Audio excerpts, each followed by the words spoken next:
Hello there. How's it going, folks? I made it. It's Tuesday, 26th of March. I hope you're well.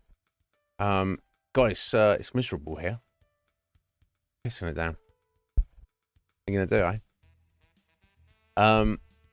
Where's your tacos? I mean, if you find yours, Sky, can you let me know where mine are as well? Yeah. You know, my priority is finding mine. You know, I need to find mine before I can find yours, right? So if I've got no idea where mine are, then yeah, you're asking the wrong person to help with yours, Scotty, I'm afraid to say. I hope you're well, sir.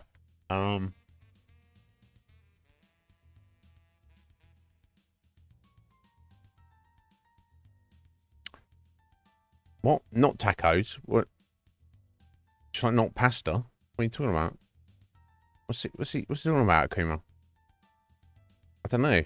First he wants his tacos, now he doesn't. I don't... You'll complicate things. It's like...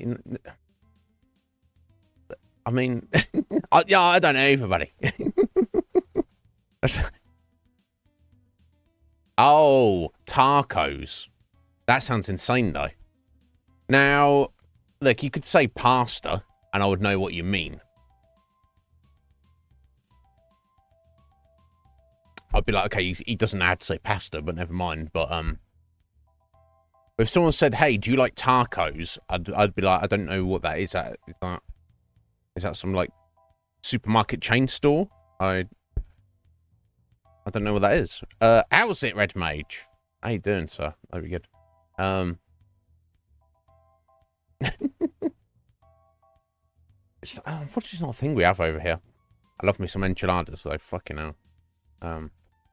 Yeah, it's just but anyway, we can't complain about anything. I saw Lee tweeted. He obviously Lee's been through some bullshit recently. And he went over to America to go and see some friends just for like a short trip, and he just got back, and he just commenting how, you know, British people sound like shit. Quite frankly, not all of them. There's exceptions. Squidge is very well spoken. You know, and you can understand me. But I think his point he was making, you go to America and there's like 2 or 3 different accents, and they all sound, you know, pretty good. In, you know, there's more than that, obviously, but roughly, you think about the population of the states. Where you come over here, you know, your next door neighbor sounds fucking different to you. Everyone sounds like fucking weirdos. Honestly. Speaking of fucking weirdos, Sleight of Game. How you doing, buddy? Fuck. I don't know why he puts up with me. I don't know.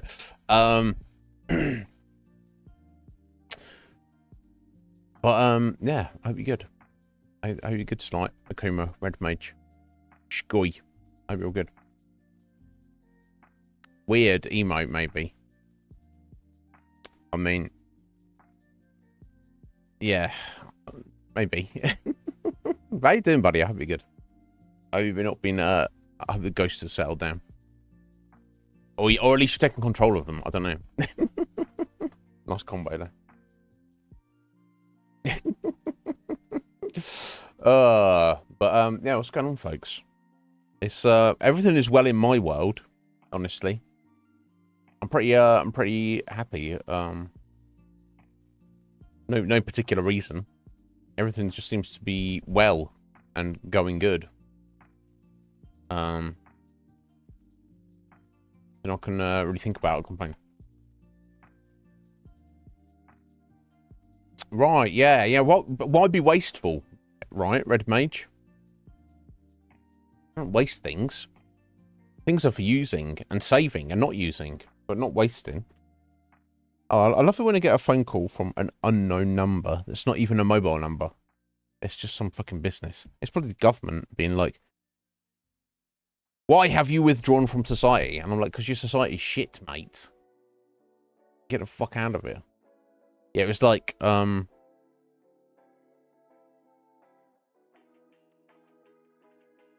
fuck me, how long ago was it now? Is it over a year? Has it been that long? Time be flying like a motherfucker. Yeah, it was. Yeah, yeah. It's been like over a year since it's actually been 18 months, I think now, since I last had anything to do with the government. They did send me a letter like a bit since saying, "Oh yeah, you don't need to pay us tax." And I was like, "No, I know I don't need to pay tax because I have a job. Well, I do have a job, but I don't earn enough money to be paying you any tax. And also, fuck paying tax. Quite frankly, it's theft, basically. You know."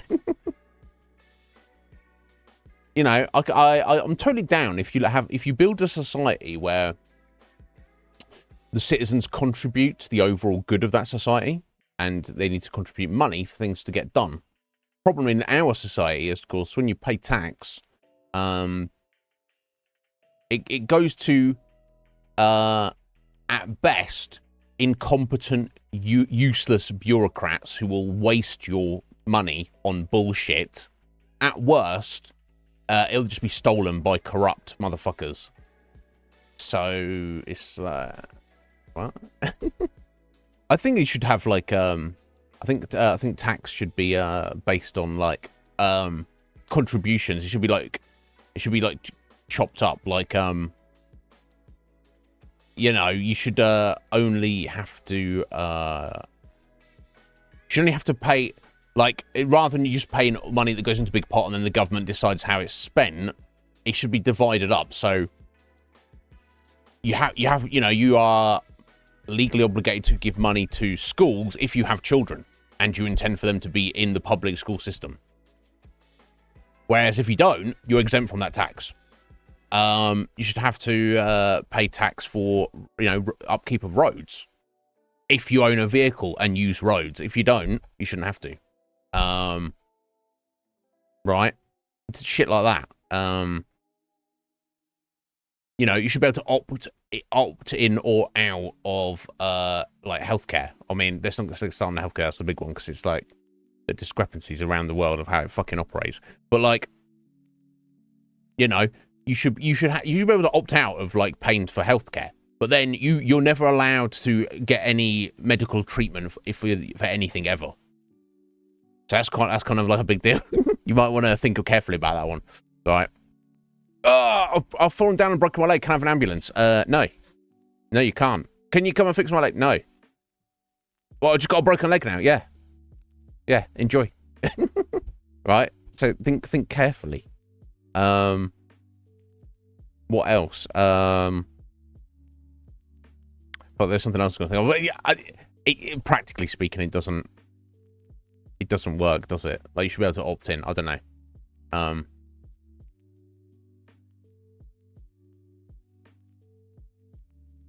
Yeah, they all do want some money.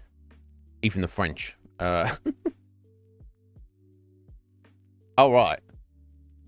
Yeah, well, you actually... Oh, you actually responded? That's hilarious. Automated thing. Because, look, it's very important, Sly, that you get your 12th booster. Just getting the initial vaccine and 11 boosters, it's just not enough, right? That's not good enough. You gotta get 12 booster. Understanding that there will be a 13th one, later on. Okay. That's not. Don't get me opening up the COVID can of worms here, guys. I'll be getting cancelled. But vaccine DLC. Yeah, microtransaction. We got an update for you. It's not the full version without the update. Oh my god. Yeah, property tax. That is some fucking weird shit, isn't it? Oh, inheritance tax as well. That's fucking bullshit as well. What the fuck?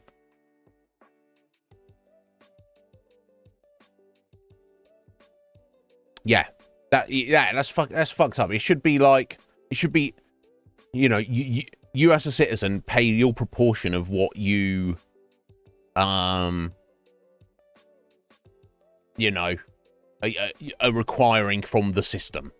If you say, I have no need of schools as a private individual citizen. I have no needs of roads.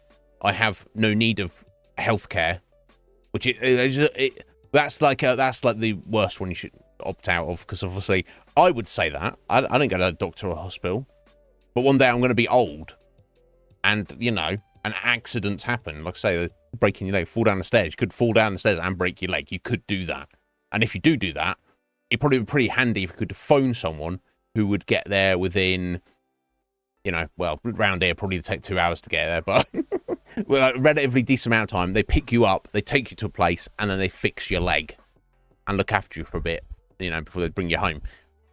That's something you would probably want, just to be like, oh, I what do I do about this? You know, it's definitely a problem.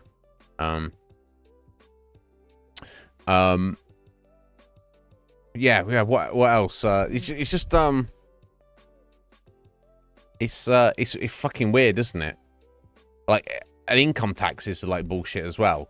You get if I, as a private citizen, have a private contract with a private company that I do work for them and they give me money, what the fuck has that got to do with the government? Get the fuck out of here, you prick. Nothing to do with you. Nothing to do with you at all. Insane. Anyway, I'll start fucking ranting. All right, yeah, that's good. That's a good point. Slight. That's a good point. And you survived. So, I mean, you know, what doesn't kill you makes you stronger, or sometimes weaker in some cases. But you're still alive. I don't know. You tell me. All right. Yeah, for sure. Right. Yeah. Be very This what I heard there's like some new like weight loss drug going around at the minute that they're giving to fucking you know, everybody, which actually is kind of bad for you, because it, like, I don't know scientifically how it, physiologically how it works exactly, but it actually just like reduces, like, it can like knock muscle mass off you and shit. They've had people on it, and I haven't looked into this, and I don't even remember the name of the drug, so I can't. But I just heard anecdotally, they've had people. It's not Ozempic, is it? I don't know. But they've had people on it who were a certain weight, gave them the drug, and then after a few weeks or months of being on it regularly, they've lost weight. Their body weight has gone down, but they haven't actually lost any fat. They've still got this. They've got the same amount of fat on their body. They're just wasting away. It's fucking problem. Yeah, and I don't know how it works. I think it was just like an extreme appetite suppressant, but that's also, then you're just starving yourself, aren't you? So what the fuck? I don't know. Just be super skeptical of any of that kind of shit.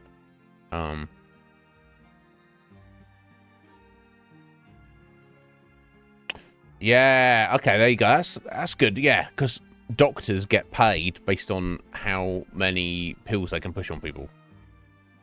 Not entirely, but they get bonuses based on that. And some doctors are unscrupulous. You know, a lot of us think, oh, you're a doctor, so you must be ethically and morally righteous. And it's like, no. You'd like to think so, and some of them are, but not all of them. Some are like, oh, let me give you some pills for that. You're like, oh, do I really need pills for that? And doctor's like, well, you know, I'll get paid if you take them. So, you know, it's not going to hurt. Just take the pills. Just take the fucking pills.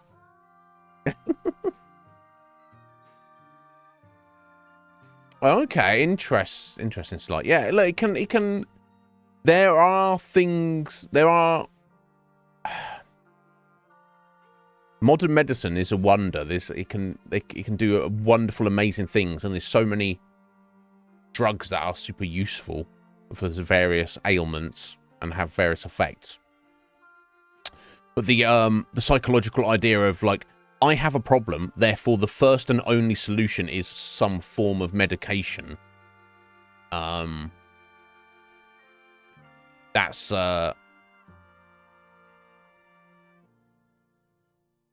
I don't think that's the right approach. Yeah, experimented on his son.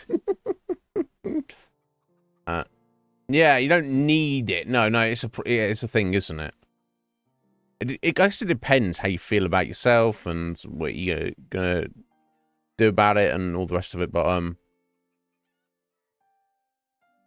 it's it's something to just be aware of. The one that is I feel is rife at them in society at the moment is antidepressants of one form or another for people who are depressed. Now, if you go to your doctor and they go, "You're depressed," and I've experienced this myself. And I didn't go to a doctor because I was like, "Oh, I'm Iznib and I'm depressed." I just had people in my life say, "Bro, you've got some issues. You need to sort yourself out, and maybe this is a thing that you should go ask about." So I was like, okay, and I just got my doctor. She was very much one of these. I don't think because they don't get paid in the UK. You know, general practitioners on the NHS. They don't get paid bonuses for pushing meds, but they are very overworked and on fucking ridiculous schedules and shit.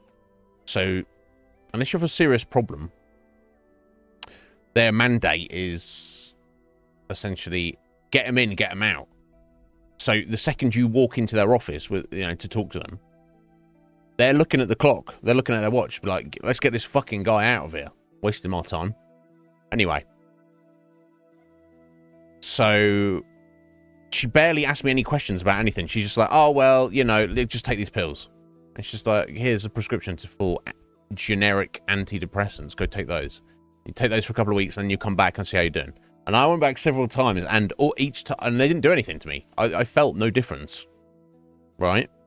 So whatever those drugs were designed to do, either I didn't have the issue that they were designed to fix, depression, or I had some kind of tolerance to them. But each time and this happened like 3 or 4 times, she just upped the dose. She was like, "Oh, okay, that didn't work. Let me just up the dose. Oh, it didn't work again. Let me up the dose again. I didn't work. Let me up the fact of the matter is she was just going through the motions to get me in and out of her office to tick a box. She didn't have any interest in me as an actual patient, as a human being. Like, oh, can I figure out what's actually wrong with this guy? No, here's some pills. Get the fuck out of here. So my overall point, taking the focus off me, is if someone appears to be depressed, rather than just giving them some pills to alleviate their depression, ask why the fuck they might be depressed. Now, don't get me wrong, there are some people who have great lives who do have actual clinical depression, and they do need to take medication of some kind to put them on an even keel, so they're not going to think about killing themselves, or they're not going to while out and have manic episodes or whatever.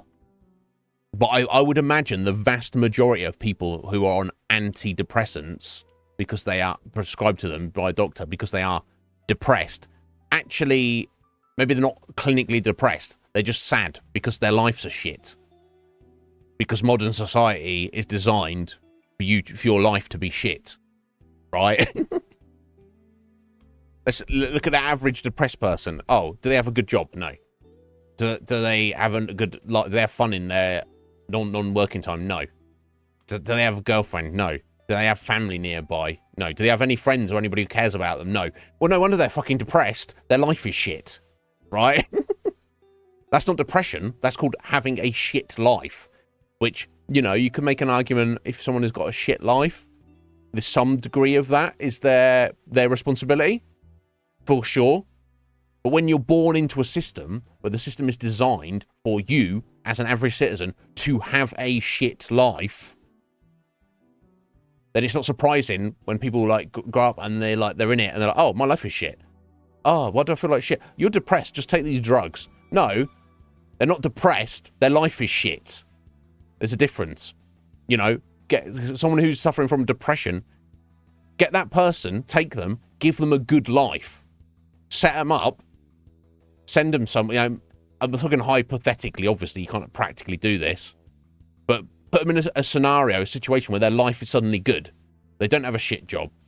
You know, they do have people who care about them. They do have fun. And then when everything falls into place, are they still depressed? Because if the answer's no, then they're not suffering from depression. Their life was just shit. That's two different things.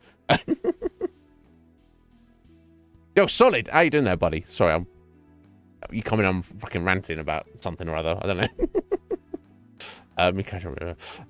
So it's something to think about. Because too often in this society, people, you know, doctors will go, "Oh, you're depressed. Here you go. Take." You know, they're too quick to prescribe a thing and not looking at the actual, you know, the actual root cause of the symptoms.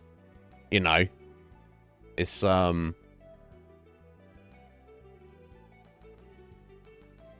it's a problem. But anyway,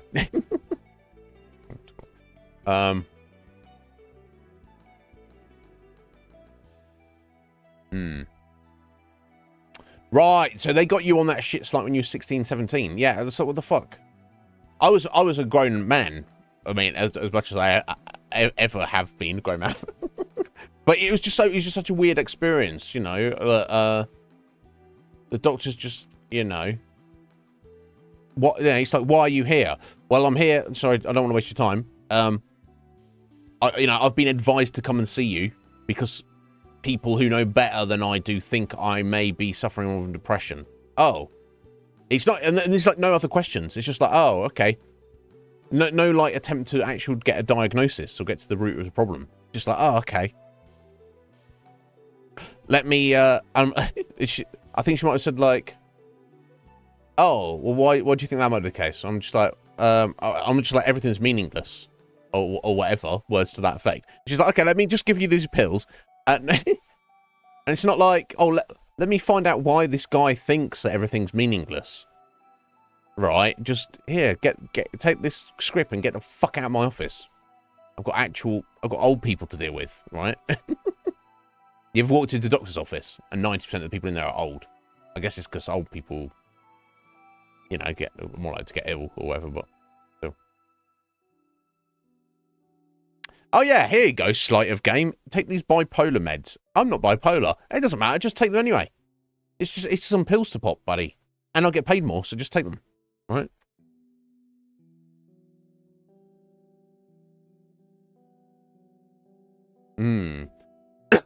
Yeah, I would argue that, Akuma.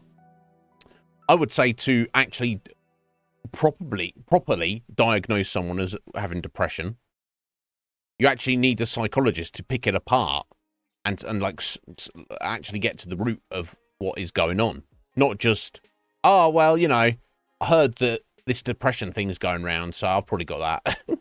and the doctor's like, oh yeah, you probably do. Here, take these pills. Yeah. And yeah, solid. How you doing, buddy? I hope you're good. And to sympathise with that doctor, you know, in the UK, a general practitioner working for the National Health Service, they'll get paid a decent wage. They'll get paid a decent amount of money. But they are working 5 days a week, 9 till 5, constantly just seeing people. They're probably seeing like 10, 12, 15, 20 people a day. I don't know. And this like it's constant. It never ends. So they, you know, no doubt she was being burned out. No doubt she was not feeling appreciated, not being able to do her job properly. But she was like, this is the reality of the situation. She might not have conceptualized it like that at all. But yeah, that's definitely a factor, right? Because at the end of the day, that doctor is just a human being, just like us. And it's also just, while they care and they have specialist knowledge and skills, supposedly, they're just a human being doing their job, just living their life. They're only there because that's their job and they're getting paid. They wouldn't be there as a doctor if they were not getting paid for it, right? And it wasn't their job. Do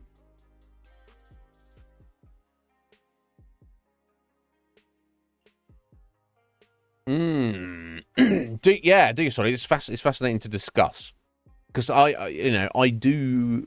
absolutely agree that there are medical technologies, practices, drugs, modern medicine, that there's elements of every aspect of it that are overwhelmingly positive, that we're very blessed as a society to have access to. But I also believe, along with that, that there's many, many things you can do for yourself without the need of a healthcare system to improve your own health and your own well-being, that are not wholesale dismissed. There's very many people in this world who are well aware of, you know, a more, when you say, holistic approach to things, but there's definitely this idea that no, that shit doesn't work. Modern medicine is the only thing. Yeah, by the way, there's a virus going around the whole planet, so take this drug we've just invented right now. That'll fix it. I'll definitely fix it. And you only need to take it another 20 times, once every 3 months, for the rest of your life. Are they still doing COVID booster shots? Have they just like given up on that now? Have they just? Is it? And I'm sure there's a small proportion of individuals who are like, oi, when's the 20th booster? It's due about now, right? I've got to get it. They're like super, like, well into it. They fucking love it. They're like, oh, jump me up, baby. Right. But I got the impression that's kind of like settled down a bit. I know my mum got like, this was like, got out like a year or so ago, or more. She was like, oh yeah, I've got to go in and get my 3rd booster or something. I was like, do you? I was like, do you have to do that? She's like, yeah. I was like, okay, I can't talk you out of it. You do you, mother. Whatever you feel is best for you. But that was quite a while ago, so I almost feel like they've just given up on it, right? I don't know. You tell me. You tell me, guys. I'm very well, Solid, and I hope you are as well, buddy.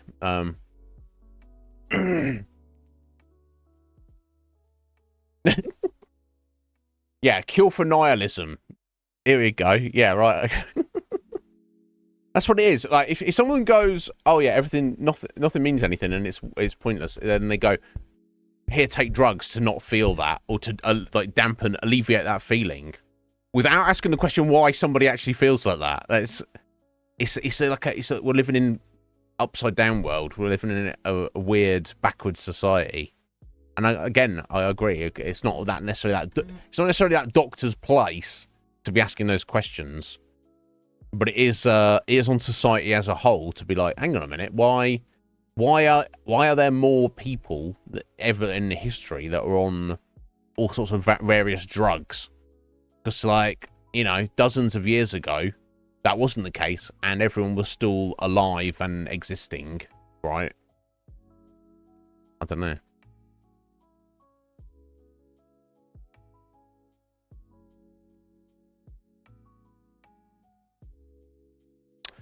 I mean, Akuma's fucking... He's smart, right? Basically. He's played the games... He's watched the animes. He's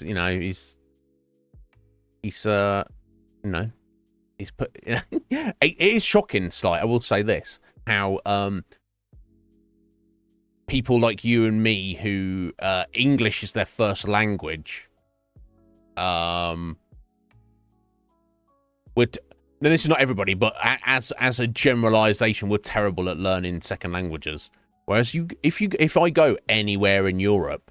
You name any country in Europe, I go there, all, like, 90% of their citizens will speak English as a second language fluently enough to have for me to have a conversation with them, even with my butchered accent. And we're over here being like, we don't need to. Y'all speak our language. Everyone learn English. Fuck you. I'm not putting effort in. Yeah, I'm not against it. I was personally terrible at learning languages. Very, very difficult for me. I don't know if there's something about growing up like with English language. It's like you think in your own language. Something about English that is actually more difficult to learn other languages. I don't know. Whereas other languages seem to pick up other languages that much more easier. I don't. You have to tell. You know, I don't know if anyone else is. You know. So yeah, you tell me, Akuma. I don't know. But I don't know.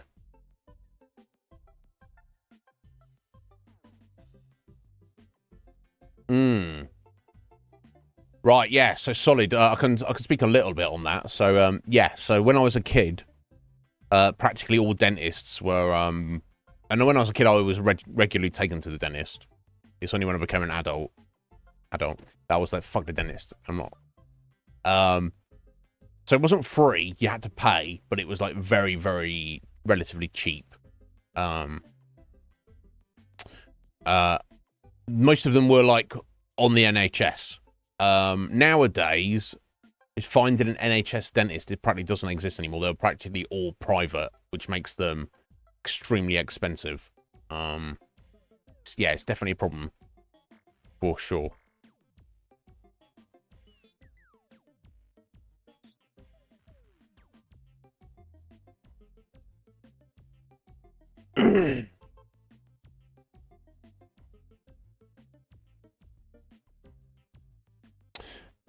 Yeah, it reminded me Metal Gear. I need to I did a vague look. I couldn't find it, so it seemed like I would just need to change over the same controller over to the main settings, or maybe there's something in like the emulator that kind of knows that's an issue. I don't know. We'll figure it out. It's worth diving into the game, or use your Steam because you've got it on Steam. So how does Steam handle it? It's just not a thing. It's just you're playing on Steam on the controller, and then it just doesn't make it an issue. Sorry, building a new PC. Yeah, my brother's recently done himself an upgrade. He's literally putting it together at the weekend. Is there something you do you know what you're going for specifically, Solid? And are you I assume you know what you're doing. I learned a little bit of that circa 2001. So I had an idea of how to put PCs together and take them apart and stuff. But due to getting to work and not doing that, I never like kept up with it. So I would not have the confidence to. I know a lot of it is very simple, and you can just look up YouTube videos with it. I would not have the confidence to buy PC parts and put it all together and get it working. I would have the confidence to buy the parts and give it to my brother and be like, yo, bro, can you sling this together for me? Lager! All right there, Lager. How you doing, my dear? Are you well? Thank you for those bees. What's going on? Yes, I don't know. I don't know how it would work on Steam. Because like it being like a modernized game, you've got your controller plugged into your PC. I assume it's just going to like no, that's not an issue, and you just steamroll Psycho Mantis, and he's like, you can't read my mind, and he's like, oh, somehow you can read my mind. Because that's what I want, and if it works like that on emulator on DuckStation, then that's perfectly fine. The other thing would be if it doesn't recognize that fact, I think I'll just have to go into options and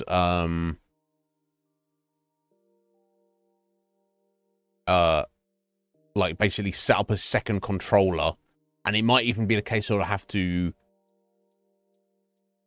remap the second controller on the controller I'm using, do the fight, and then like remap the controller back. So it might be a bit finicky and annoying, but there's no reason why it wouldn't be possible. Yeah, that's on my personal list, Akuma Suikoden, because I've heard so many people say so many good things about Suikoden 2. And I'm like, well, if I want to look at the second one, I'll be looking at the first one. So yeah, that's my very vague overall plan, Akuma. Is that once we over the next few months, once we wrapped up the current games list, which we're making slow and steady progress through it. I'm going to drop a me list, an Iznib list, which may be of incredible interest to some of you and may be of zero interest to others of you. But I'm just looking at the channel as a whole. There are certain classic games that need to be covered on this channel before the channel dies. And I plan to be here for a very long time, but also you don't know what's going to happen. After we've got through what games that I feel are, necessary, whether they're classics in the sense that I know them, or they're classics in the sense that I don't know them, but I know of them.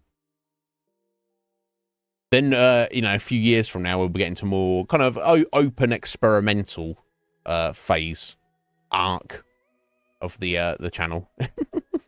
That's something I need to take care of. And yeah, definitely Suikoden is on that investigation list because of everything I've heard about it. Akuma, seriously.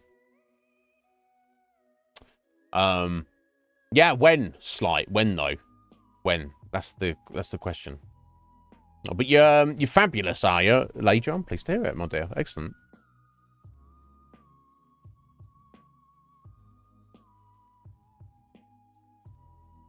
Right.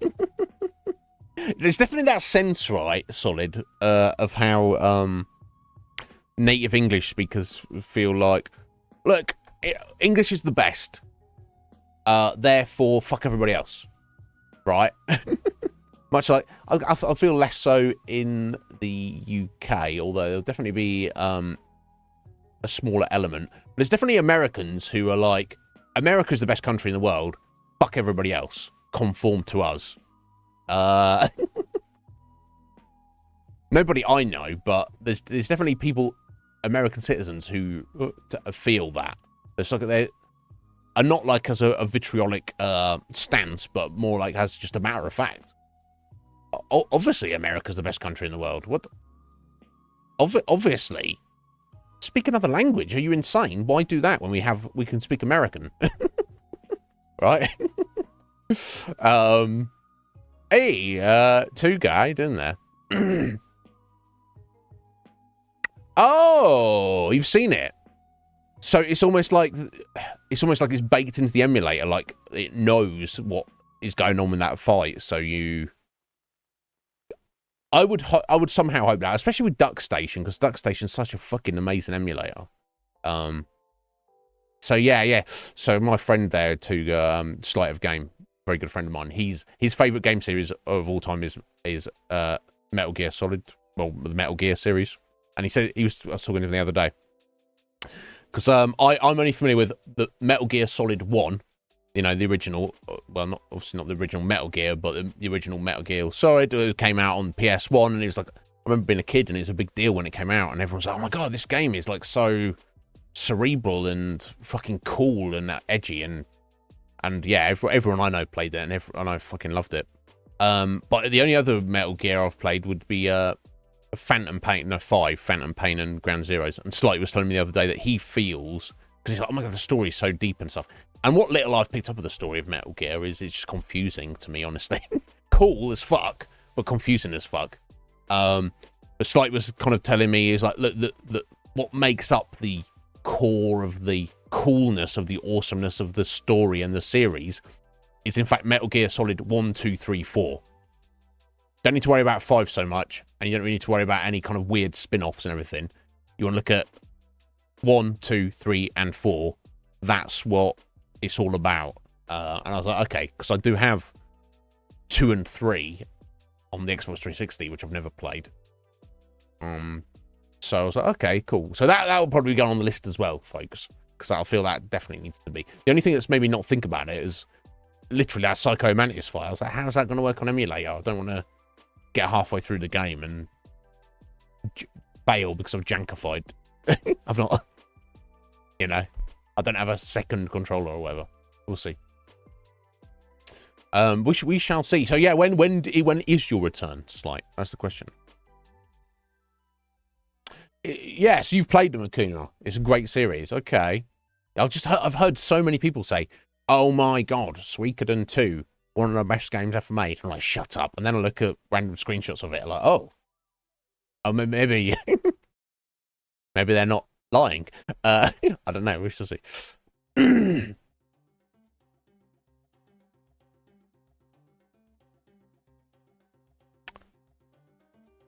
Lager, what the fuck? Do you prefer most people call you sword?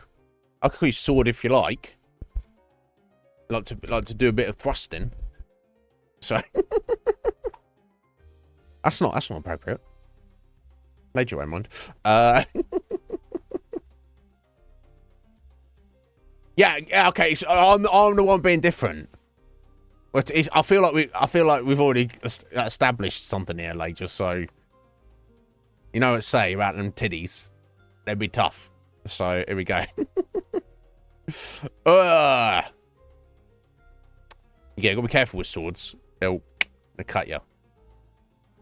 And it's just maybe that's the point. Fucking cut you.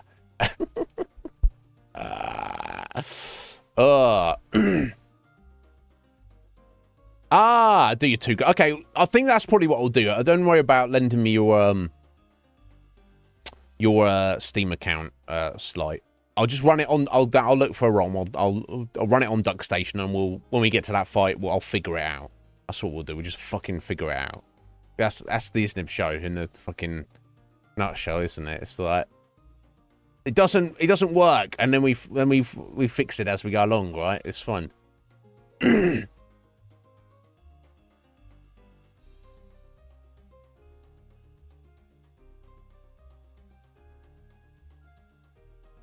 Oh yeah, that Solid, yeah. I've got a bunch of games behind me there. That's not all of them, so that's mostly. So a few years ago, Solid, before I started streaming, and I think several gamers go through this phase. Maybe it's not a phase. Some people love it and they're into it. Achievement hunting, trophy hunting, whether if you're on PlayStation, or achievements if you're on Xbox, or if you Steam achievements. But I was on Xbox. And the reason I was an Xbox gamer over the PlayStation is just randomly came about that way. I was PlayStation back in the PS1, PS2 days. But then through circumstance, I won't need to bring up, go into too much detail about, I ended up on Xbox. And then I got into achievement hunting. So then I was like, let me just try and buy all the Xbox 360 games. So that's mostly what that is behind me. I do have PS1, PS2 games up there, and some Xbox One games as well. But the vast majority of it is 360 games. And that's not even all of it. That's just the ones I've picked out. That's about half. The other half's up in the attic, the loft. Yeah, and I still think the 360 is a good console, but I gave up on achievement hunting like several years ago. I know some people that love it and they're into it. That's great. I respect it. I understand it, but I don't have time for it myself. But yeah, occasionally a game will come up on our list, and I'll be like, oh shit, we're firing up the 360. All right, let's go. All right. And definitely there's because there's a lot of trashy games on the 360, that generation of consoles. But there's also a lot of games that people don't know about that actually have some value. We can be looking into. No worries, lady. You take care, my dear. Dragon Age Origins final battle. Nice. Yeah, it doesn't like Dragon Age Origin. I do. We've already covered them on this channel. All 3 Dragon Age games. Very nice. Yeah, Baldur's Gate 3. That was an interesting game. Mostly amazing. Not perfect. If there's any like streamers or YouTubers or anyone out there being like, Baldur's Gate 3, best game ever made. No, send them to me and I'll explain to them why that's not the case.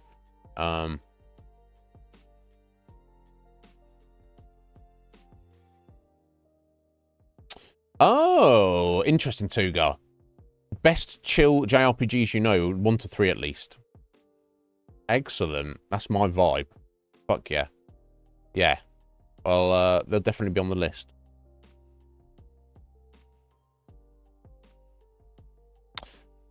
What? You should be proud of your tough titties, Scotty. Don't.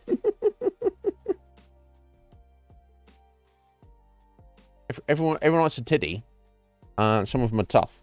Yeah, I guess I gave the impression that people don't like the tough ones. You know, I think these, you know, most people are titty appreciators, and you know, titties come in all varieties, for sure. Yeah, I guess I would just go to Steam, log out of my account, and then just use your login details. That being said, if it works well on PC, let me just, I didn't even know it was Metal Gear Solid 1 was on PC, or is it just the whole collection? Let me just have a look at this for a brief second, just to get an idea. Metal Gear. I'll try and learn to spell, motherfucker. Solid. Let's see what that comes up with this. Definitive experience. Oh, no, that says Metal Gear Solid 5, the definitive experience. Okay, so nothing's coming up on, it's just got, yeah, it's got 5 on there. And this is under Metal Gear itself.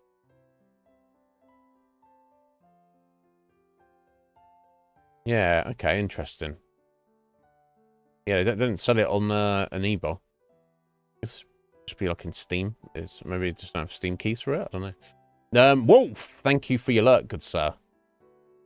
I'm again not wearing a hat to tip to you, but you've got a strong imagination.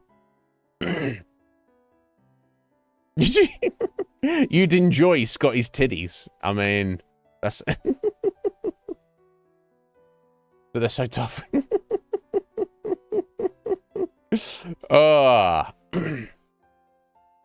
Oh yeah, Gears of War. I played that series through with my brother, Solid. Which ones did we play? Was it 1, 2, and 3? And this was like a prequel one. So I've not played the newer Gears of War. I've not played 4 and 5. But yeah, fuck it. Me and my brother played co-op those on the insanity mode because, of course, I was achievement hunting. And it was fucking, it was fun. It was fucking brutal. Fucking hell, some of the bosses and shit took a few attempts. I'll say that. But, yeah, a lot of fun. Yeah, great. As a third-person cover shooter, Gears of War might be one of, like, the better series out there. Anyway, let me just, I'll pull it up Steam here. Let me have a look.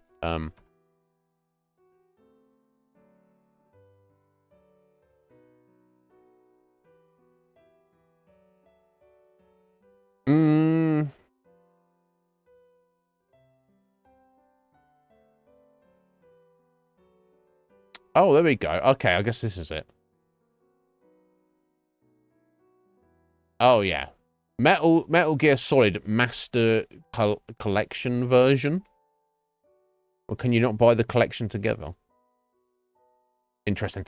But it's fucking 16 quid. Includes 2 games, apparently. I'm like, get the fuck out of here. I'm not... That's it. I would happily buy it if it's like a couple of quid. The fucking 16 quid. Get the fuck out of here, bro. Duck Station for the win. But yeah, thank you. If it comes to it, it's like, I guess that could be helpful. We'll see. Anyway.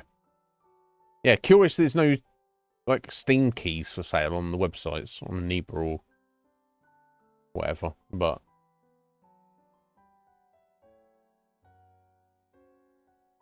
Yeah, there's something about achievement hunting that was very satisfying for me for a little while. And I definitely got more out of certain games than I would have were I not achievement hunting them. For sure. And I look back and go, damn, that was fun. But I also played a bunch of shit that I would not have played if it wasn't for the achievements. And I also gave myself a fucking headache trying to complete, like, real hard games. That, you know, when you get through it, you're like, oh, cool, awesome, that's great. I feel a sense of achievement, no pun intended. But while you're doing it, you're like, fuck this shit. It's like, it's just rage inducing. It's like, why am I putting stress on myself? That's what work is for. It's supposed to be enjoying myself. And especially nowadays in 2024, there are so many video games and more coming every day. And you can't play them all. Slight. Understand. You can't play them all. So, you too, Red Mage. Now check your fucking backlog, bro. So I'm just, yeah, it's like, well, there's an achievement or trophy. I don't give a fuck. Just play the game. Just let me play the game to my sense of satisfaction, whether I complete it or not, whether I do 100% it or not, whether I do in it, whether I play it for 10 minutes or I play it for 500 hours. And then I'll play something else. Because I'm going to die long before I've played everything I want to play. So, why, you know, there's no point in going crazy on one particular thing.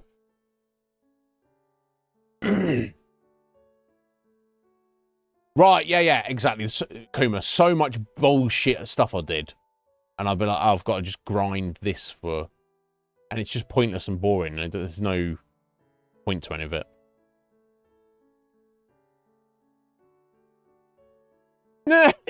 You have to get a mullet and drop kicks on it in Jedi Survivor. Yeah, something that's a bit quirky like that. Yeah, I'll get behind that. Because it's a funny thing to do. Parrots! How you doing there? Yeah, firm titty, good. Tough titty, bad. Okay. Makes no sense, but there. I mean, look, at this stage in my life, no, actually, that's not true. Sometimes I see titties and I'm like, oh, I don't like those titties. If those titties were right here, no, they could be on the stream. But if that, you know, well, on stream they were right here, I wouldn't have any interest in those titties. I'd be like, I wouldn't want to touch them. I'd be like, can you get those titties away from me, please? Each their own right. And I'm not like a perfectionist when it comes to titties, but not all titties are made equal. They are wildly varying. Some are great. Some are very appealing. Some are distinctly unappealing, you know. But yeah, each their own. But anyway, I hope you're well, Parrot. I hope you're doing good, buddy. Yeah. If you have a titty that's shaped like SpongeBob SquarePants, like you could actually do some body art on the titty and go, wow, that's actually looks, yeah, it looks cool because it looks like SpongeBob. That's very creative. But if it's not like, you know, your titty is cosplaying as SpongeBob SquarePants, that's just what it looks like, then yeah, that's not that's not I don't want that titty slapped in my face, right? No. It each their own, I'm not here to judge. Okay. Oh, there's gonna be Gear 6, yeah. I need to catch up. Whatever. You're getting a new PC as well, Sky. Excellent.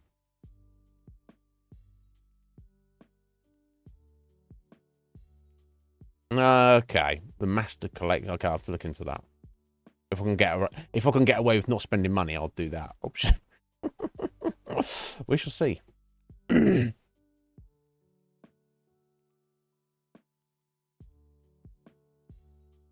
What the fuck, Slight? You're not fucking randomly gifting me shit, are you? Oh, I own it through you. Yeah, okay. I guess I could just log into your account, Slight. It feels like a weird thing to do, to log into somebody else's account. I mean, obviously you know I'm trustworthy, but but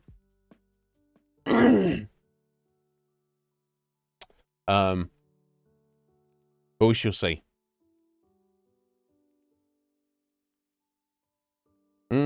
Yeah.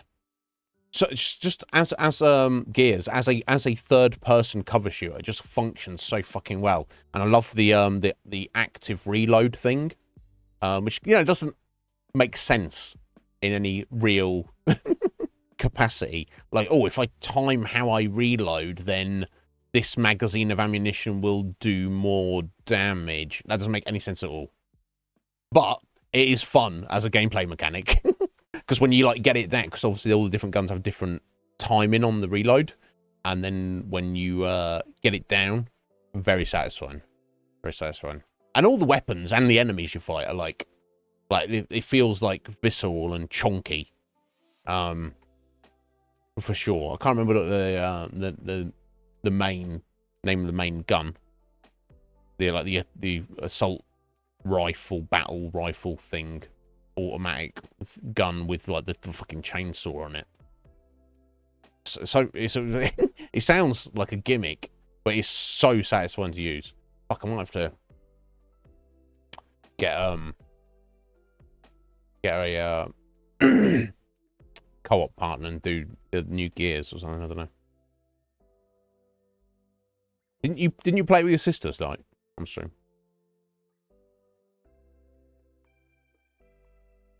Oh yeah, and that's the other thing I loved about, aside from the story, going through the story, I don't know if it was Gears 2 or 3, if they changed up. You got like the horde mode, where you have like, you got waves of enemies coming at you, got to defend a location, and you put up your barriers, and you put up your barbed wire, and you put up your turrets and shit. That was so much fun. So much fun. Fucking loved it. Yeah, and when it comes to, sorry, well, I have to play catching up. When it comes to titties, of course, like, you know, one man's trash is another man's treasure, right? Like, I have, not speaking about any aesthetic specifics, but just based on size, it's like this general consensus of larger is superior. My threshold for that seems to be a lot less than your average titty appreciator. Like, someone will be like, here are the perfect titties, and I'm like, no, they're not even close. They are far too large for my personal tastes. But I mean, again, one man's trash, another man's treasure. Venture Bros, what's that? I don't know if I know that, Parrot. 2 suicide notes stuffed in a bro. That's awful.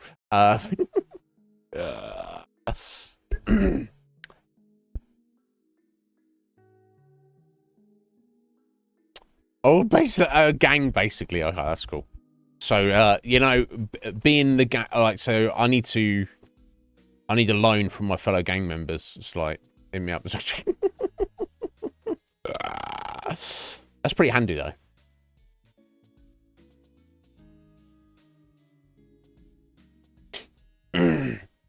Yeah, no doubt she does, right? Yeah, I bet. I mean, I don't want to conflate these two different conversations going on here. But anyway, yeah, Lily's a gem, and yeah, no doubt she's got a fat account.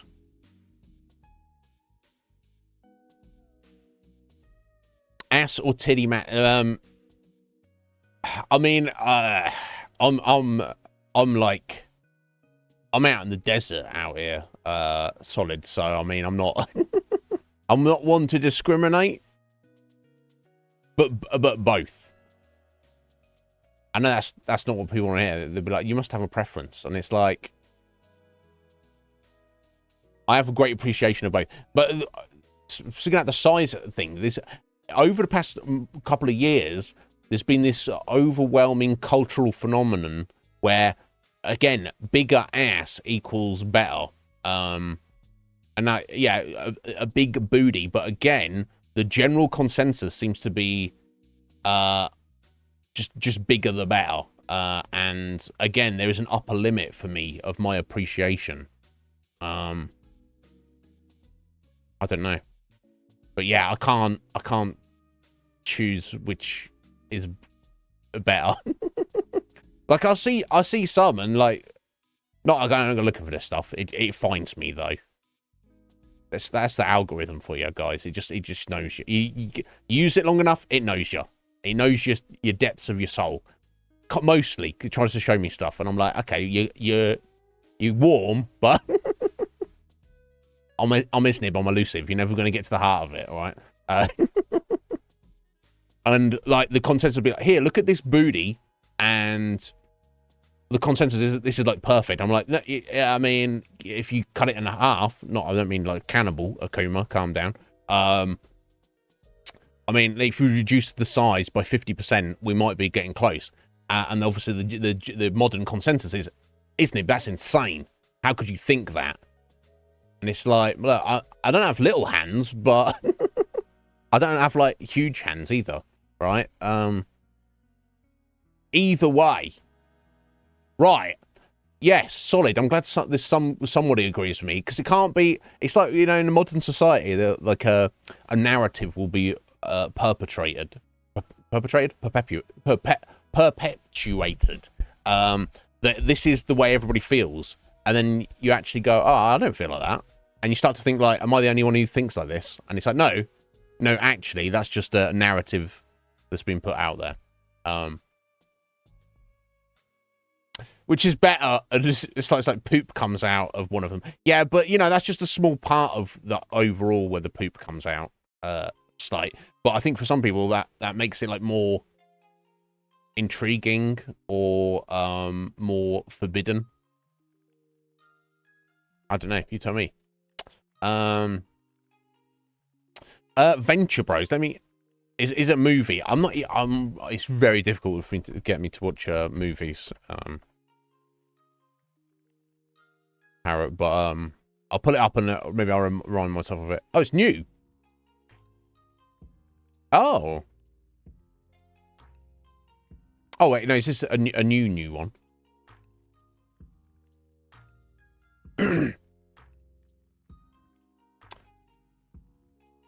Or maybe not. Radiant is the blood of the baboon heart. No doubt.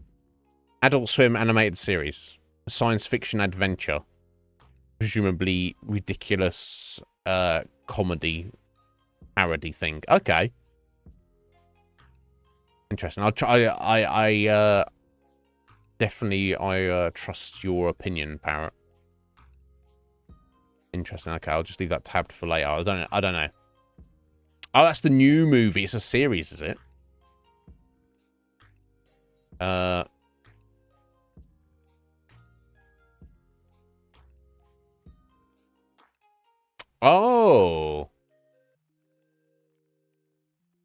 Okay. I'm gonna have to like pick this apart later. Anyway.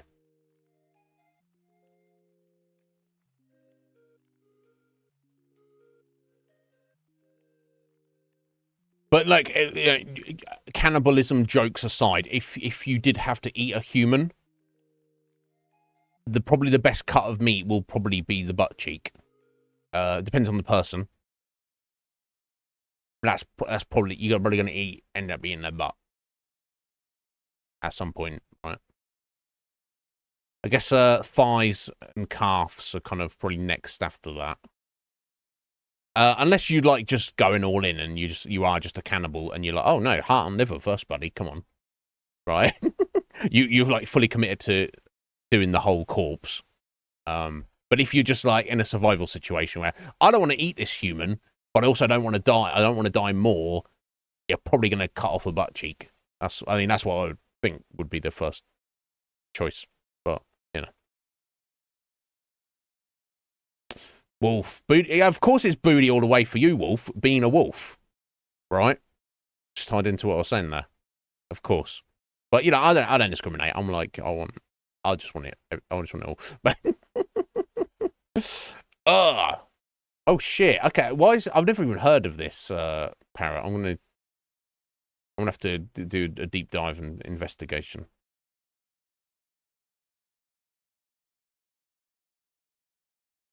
Right, yeah, and the worst solid is when girls actually. It's one thing if they worked in the gym real hard to get that, but when they get a butt implant, I'm like, what are you? What are you doing? What are you doing? Don't do that. Once they do it, it's too late. And all the time, I hear horror stories about how the surgery goes wrong. Not good.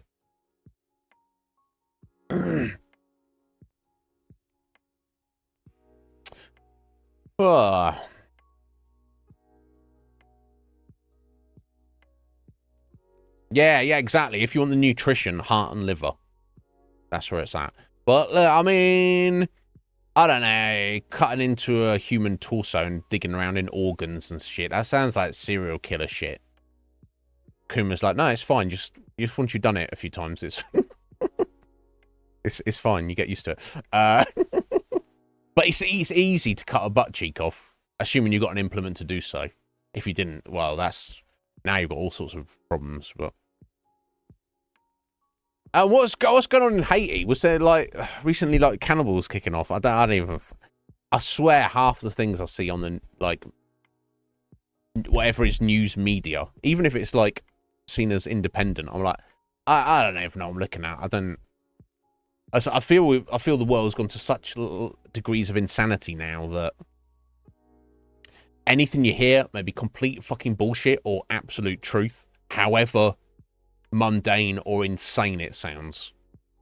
Like, you know, I saw a fucking video clip of they had like literal whole human body on a spit roast.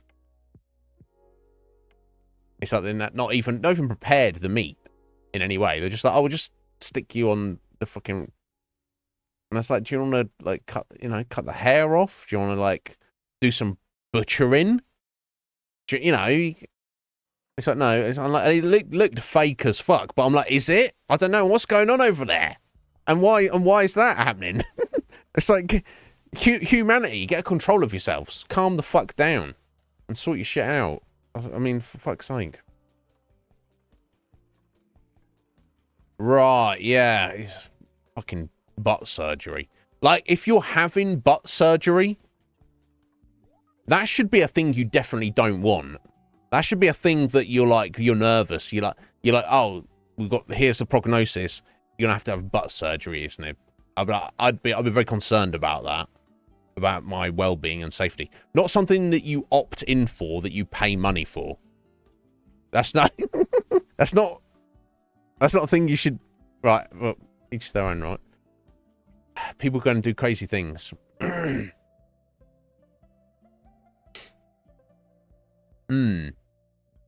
Yeah, that's the thing. You can be curvy without like doing 10 million squats and or getting a fucking implant in your butt. All right, you can do that. You can do that. I'm down with it, but you know, each their own.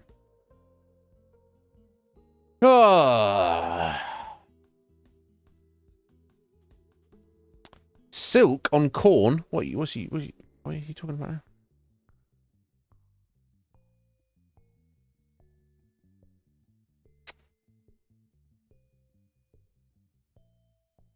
That's cool, Tuga, because you're actually getting engagement.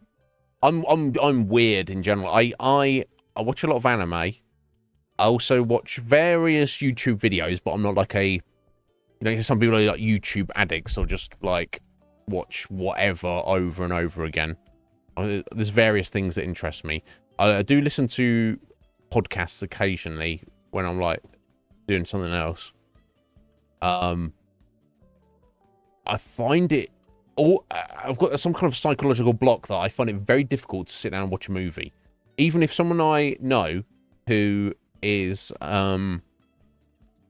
very, you know, someone I know very well, and they know me and I trust them, and they say, you should watch this movie, it's fucking amazing, you will love it. I will happily watch the same amount of duration of anime episodes. But I'm like, I don't. What are you making me watch a movie for? Sit here and watch one thing. It's like, it's the same thing, you fucking dickhead. It's the same. You sat there for the same amount of time watching stuff. What is your psychological block? And I don't know what it is. I used to watch movies all the time when I was like in my early 20s. I worked at the library because we could rent the DVDs for free. This is before the days of. Actually, this is kind of the days when you downloading shit on Pirate Bay was coming in, but it was like less prevalent, right? Should we say? So I would just rent random movies. I would watch anything. I'd be like, here's a movie. I haven't seen this. It was kind of like a weird, obsessive thing. I would... Yeah, same with books as well. But oh, let me just read this. I don't know what this is. I don't know. Let me find out what it is. It was weird, but yeah, I respect that, Tuga. Yeah, it's something that I'm not really a Twitch viewer myself, but I do understand the appeal of it for sure.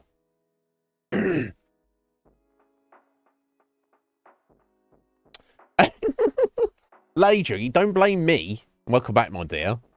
I only talk about what these guys insist that I talk about. The moral of the story is don't get butt surgery if you can avoid it. And only eat people if you have to do so for the sake of your survival. Obviously, Akuma is the exception to that. I'm not here to judge anyone's hobbies.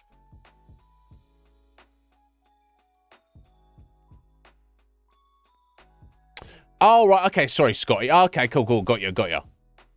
No, I would think I would just want to shave. That, you know, it's like if you get a piece of meat and it's got hair in it, you're like, what the fuck? You're gonna get the hair, you know? It's like you pluck a chicken before you cook it, right? You don't. Oh, hey, chicken, get in the fucking oven. Oh, what's that awful smell? Yeah, maybe the feathers that are burning. Maybe that's what it is, right? But each their own. That being said, I've seen tribal guys, maybe in Africa or maybe in South America. I'm not sure where. Kind of like just, you know, tribal guys who eat monkeys. They're like, yummy, monkeys, yummy, bring it on. Just like they'll just get out the monkey and they just throw it on the fire. There's no butchery. There's no skinning. There's no chopping the tail off. There's no shaving the fur off. They just throw the monkey in the fire, and then just leave it there for a bit, and then they take it out and they'll just start chewing on its skull. And like this, aside from the fact you're eating a monkey, which is kind of fucked up anyway, but it's like you're biting into fur there. You're eating its fur, bro. And they're just like, that's fine. I'm like, no, that's not fine. You know, you're gonna. All I'm saying is, if I was gonna eat a person, I'd probably shave them first. Especially if I was planning to eat the whole corpse, I'd feel I need to prepare it, and I'm not having burning hair in my oven. Do be serious. Anyway, so yes, apologies, Lager. This is all these guys' fault.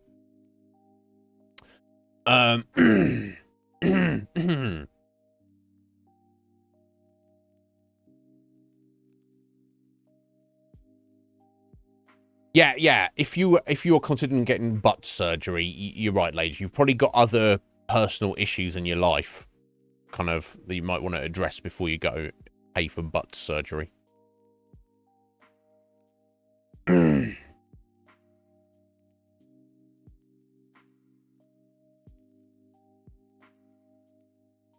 Pretty much, like, thank you for the summary. Yeah, I have. Yeah, having said that, if I have like pork scratchings, I don't know what that's called in the States, honestly. And it have like a hair in one. That doesn't bother me. That makes me feel more rustic. That's the only exception. Not eating hair otherwise.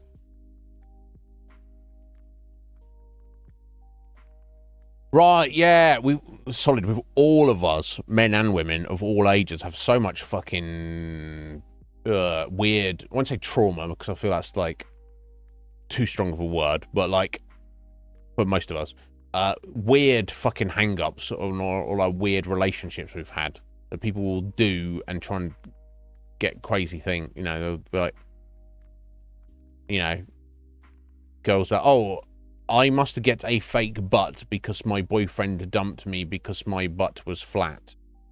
And it's like, what? It's like, is there any truth to that?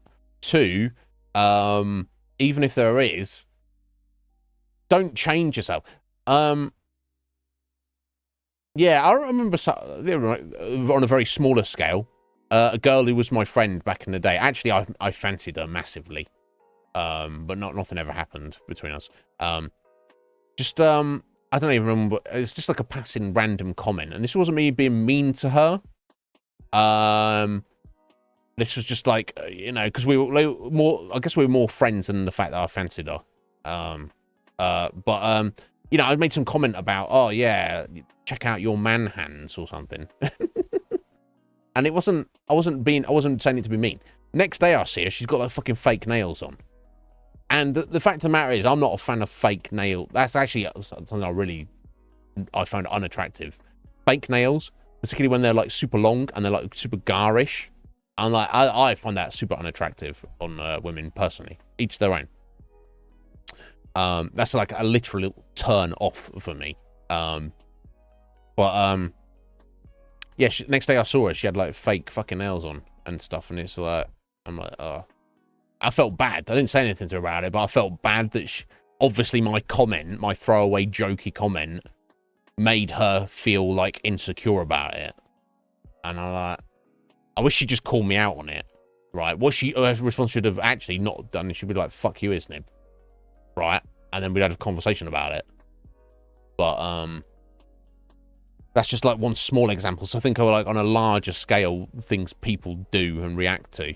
It's a problem.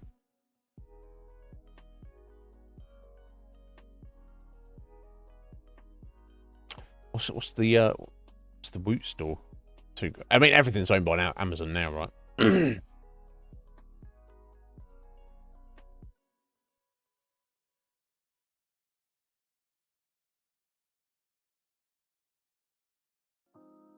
Yeah, you're right.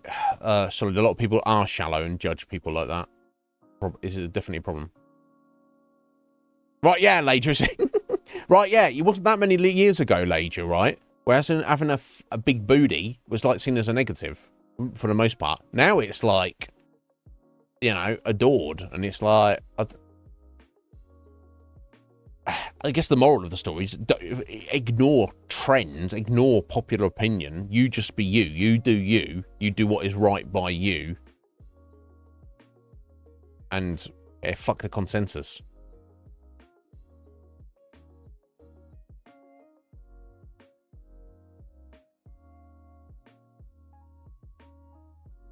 Right, yeah, I'd heard about that, Lager, right? What's his nickname?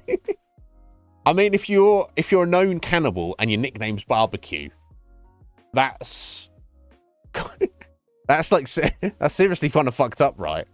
Because it's like, you know, you're dealing with like gangsters and criminals and stuff. That's like a dangerous situation. Extra level of danger. You're like, oh, I better not walk through here because I might get killed. But if you're hanging around that guy, you're like, I better not walk through here because I might get killed and eaten. It's like, Jesus Christ. Or even worse, I might just get eaten before I've been killed. The guy just starts eating you while you're still alive. Can you imagine? Fucking hell, bro.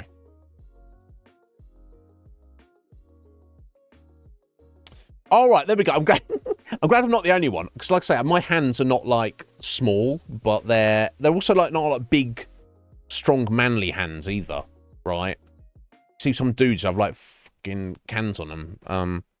I don't know. I don't think they're delicate, but they're not. You know, I look at my hands and they're not like what? They're not manly. I wish.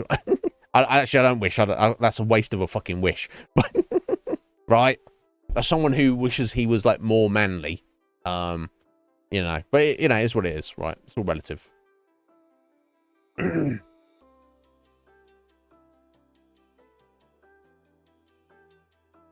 That's true.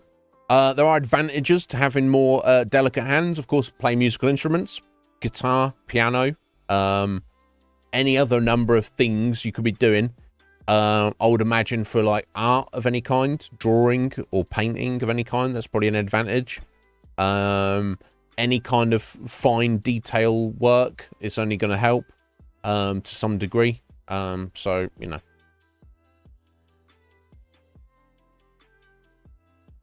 Yeah. Sorry if it's reference to the fake nails on my friend. Yeah, it wasn't even like a joke. It's just like a thing. But yeah, it's like we're all so fucking insecure.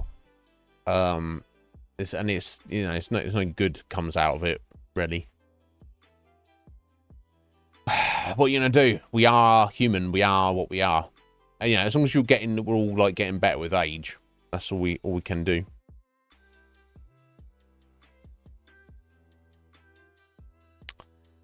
Fucking yeah.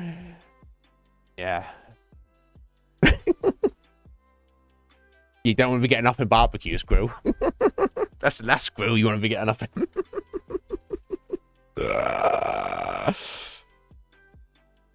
Oh, what did he do? I want to get up in his grill. You don't, mate. Don't do that. Don't. Anybody else? Not him. That's exactly where he wants you. Damn. I know you, but in all seriousness, I know if you eat human brain, you can actually, I like fuck yourself up and give yourself like, it's like it's all like, was it prions, like mad cow disease, like kind of thing? It's like similar to that, but if you just eat the flesh, if you eat the butt cheek of another human being, I don't think any bad is going to come of you, aside from the psychological problem of it. So my question is, maybe Akuma, well, I mean, he's a fan. What does human flesh taste like? And is it actually good? Is it like steak? Is it better than steak? Is it like chicken? What's it like? I don't know. Because I'm most assuredly a meat eater. I've not actually come across any meat that I don't like. So technically, in theory, I would probably very much enjoy human steak. I guess it's not something I really want to dwell on. But anyway, let's move along before.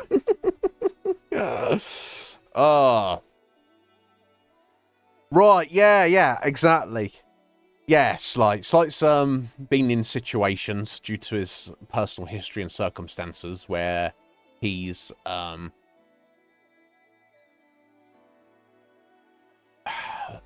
he's just been in certain situations, no doubt. Slight, if I could afford to just live on meat and cheese and eggs and fat and animal products, I probably would, dude. Thing is, things like, you know, there's a lot of carbs that are more on the cheap side. For example, I could buy some amount of bread that would last me more days of food, of, you know, of meals than the same cost of meat would. Or cheap rice, cheap fucking rice, you know what I mean? I could get 10 days worth of rice for like 1 day's worth of meat, right? So if in the future I have disposable income, I might get back on it, because I remember when that's the best I ever felt was on like a 90% strict keto. When I say not 90%, I don't mean I was eating dessert and shit, you know, once a week. I mean, I would eat a piece of fruit, usually a banana, and I might, if I was eating like 72 chicken nuggets, I might, which, you know, after my workouts, that's my go-to food. If I was eating like 72 chicken nuggets, I would, I might have ketchup with it, and obviously like tomato ketchup is mostly sugar, so that's what I mean by that. I wasn't like once a week being like eating ice cream or anything like that. We shall see.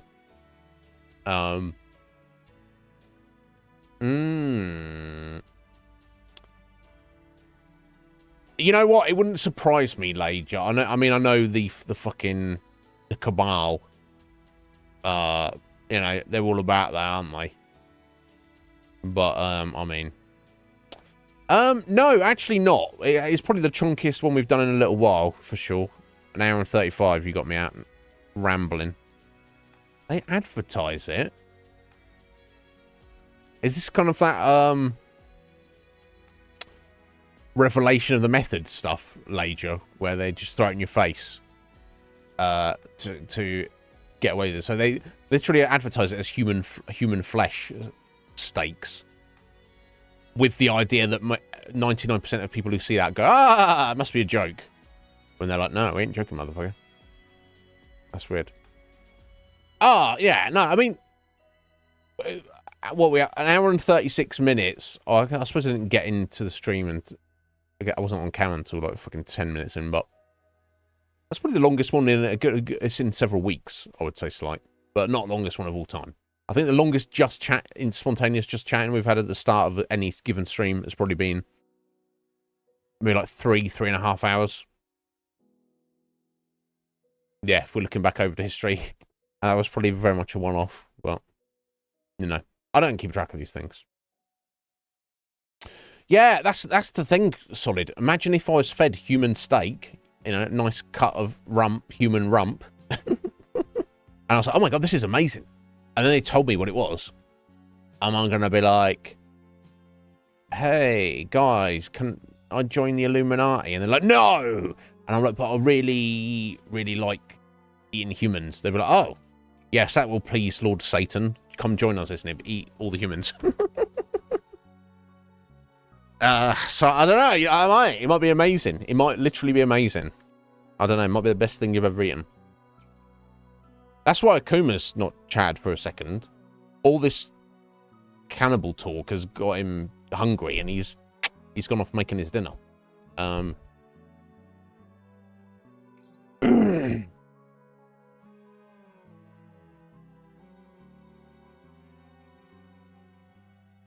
Right, yes, right, solid. Who knows where it takes you? Yeah. Rabbit holes can be very interesting to explore, but I always find it's very important to tether yourself. Get a rope on your belt before, so you can like pull your way out of the rabbit hole, right? Because you might get lost.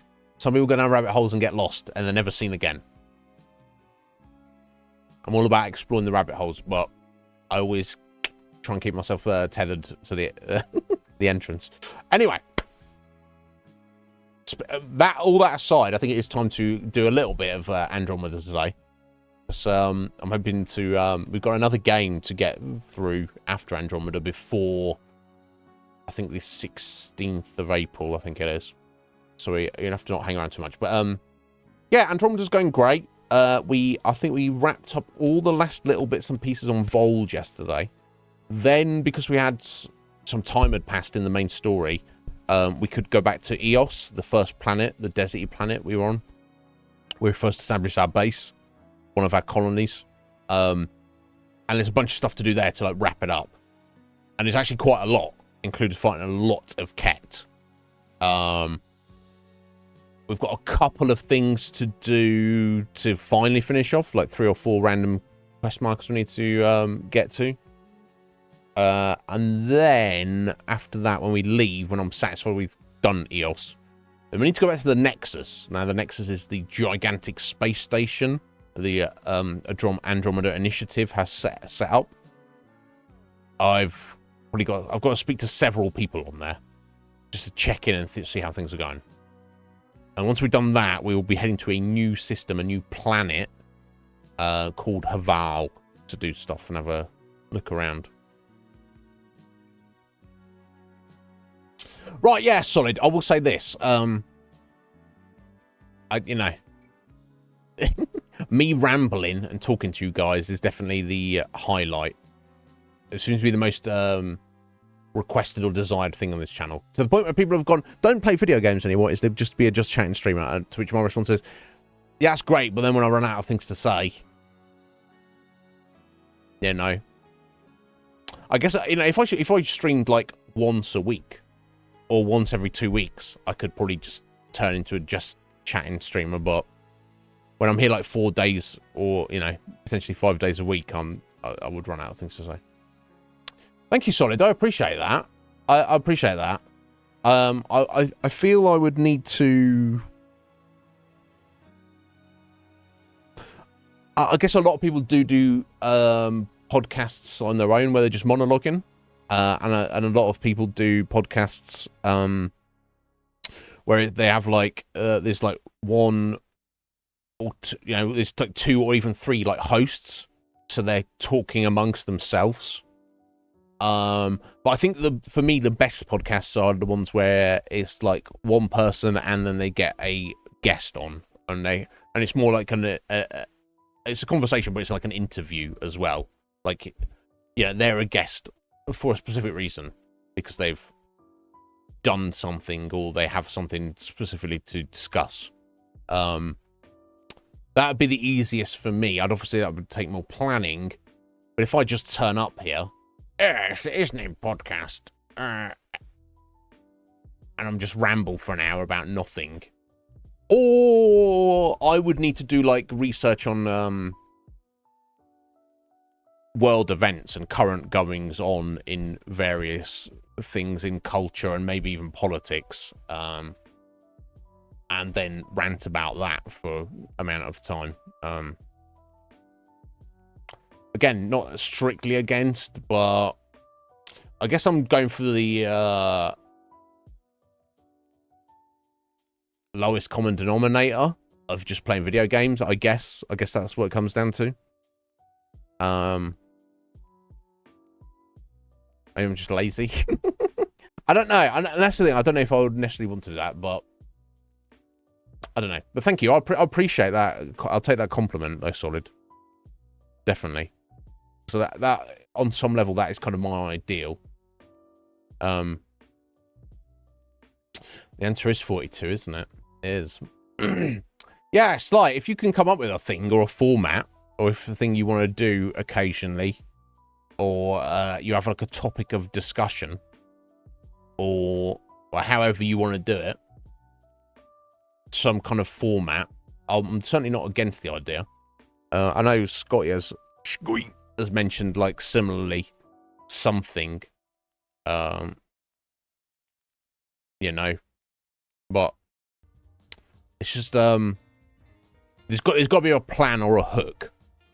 Like if you just like if it's just like, oh, just turn up and see what happens, then I'm like, it feels like too too random. I might as well just like have you on voice now and we're just on the stream like hanging out, right? To make it like more formal. But that other dude, you can't remember his name. Who's that? Scotty's gonna put it together. I don't know. What are we ranting about? Yeah, well, I would say this, sorry, it's more about if you've got something to say than how it comes across. So I won't worry about being memorable, because it's like, look, it's like me being a fucking streamer. There's what, millions of streamers. Nobody knows I exist. It doesn't. How many podcasts are there? There's probably people who do a podcast and there's like nobody watches it or listens to it. Much like this stream, it's like it. Shouldn't worry about that. If you feel it's something that you'd enjoy and you've got something to say, don't worry about the fact of whether you do a good job or not. I'd much rather listen to someone who's not doing a good job but has something interesting to say than someone who's like the perfect epitome of a presenter or host, but they're boring as fuck, right? But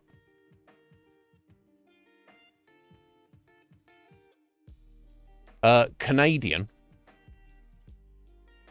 Coptimus Crime, Hoots, Tuba Swan, Ravian, Feifu, I don't think what other Canadians I know. Oh, Poots. Yeah, well, I mean, trying to find a time. And what's the hook, though? Now you've got like 5 hosts, so you don't need guests at this point, Scotty. All right. All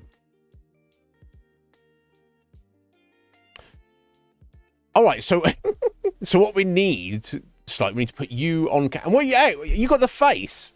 You're trying to say your face is superior to my face. Now that's probably true, but also, so what you say? We need Scotty to write something out that I read, but then we superimpose my voice onto your face for everyone to look at. Yeah, that can work.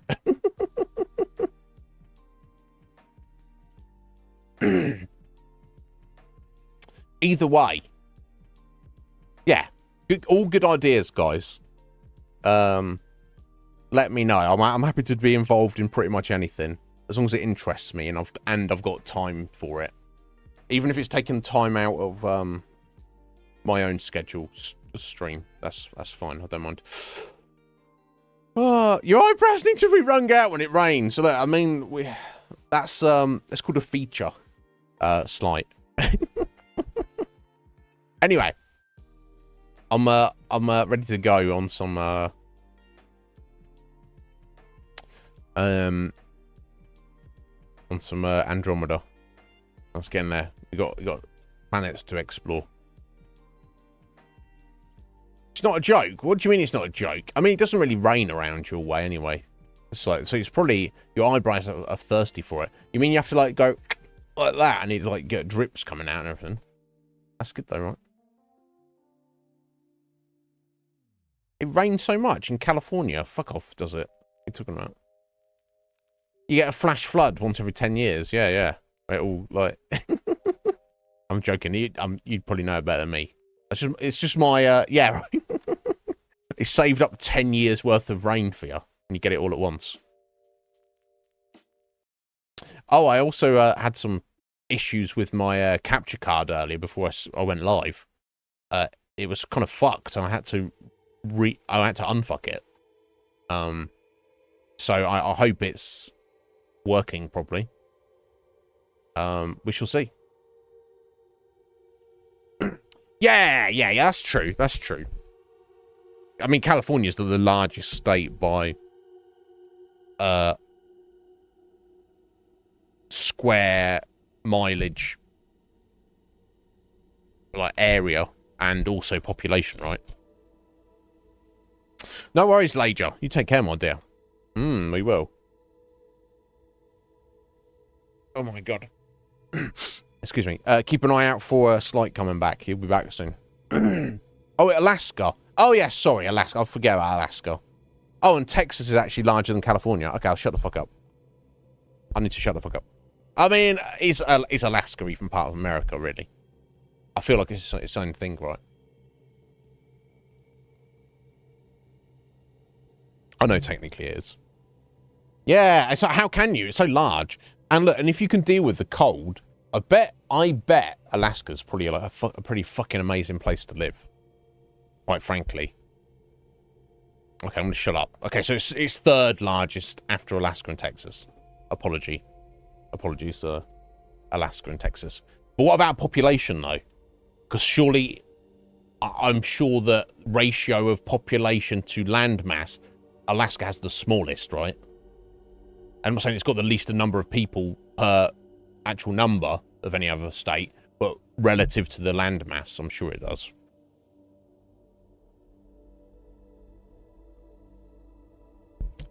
You get paid. Oh, what, New York is the most dense? You mean, Scotty? Got the most people relative to the... Yeah. That wouldn't surprise me. What do you mean you get paid to live in Alaska? By who? The government just goes, oh, here you go, citizen. Here's $6,000. Fuck it.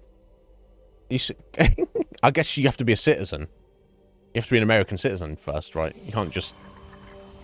I can't just call them up and be like, oi, Joe Biden. Not that he would... I mean, he would probably just okay it because he doesn't really know what's going on, right? But that's...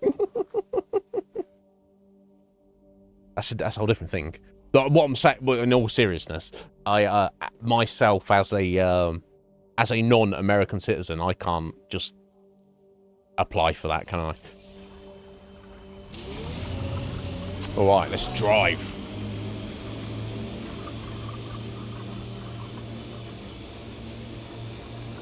Rolling out like we're a transformer.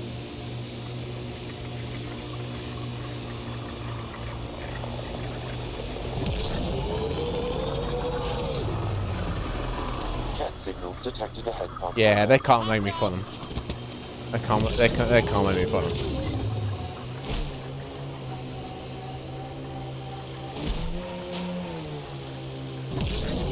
I think they can, but they can't.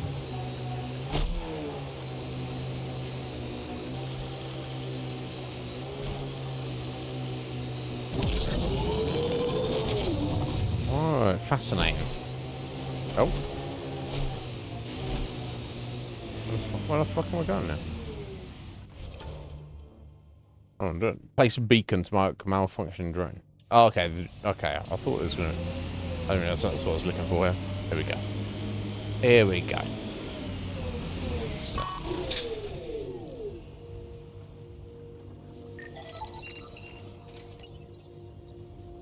Done. And it suddenly vanished. Because, of course. What? Why did it vanish like that? That's weird. Never mind. Okay, next. Scan a mineral.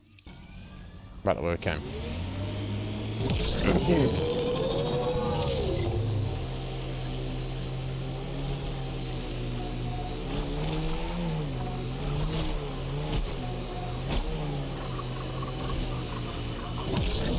I do like driving around in the Nomad. It's quite satisfying. It's kind of cool that they did include that, right? Oh yeah, this got me yesterday.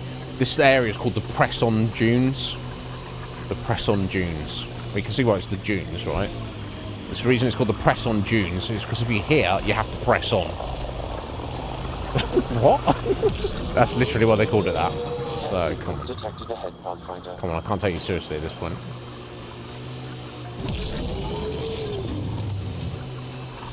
An undocumented mineral has been detected, Pathfinder.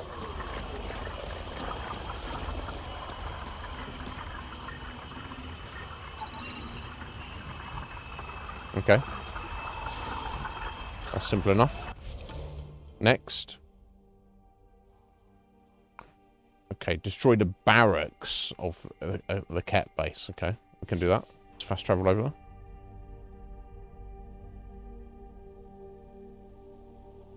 Yeah, what new community? New episodes of Community? The basics. The fancy stuff I got from a Batarian merc who took pity on me. Oh, She really was something. Old as the stars. Had seen everything. yeah, I guess it's like this. Like, I don't think of it as, you know, I wanted it to be a community a couple of years ago. Not that I mean, there's a community on this channel. But obviously you mean, like, beyond any individual channels, like. But I don't know, I feel that's, like, not necessarily a thing. Not for me, at least.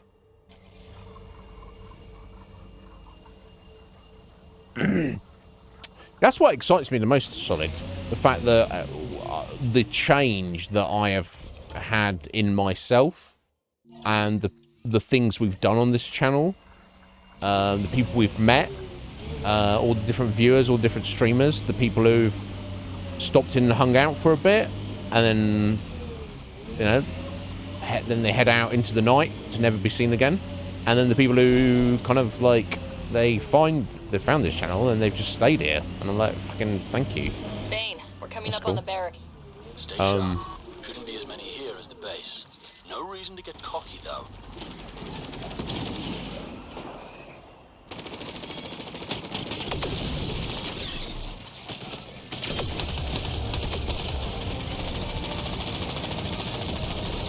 It's fine. We're gonna get cocky.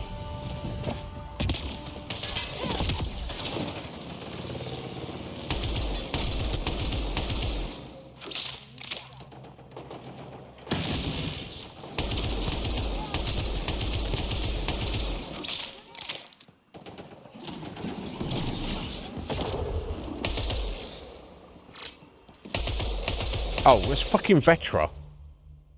Vetra, you look like a cat. Oh my god, I feel bad. She's like, why are you shooting me, you fucking prick?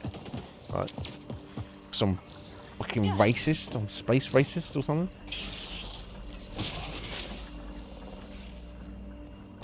No Taurians allowed. So we got one rando above us. Who just got yeeted. Fucking hell, Cora.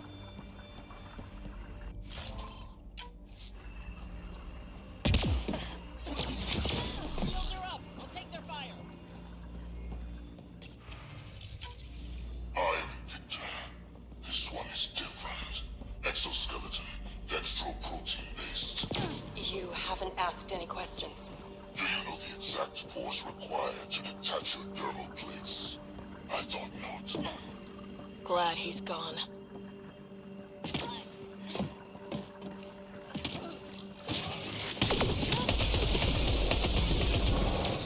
Think that's the last of them. Not bad, little duck. Not bad. Little Duck. That is seriously the worst nickname. Yeah. Wow, this guy's a creeper. He's just some like weird guy who's like, I came to Andromeda to kill things, and these Ket are good to be killed, yay. Now he just called the Pathfinder Little Duck. Oh, what a fucking creeper. I'll stay away from him.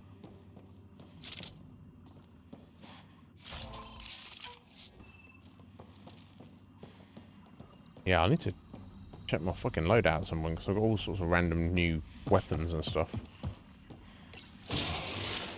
Okay, but I think that's that done for now. Okay, now I've got to go back and see the weirdo. Okay, not a problem.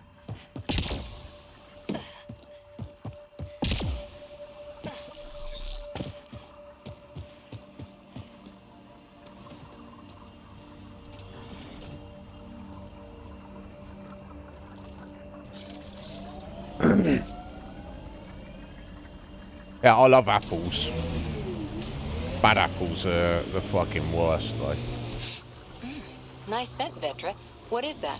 She hit my Jal veteran. needed solder, No, so she's he not. traded for this homemade lotion. I feel softer than any Turian should. Actually, Cora's not into ladies, apparently. So that's unfortunate.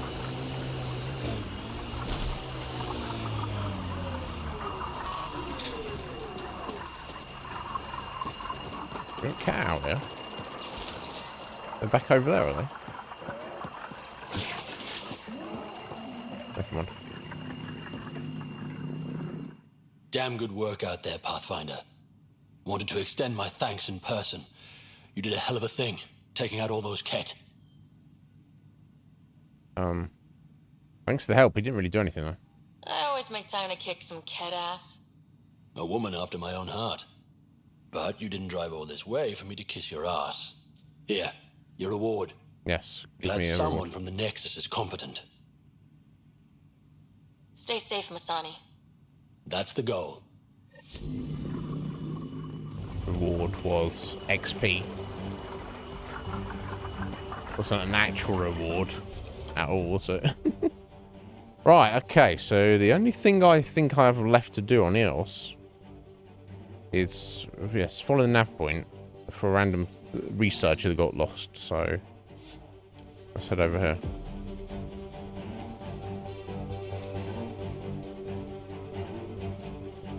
Yeah. Yeah, we've all dealt with those people solid. Yeah. I still feel it's the correct thing to do, but something that I need to personally get better at is, why it's so dramatic right now, I don't know.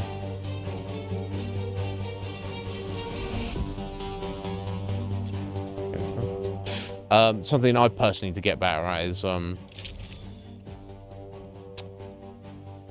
you know, being a bit more savvy about not giving people the benefit of the doubt. Like, I always try and give people the benefit of the doubt. I feel that's philosophically the right thing to do. You know, assume someone's a great person until they prove to you that they're not, and then, you know, and then have no mercy. But even recently, I've had people who are like creepers and time wasters and trolls and idiots in one capacity or another, where I should, if I get a sense of a bit of a red flag, I feel like it's the wrong thing, you know, but oh no, it might be fine, when the chances are it's not. I should lean more into that, but I'm scared of being wrong, which sounds ridiculous. But let's see what I've got here. Let me see what I've got here. Everyone probably got the actual assault rifle there. So I picked up so many different assault rifles here. Okay, so I'm using the Zalkin 3, which, yeah, so it's got the barrel on it to do more damage there. So that would be superior, right? The 4. Definitely. What about the Thokin there? Much greater rate of fire. What about that one there?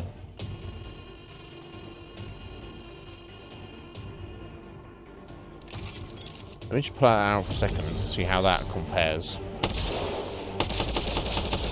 Okay, so that's semi-automatic.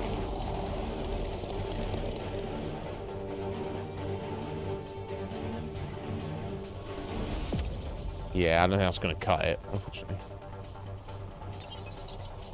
I kind of like the idea of it, but...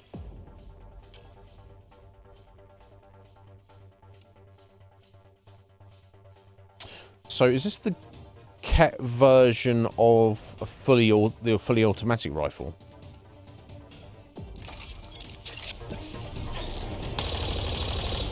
Oh, fuck yeah, it is. Okay. We could put a few mods on that. Excuse me.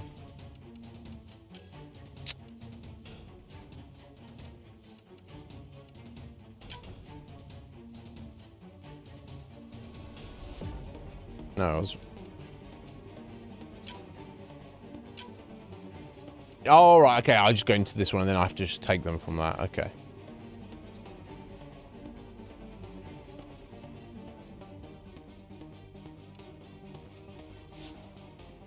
Yeah, okay, cool. I don't know if you have to go... I had to go into... No, hang on. Yep. Hey, motherfucker. There we go. Okay. I had to take it from something else, though, but no, it seems fine. Actually, no, I can take that one. That's adding stability. Well, I don't know what's the difference between... I mean, we know what stability is for a firearm, but how does accuracy tie into that? I really don't know.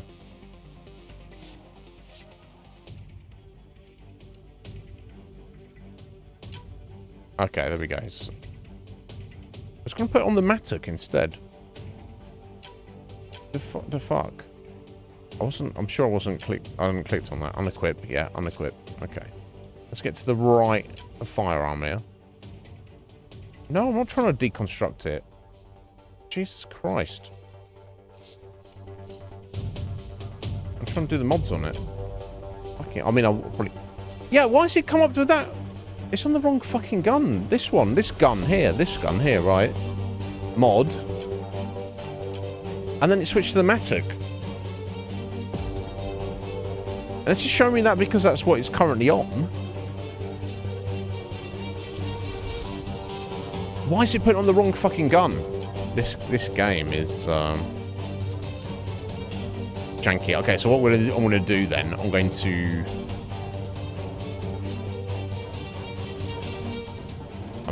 leave my menu here. I'm gonna go into my items here. I'm gonna just deconstruct the fucking thing from here. I swear to God. Now... Okay, the damage is a little less, but I can't see how I would want to go back to the burst fire. That one seems solid as it is, so... There we go, now I've only got one fucking rifle, bro. Jesus Christ. Metapod! How are you doing? Are you well, sir? A chicken cobbler? Excellent. I'll test it for you. Yeah, it wasn't that complex. Yeah, I'm not much of a chef, or cook in any regard, Metapod. Yeah, when I have most of my food I eat is stuff that lives in the freezer. And then you take it out of the freezer and you throw it in the oven for X amount of time and then you take it out and eat it. That's it. Is it the best food ever? No. Is it the most convenient? Yes. I don't... I would choose convenience over, you know, quality. Obviously, we all want quality, don't we? But when we put in effort, but... Yeah, you've got responsibilities now, Mel. Alright? You've got to cook something nice and nutritious for your husband. How's he doing? Is he alright? I guess he's at home now, right? Yeah. But here's what I was getting at is, well, it seems like a hassle. At the end of the day, if you actually if you have the ingredients and you get a recipe, you're an RPG gamer, Mel, you know, so you can follow instructions. You know how to, you know how to do a thing, you know, so much like me, you can take you go, oh, I'll just follow this recipe and then just do the things. And then you go, oh, actually, I did cooking. I did it. I actually did cooking and it was good. Just like I say, aside from circumstances where you need to do that, I don't want to do that. It's not actually fun for me. Some people enjoy it. Some people like cooking. I'd rather play video games. He's okay right now. Excellent. I'm pleased to hear about that. Oh, sorry. Going back before depressed, and this is the end of the world. No, okay. Right. Okay. But is he feeling okay physically? But is he not relieved though that the surgery went well, or is it just kind of like kind of like shaking him up at like, the whole situation, so he doesn't know how he feels emotionally. Unless he's all right in a minute. I bet he'll be all right once he's got that cobbler in his chops. That's no euphemism there. I'm not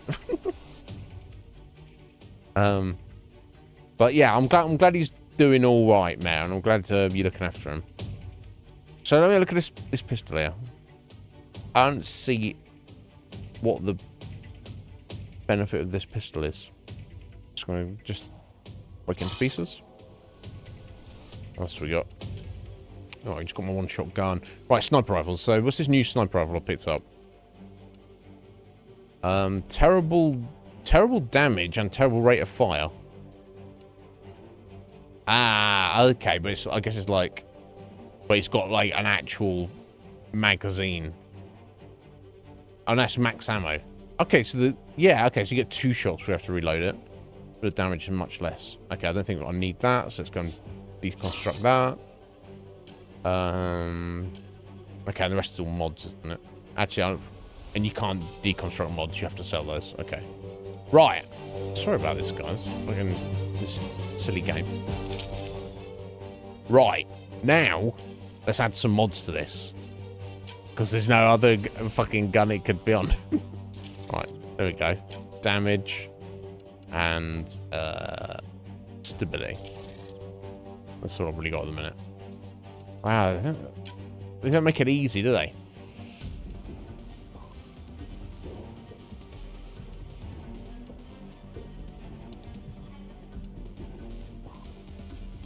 Okay, I don't want to change any of those up. Okay, so I guess it's just a new assault rifle, which I guess it's our most used firearm. I guess that actually it's not a bad thing. Okay, sweet. I think that's all I need to worry about right now. I don't think I've got any points to spend leveling up. We should be having this dramatic music right now, I don't think, but never mind, here we are. No, we actually really shouldn't, but this game does its own thing, right? What does Sid think about all this? Not many miners are out of stasis, She acts like it's all right. She's still optimistic. but not stupid. Not even a little bit. You said damage to her cryo array woke her early. How early? She saw everything go down.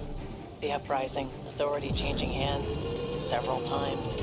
Honestly, Cora, sometimes I wonder if she keeps it together so I don't give up. Should be fine. She seemed very cool when we met her. Okay, so Pathfinder, the nav point in the Initiative Researchers Journal points to this location. this music's perfect if we were like in the middle of a battle, but so many weird little bugs we've come across in this game. I thought I'd already been down here. Well, I guess not. I just came down here exploring rather than here for the quest. I guess is the idea. Never mind. Wonder what's down there. Okay. Right, well, I mean, the oxygen tank is just while his lung is fragile, right? After the surgery. Just to, like, top him up. But here's the thing. If it came to pass that he had to have the oxygen tank forever, that would suck. But yeah, it's better that than not being alive, right? And he's got you, and he's, you know, it could be much worse, right?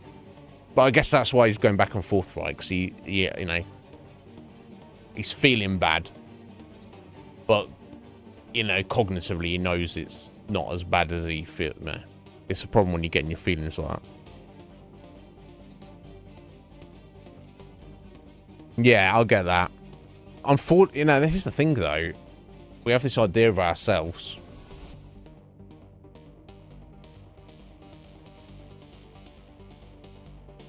But eventually we all change.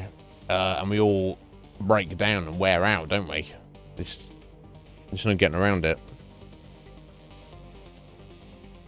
Yeah, for sure.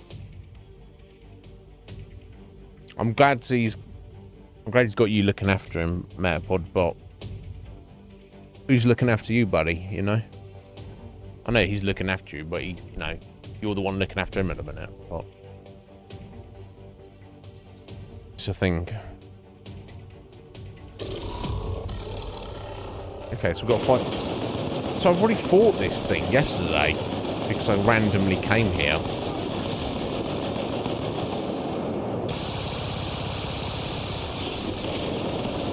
That's like that, is it?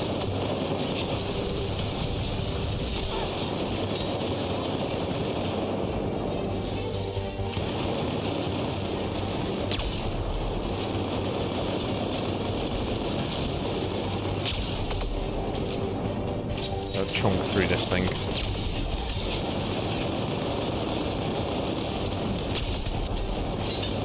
Ridiculous shields on it.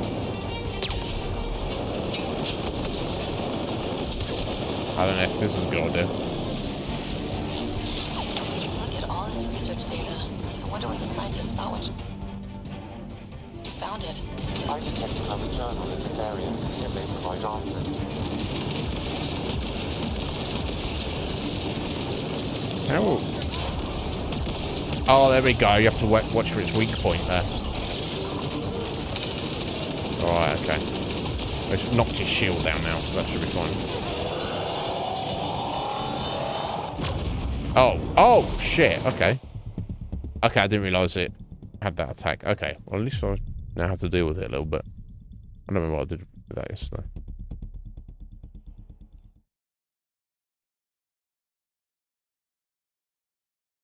Yeah, Matt, that's all you or anybody else can do. Is your best. That's literally all you can do. Yeah, this is a bit silly though. I literally came in here yesterday, fought this thing down there, and now the same thing has respawned in the same place. It's just a bit, you know. Wonder what's down there.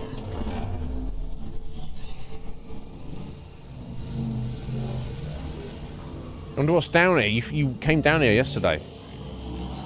What thing to say, Sarah? Fucking hell.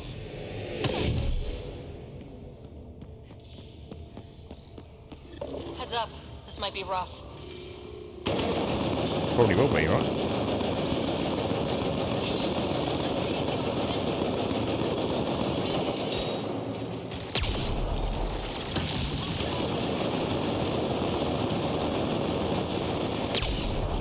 Now, do I need to get closer to it to get to open up, maybe?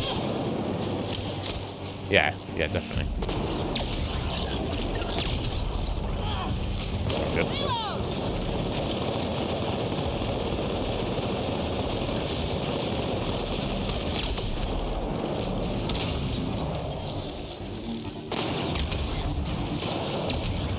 Fuck's sake.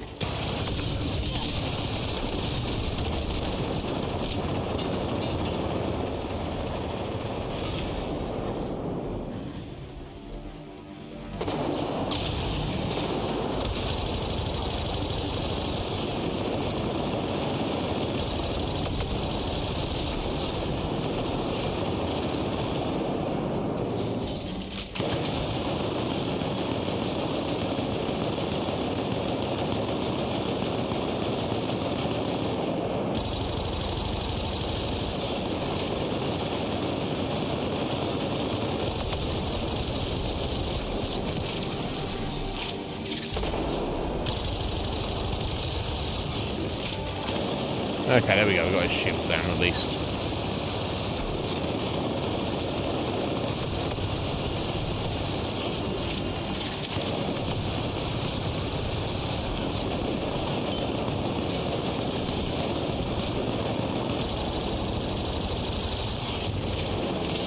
There we go. Annoying piece of shit.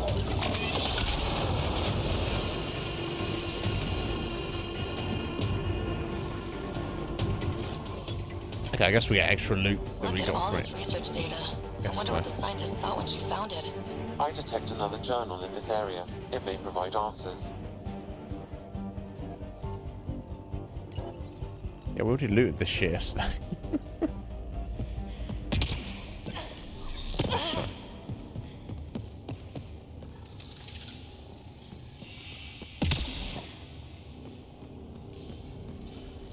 Okay, so what are we looking for?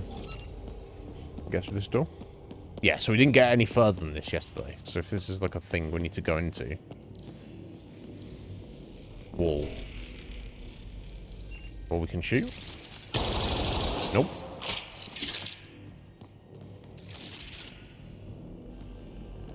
Ah, okay, I have to hit the switch at the top there. Okay.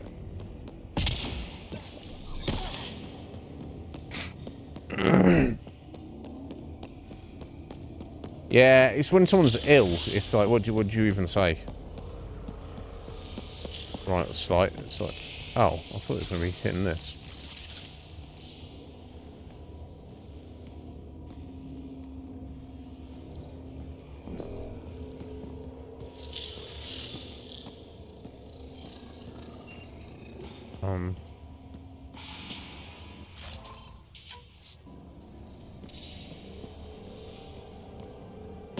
Oh.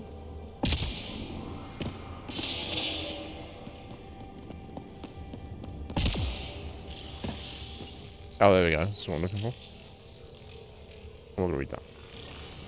I knew it was a long shot, but I still held hope she was alive. All we can do is turn this into Padromos, like she wanted. Well, there you go. Okay, that was that. Let's get out of here and turn this in.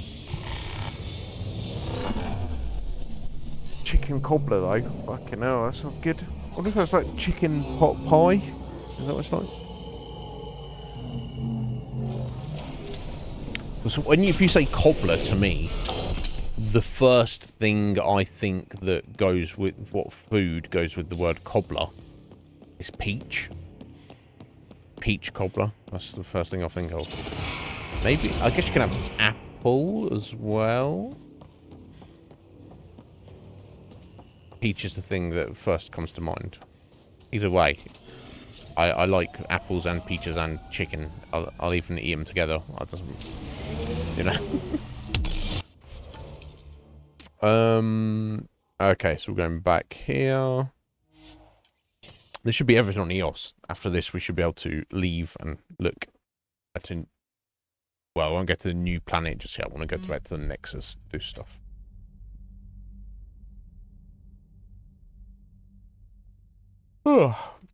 Several of our companions want to have a word with us, and I think some of the leadership on the Nexus I need to have a word with about things as well.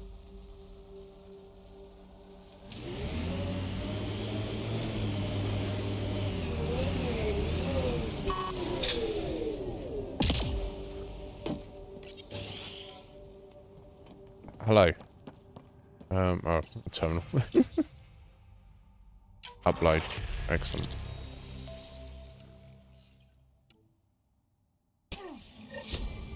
Level up, level 26. Okay.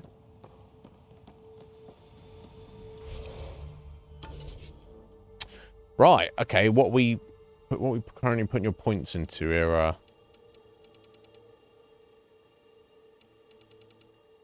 young Sarah. What did I decide on? Ah, the overload. Yeah, because I'd want to stand still. I was like, well, we were forced to get this anyway, so I might as well upgrade this as it is. Recharge speed, I didn't care about that. Just get more damage. There we go.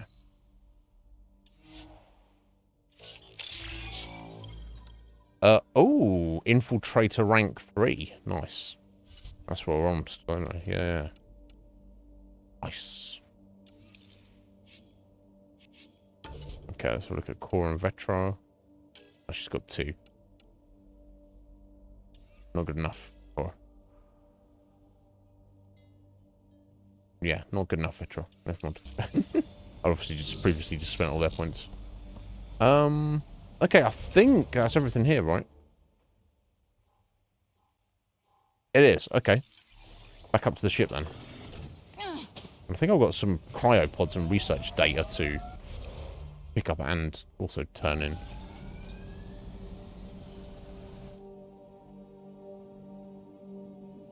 sent his go? Leaving Atmo. All clear. Come on, Sue, you don't need to Atmo. Leave an Atmo. Can you not chuck a few extra syllables on that?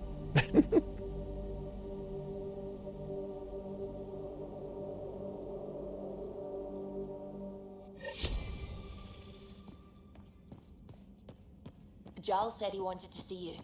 Jar won't leave me alone. Quite frankly.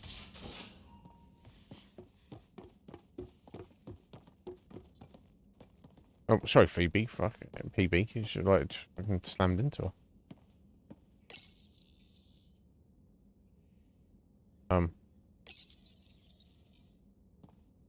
Okay. This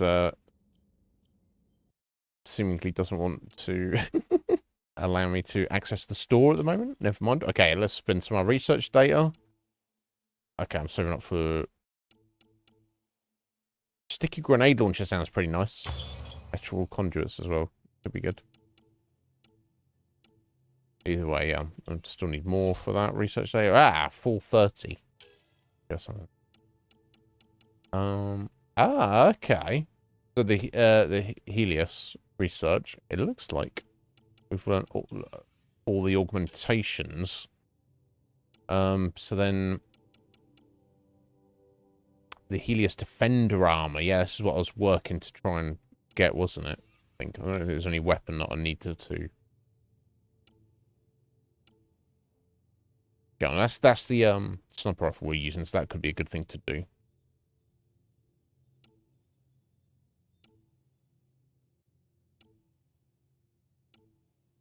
Okay. And the Thokin assault rifle is what we're currently doing. Okay, it's melee weapons. Okay, I mean, that's all well and good. Okay, so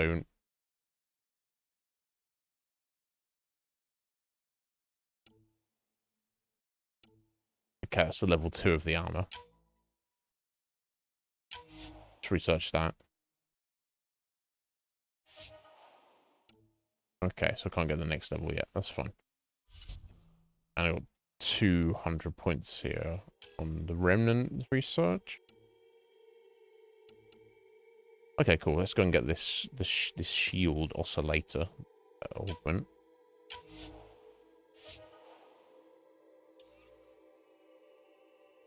Okie doke. I don't think there's anything developed right now. Or maybe there is. I do have the... There was a platinum one with that. Don't remember.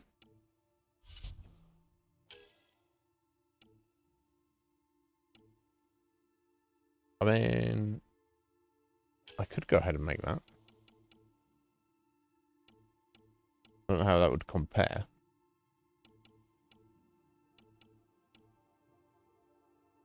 It's a common blueprint, but...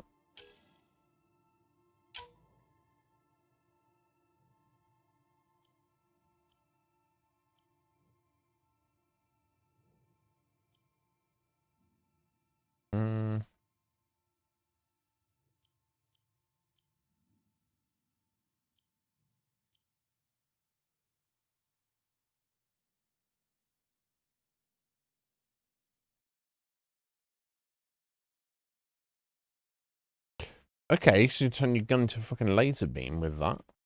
Interesting.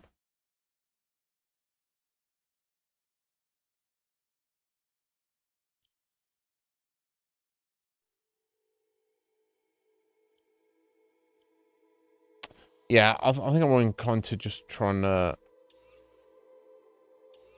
not worry about making anything in particular right now. And save my crafting materials for later. Although that... it's rather nice.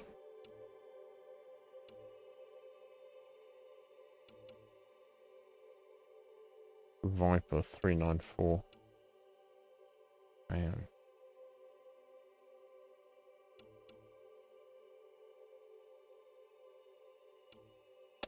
The Widow. Oh, that's the one. That's the actual high damage per round rifle.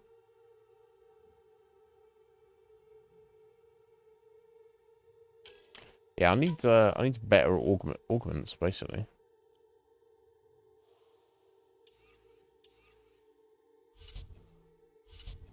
Oh, we've got Nomad upgrades though. That's what we got here. Look at that, silicon. I don't have any silicon. And I'm out of platinum. Or I never got any. Defensive fortifications. Improve the Nomad shield strength and frame integrity by 24%. Yeah, let's do that. Done well. Emergency shield discharge. When the Nomad shield's entirely depleted, shield cells will discharge and a shockwave that sends nearby enemies flying. Now, that's hardly needed, because I would say that if your shields are getting... You're not really getting attacked. Well, you get a few shots fired at you. You're not fighting while in the Nomad. That shouldn't be a thing, but I guess I could just get it anyway. I need platinum for improved boost. Need platinum for improved shields. Ah, what's this though? Great improves airflow and fuel injection for an even longer boost time. Nice, we'll probably get that. Need platinum for torque management. 6-wheel drive. The vertical thrust upgrade, also need platinum. God damn it. Maybe we can, I don't know if we've seen anywhere you can buy platinum. Anyway, let's get the supercharged boost.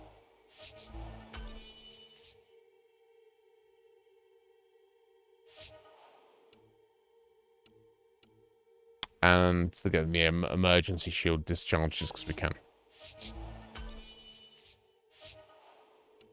But everything else is going to have to wait. So we need silicon, graphite, platinum, platinum, platinum, platinum. That's unfortunate.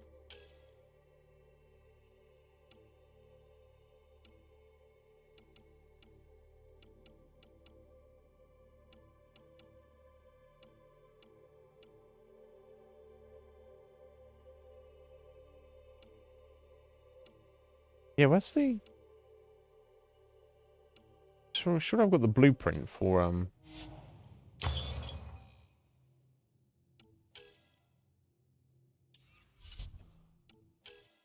Yeah, Helios Defender.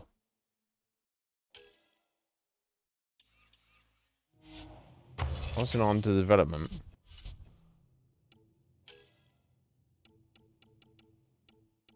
Ah, there it is. It is. Okay. Oh, wow. I could make it.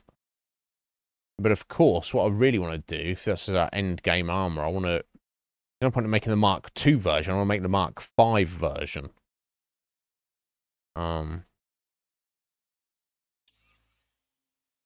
Right. You have AVP outstanding, Pathfinder. Your dad was Turian? That explains so much. What's that supposed to mean? You know, how uptight you are. PB, why are you starting on Not Lexi? Uptight. Not even 300 years old and fussing at us like a matriarch. I'm a doctor. Fussing's part of the job. He's 2. Fucking hell. Lexi, are you alright? Is she giving you Going shit? through the readouts from the CAT facility. I've never seen such advanced genetic technology. Frankly, it's light years ahead of our capabilities. See you around, Lexi. That's all I had. I'll let you get back to it. I have nothing I'll to be say to you, here if you apparently. need me. Fucking hell. Okay. Alright, okay. Let's get my pods, right? I've got 1 pod. And I've got rewards to collect, of course. Ah, of course, I've got research data. Milky Way, minerals acquired. Tech materials delivered, okay.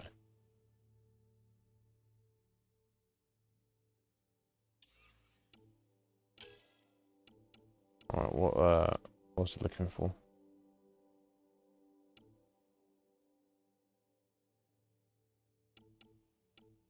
Organic materials? XP bonus. I don't know if that's how important that is.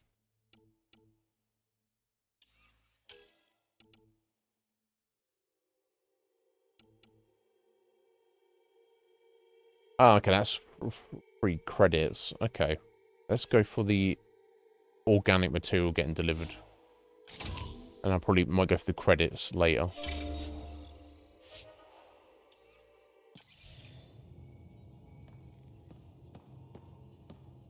Nice, yeah, all sorts of random shit.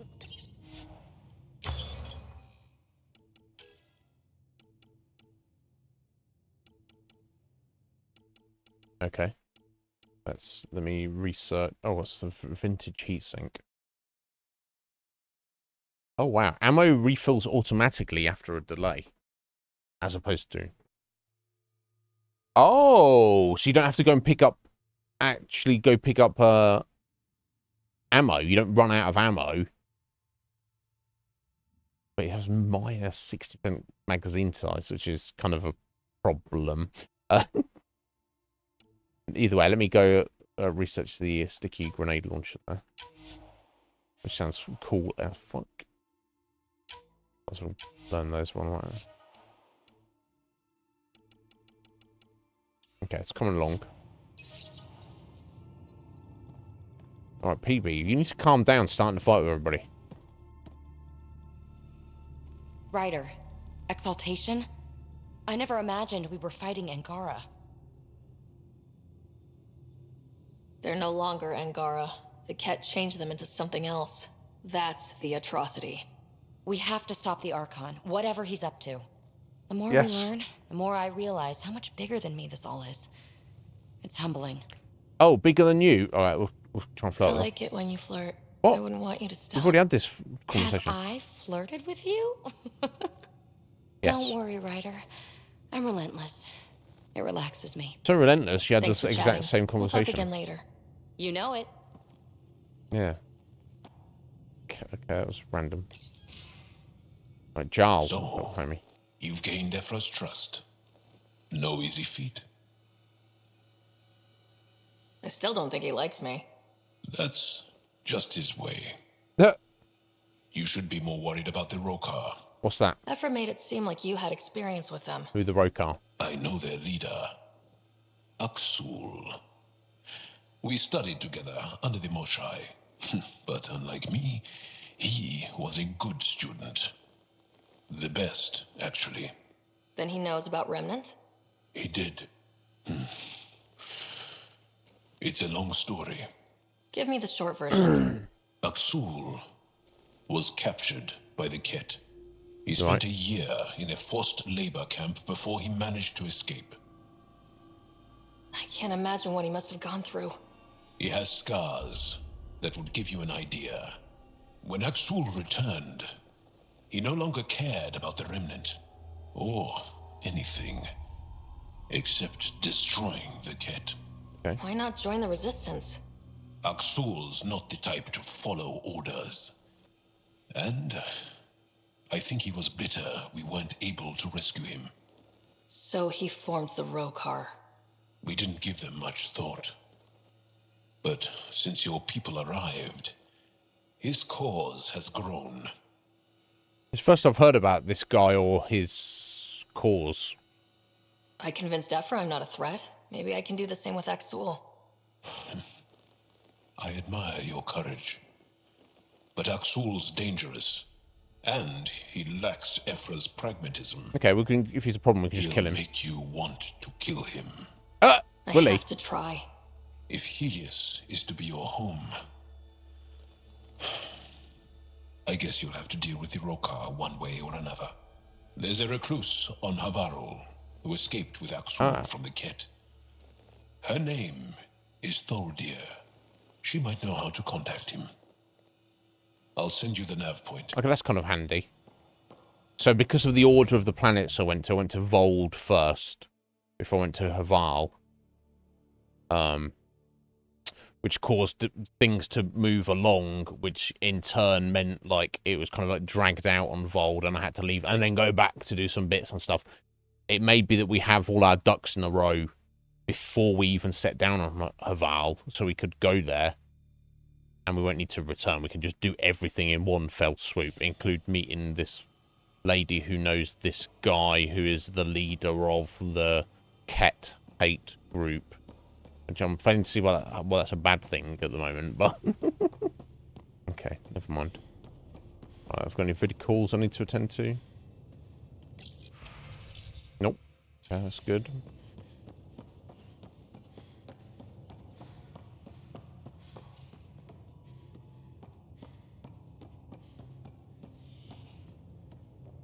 Now, I don't need to really go and talk to everybody because I need to speak to Jarl there because I was told to, but I'm going to the go back to the Nexus and then everyone will be hanging around there anyway.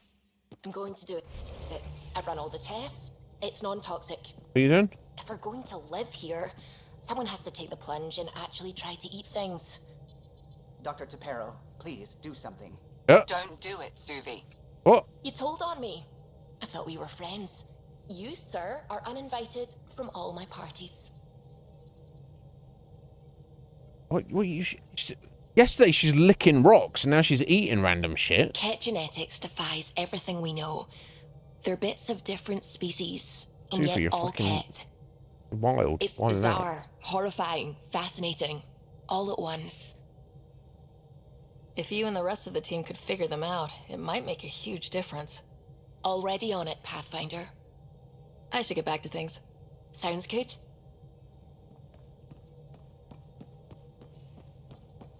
What can I do for you? Yeah, and I don't need anything extra from you, I'll let you concentrate. You know where I'll be. Yeah, that's the only place you'll be. Okay, it's 6:15, so before we go out into space, I'm going to run out for a few minutes to make coffee. I'll be right back.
And it's cold as fuck.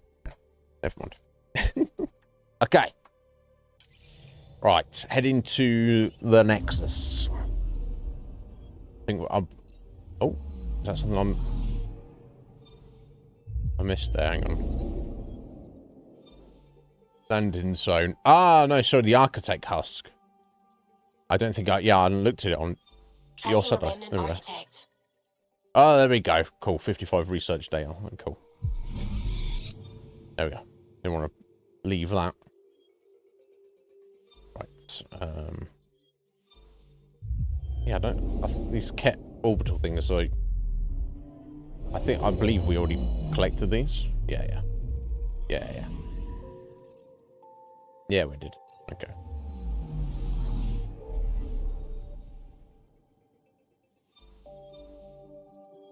Right, so that's the system we go to for Haval. That's where we're going back to the Nexus. And then own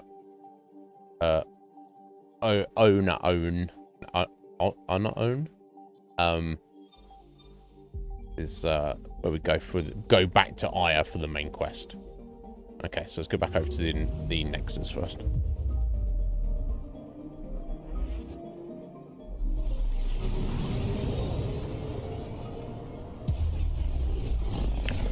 I love spaces like there's no up and down. Right? So it's something about it. It's amazing. I've always find it's funny in any sci-fi thing. And this happens all the time, particularly in Star Trek. When two ships meet in space, they always happen to be the right way up. Right? Whereas in terms of space travel, they should technically just... The chance of them getting to each other the right way up would be almost like infinitesimally unlikely, right? Because there's like... How many axes of degrees could they possibly... The variations are there, right? Several. They could come in from anywhere, but... then they always happen to come in at the right angle. Funny that. I get why they do it, obviously, because it's just not. It'd be cooler for me if that was not the case. Yeah, look all fucking hell. So hanging out with PB, hanging out with Gil, having a movie night, something called the Firefighters, and something called First Strike. I don't know what the fuck. So let's get to it.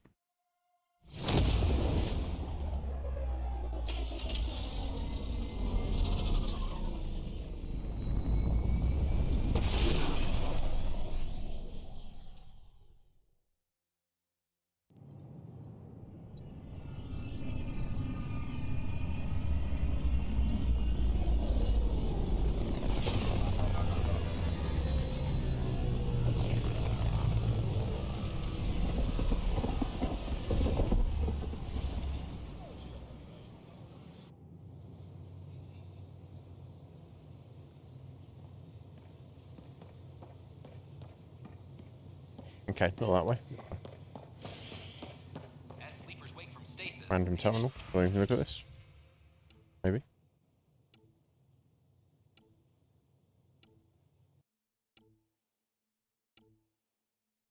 Are these just internal news? Okay, no, there's a lot of these updates. So this is related to everything we've done. Yeah, victory on Vold, yeah.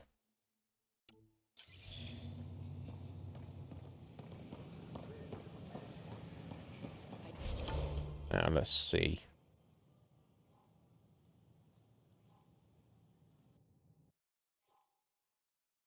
Right, okay, meet Gil at Vortex to play poker, apparently. It's very important.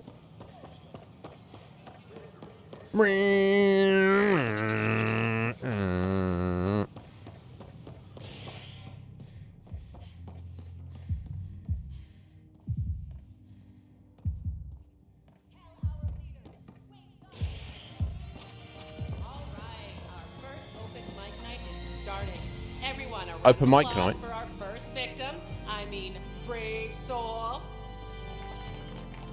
Hi, I'm Vero, and I have this poem. Go on then. Oh, shit. Poetry. Shut up, dickhead. It might be good. I'll just, Yeah, ignore that, dickhead. I want to hear your poem. face, all silver splendor, traced with green and gold, is precious more than ever. Now the hour is growing old. She'll watch my final parting, sketched bright upon the sky. While I stay young and sleeping, she will age, forget, and die. Her sweet and shining memory is safe within my mind, but why couldn't I say I love you to the girl I left behind? Remind me to apologize to Pharaoh later. Yeah. You better. Yeah, that was good. Yeah, congratulations, Vero. Good getting out there and doing the poem. Welcome back. Looking at all these dickheads. Gil, what's going So, on? Ryder, big news. I think I found my purpose in life. Oh yeah? What's that? Thrashing you at poker? Should I deal? Ryder, I can read Gil's vital signs and give you an advantage during the game if you like. No. Don't. Alright. You can deal first. No, I was telling Sam not to allow me to cheat. Getting my ass kicked is what I'm doing. Poker's lost me several friends over the years. The only one who still plays me is my buddy Jill. I know. Jill and Gil. She must be a glutton for punishment. That's how I know she'll always be there. Jill's a fertility expert. Heads the initiative CRC. My only real friend from back home. I bet 50. I call. The CRC?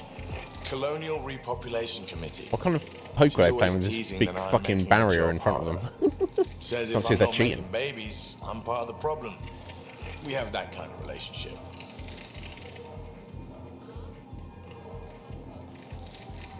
Sounds kind of disrespectful. It doesn't bother you? Nah, she's like family. Supports me unconditionally. We just ride each other like that. You should meet her. You'll see. She's amazing. Another 100. I fold. Another one for me then. Well, that's that. Surely I'm not an expert at poker. I understand roughly how it works, and I'm not very good at it. But surely poker works best when there's multiple players, right? Because if you're just playing one-on-one poker, then if you fold, then someone's automatically won, right? So then they're just like, what I'm saying is, if you're playing one-on-one poker, then you just have to just not fold, right? Surely you go, no, fuck you, raise, fucking bring it on, bitch, and psych them out, because then it's like, so you're playing chicken, Surely if you're playing chicken, the idea is you don't chicken, you don't fold, even if it means you die, if it's one-on-one, right? Now, am I misunderstanding? I'm misunderstanding how poker works. Like, if you're playing with multiple people, then obviously you're trying to hedge your bets and, like, oh, is it worth the risk against this guy? If you like it's me versus you. You're like, no, motherfucker, I ain't folding to you, bitch. If you're going to take my money, you take my, you beat me. You beat me legit. I'm not having somebody beat me because they bluffed me, right? I don't know. You win. Slice the card I've achieved my expert. true purpose in life. What will I do now? Okay, next one, buddy. I won't. Revenge will be mine. No, it won't. Someday, maybe. Jill predicted you'd be my downfall. Can't wait to tell her she was wrong. Another streak intact, I'll say. Yeah, I wasn't going to sound Ouch. cheap. Have fun. And thanks for the game.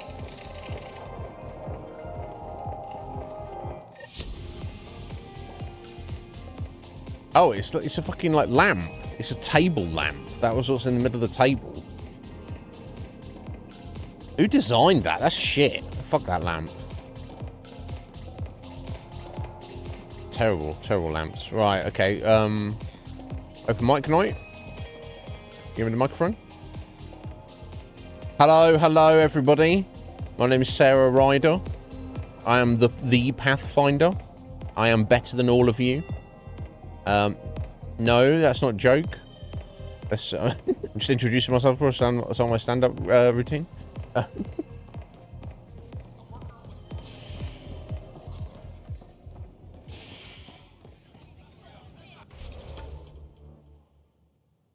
Okay, so we've got protesters around the Nexus. Our Nexus, our lives. Hello. Tell our leaders. What's wake going the on? Sleepers. That's your new galaxy. Making speeches about some fresh start while your kids stay frozen. And it's all thanks to your Pathfinder. That's me. Excuse me? I'm Pathfinder. We've waited months for our families to come out of stasis. They should have gone to your outpost. But since you think research is so important, military personnel got bumped down the list, like my clan brothers. All the reassignments mean they're in 10 different colony blocks now. And my mother just got caught in the middle. Yeah, shut the We fuck only up. had resources for one outpost, so I focused on the skills we needed most. And what we need is our families back. Maybe you... No, what you need is to fucking check yourself. Again, it comes back to this weird... I mentioned this a couple of times before. Not in a couple of streams, but in this game. This weird idea... Well, the Exiles, I think it was. This idea of entitlement. You've got on a spaceship to go to the next galaxy over. You have no idea what you're going to face. You know that you're going to be asleep in cryo for 630 years. Anything could happen in that time.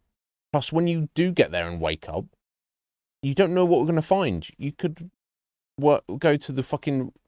Maybe this is where the Reapers come from originally, right?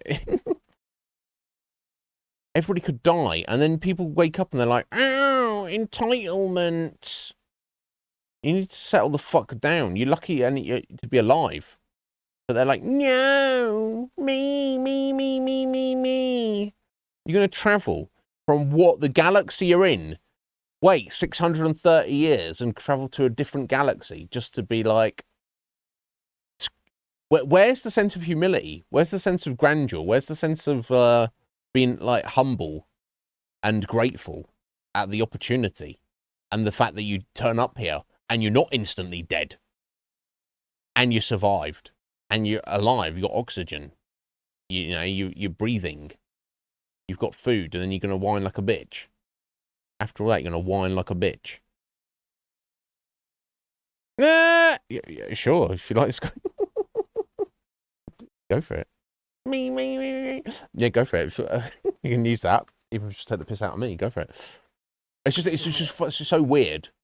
I get that they're awake and they want their family to be. It's like, nobody's like saying, "No, you can't have your family wake up out of stasis. They must stay there now." It's literally on a... you got to balance waking up the population based on your access to resources. So obviously there's a pecking order. Out of the, I think it's about 1 million individuals have come over to the to Andromeda. On that list of 1 million people, there's literally... No, it's not even 1 million. It's not even that. It's 100,000, apparently, which actually, now we're here, that seems kind of... like... That seems like an less of... That seems less than you would think would actually be. However many it is, on that pecking order... There's somebody who will... There's one individual who will be the final person to be defrosted, right? That's got to be somebody.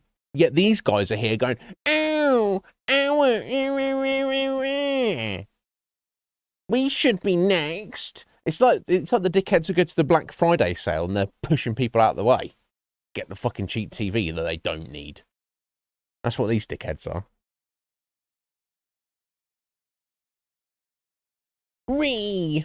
That's what I'm talking about. There's enough people in this world, and that these guys are going to travel to a new galaxy to go and sort your fucking lives out. Sort your space lives out, aliens.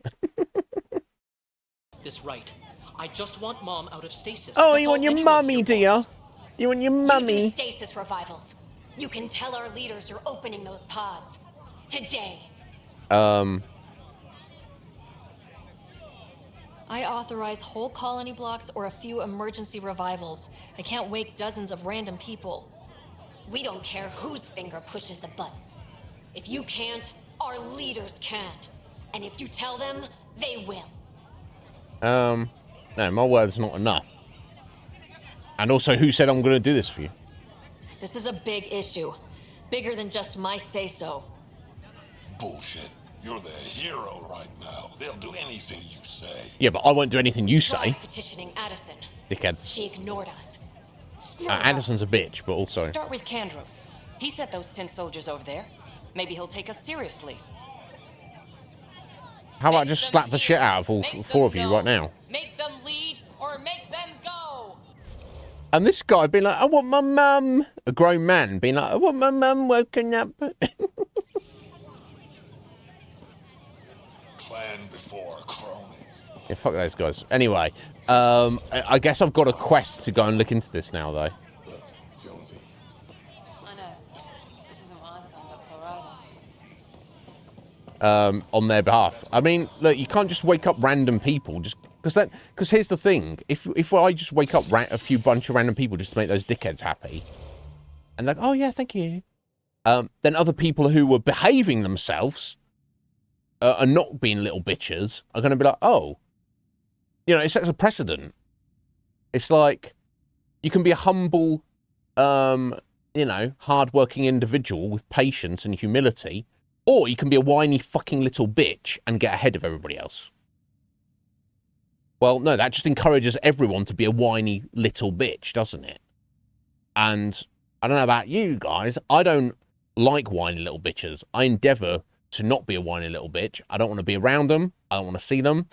I think in a perfect universe, whiny little bitches should not exist. And we should be doing everything we can as individuals and as a society to discourage whiny little bitches, right? Yeah, the game here is like saying, oh yeah, no, encourage these whiny little bitches. I don't know. Maybe I'll talk to the bad man and he's like, we just, you know, he's like, he comes on and tears him a new one. I don't know. Oh, Kandros, he's like the head of security, isn't he? That's what he has to say. We'll see.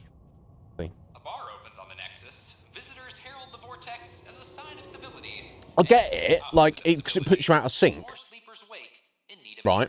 Say, like, if I'd gone over with my brother, and you know, he's 2 years younger than me, even though you think he's the mature one,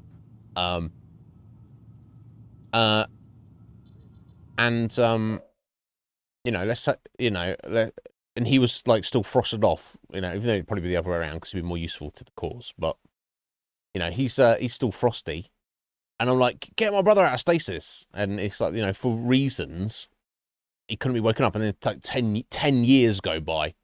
Well, so, you know, I used to be 2 years older than my brother. Now I'm 12 years older than him. In physical age and experience. Because obviously I've been awake doing things for existing and living and doing stuff for 10 years longer than he has. So I'm literally, suddenly, I'm supposed to be 2 years older than him. But now I'm 12 years older than him. So that's going to be like fucking weird and shit, isn't it? Obviously, the longer you leave it, the weirder it gets. Right? Or that guy who's waiting for his mum to wake up. You know? Leave it long enough. You wake his mum up and he'll be the same age as his mum. Weird, right? But also, stop being a whiny bitch. And this is what you signed up for. You signed up for this possibility. You fucking bitches. Sorry. Vitriolic today, aren't I? Fucking hell. Tuesday, son. Ryder, we exiled the prisoner, Nilkin. Good. Tough decision based on what you uncovered on Eos. His wife, Mariette, insisted on going with him. Yeah. It's hard to let go of someone you love. So it seems. It'll be a tough life out there for her. For them. Kandros, tell me about these fucking protesters and what we're going to do about it. I need to talk to you about stasis revival and those protesters in hydroponics. I see. Maybe I should get the others for this. Yeah, get all the others. Protesters have seized hydroponics? They want their families out of stasis. The outpost on Eos disrupted the schedule. They're scattered across colony blocks. Dozens of people. The protesters want this fixed today. The realities of our position are... We can't wake those families. Agreed, Cash. We don't have the resources, and there's nowhere to put them. Yeah, agreed. We only just got on our feet. Plus it messes up the schedule again. What do you suggest? Leave the families in stasis where it's safe and get those protesters out of hydroponics. by making them seem criminals sympathetic, and but arresting so them. did the exiles. We can't risk another revolt. Survival is more important than family reunions.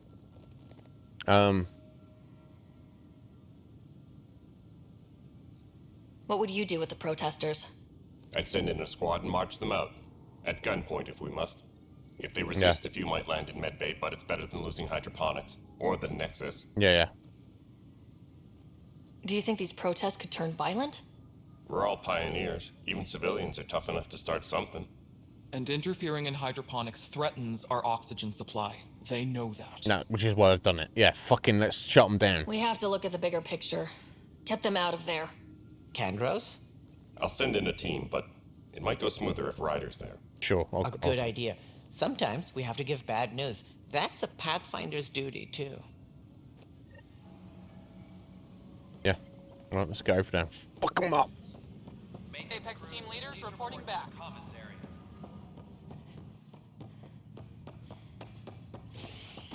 An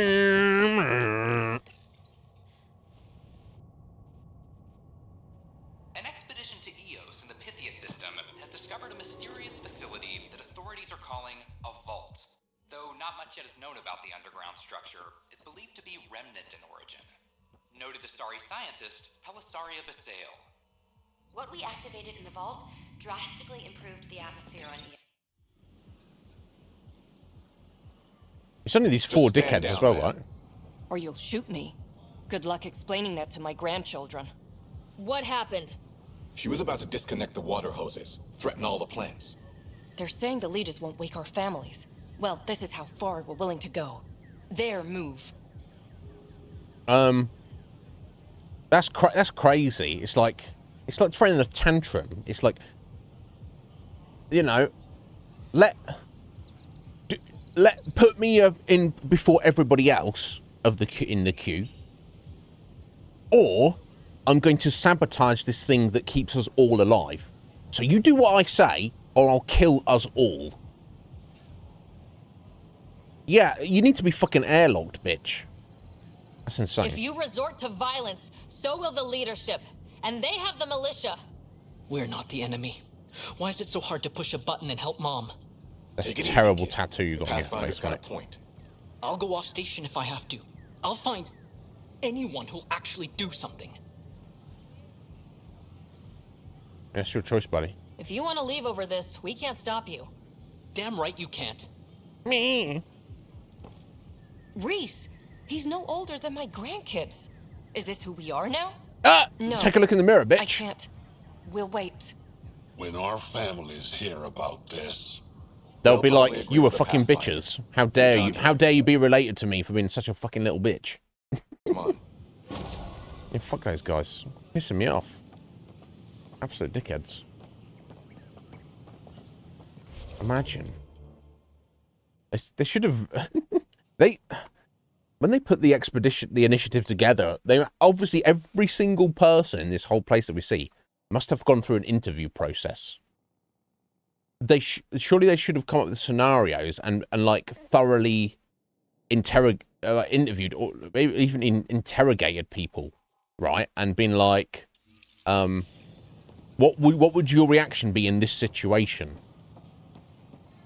You're awake, but we can't wake up your families for X amount of time.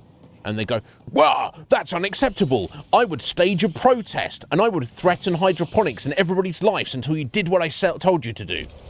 They'd be like, "Oh, okay, well, yeah, you can't really come along on our expedition then. Sorry. You failed the interview. Sorry." Right? So then they would have just lied. They'd be like, "Oh, no, I totally understand that. And yeah, no, of course I understand why we can't do anything about that. And it's just what we're accepting by coming on the expedition." Or are you telling me that interview didn't take place? That question wasn't asked? Again, this comes back to a little bit of like, the inconsistency of like the whole setup of the lore and the story in this game. There's certain aspects, because they've got to like shoehorn in side quests and narrative things, side things to like have like confrontation and things come up. But it seems like the writers themselves have not looked at the bigger picture of what they've actually done, right? So it's things like that that make it feel more like, here's Here's just a new Mass Effect game. Never mind that it's set in another, galaxy. That's neither here nor there. That just happens to be the setting. Rather than actually look at it from what that really means. Again, I'm nitpicking, but it's noticeable. Welcome back, Akuma. Right, yeah, right. I'll tell my grandchildren that you did this, and then they go, and the grandchildren go, oh, well, why did they do that? Well, we were going to murder everyone, including you. And then the grandchildren were like, oh, well, I'm glad that they, I'm glad that they stopped you then, Grandma. You fucking psycho. Right? I don't know. And then that guy had a hissy fit and was like, well, I'm leaving then. It's like, good. Bye. Have a nice life. I swear to God. Anyway. All right, here we go. Got to download some movies somewhere from operations, so we can have movie night on the ship. Apparently. Yeah, that's what I'm talking about. Okay, and I guess look, if you look at it objectively, reality at the end of the day, I don't know. Do EA actually own BioWare? Or do they just work with them closely? Either way, someone was like, we need a new Mass Effect game because money. And then they came up with this, and then, they just kind of rushed through it. And it's like, can't compartmentalize. So the guy who came up with that little mini quest there was probably just like, oh, yeah, that makes, without thinking it through, right? Without thinking, actually, does this actually make sense in the context of this setting? He was probably just had a note, like, sent a fucking email at work and was like, Dave, come up with 10 side quests by the end of work today, or you're fired. And Dave's like, shit, I better pull my thumb out. Dave don't give a fuck whether it's actually consistent, right? He's just trying to keep his job. So then you get weird shit like that. I don't know. And you know what? I'll be honest. The only reason it's pissing me off is because I actually really like this game. I actually really like Andromeda. It's pretty fucking good. But that's why, because if I thought it was shit, I wouldn't care that didn't make sense, right? Never mind. Right, let's get downloaded the movie. Right, Pirate Bay, where you at?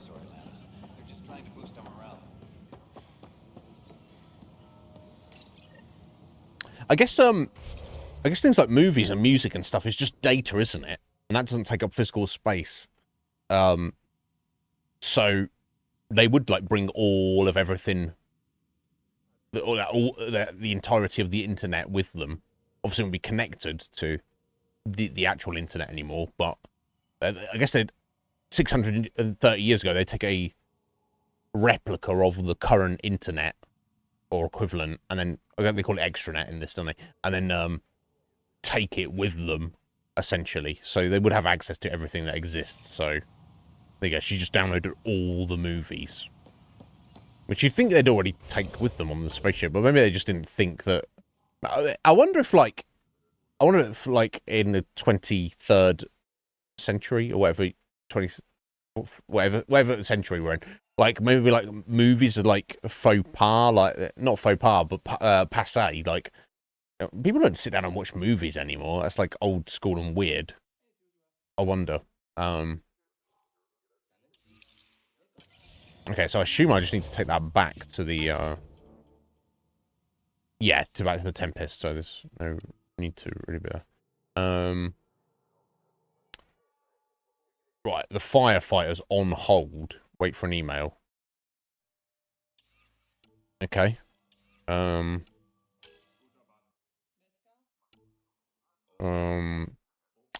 node, right? Yeah, okay, I've got another memory to deal with my my poor deceased father.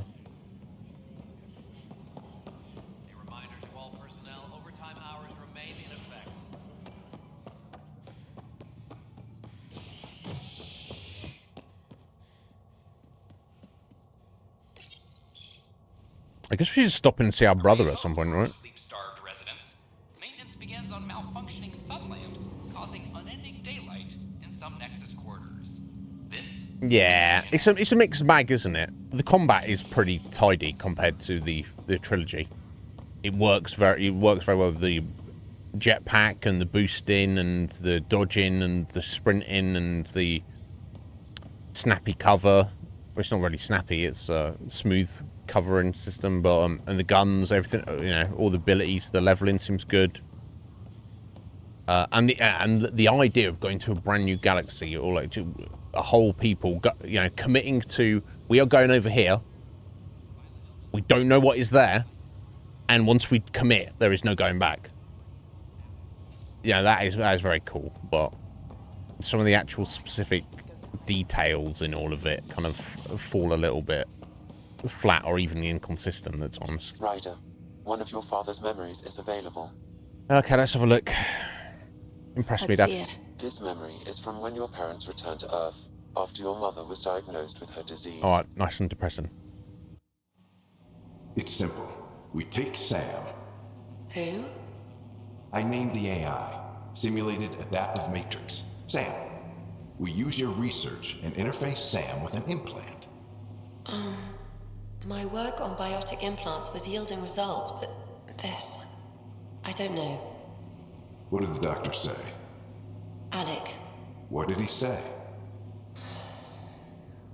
It's getting worse. There's your answer. This will work. Sam can fix you. Alec, I'm not some war you have to win. You're not an N7 anymore. That doesn't mean we... They kicked you out of the Alliance for this. We're talking about your life. Alec, did you ever consider that maybe it's my time to go?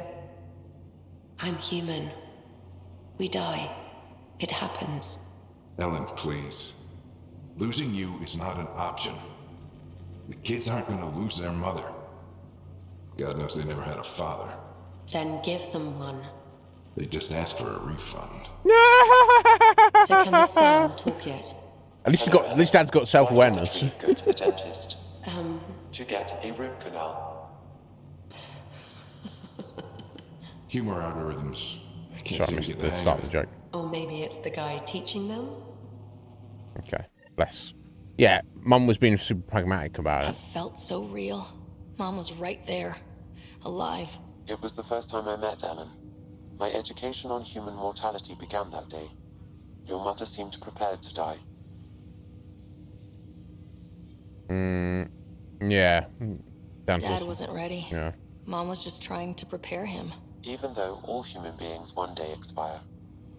Yeah, but when it's someone you love, it's not that cut and dry. I'm beginning to understand where your father's resolve came from. Private audio logs are now available in your father's quarters. Your progress as Pathfinder has unlocked an additional memory. Okay, let's have the next one. Let's see it. This memory is of a family gathering on Earth. Finally, the Ryder clan in one room. It feels like it's been years since we were together. Or more. Well, I'll take whatever I can get. I've missed you too. How are you feeling, Mom?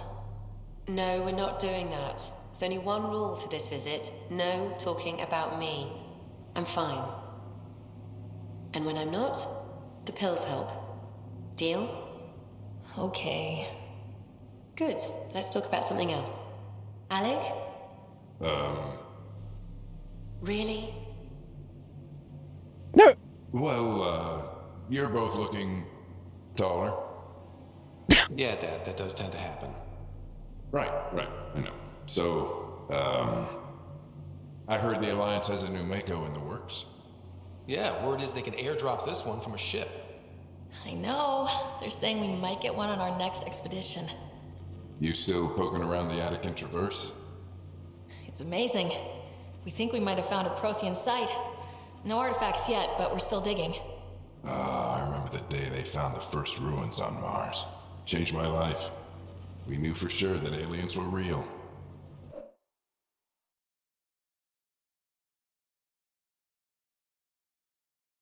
Hold on a minute.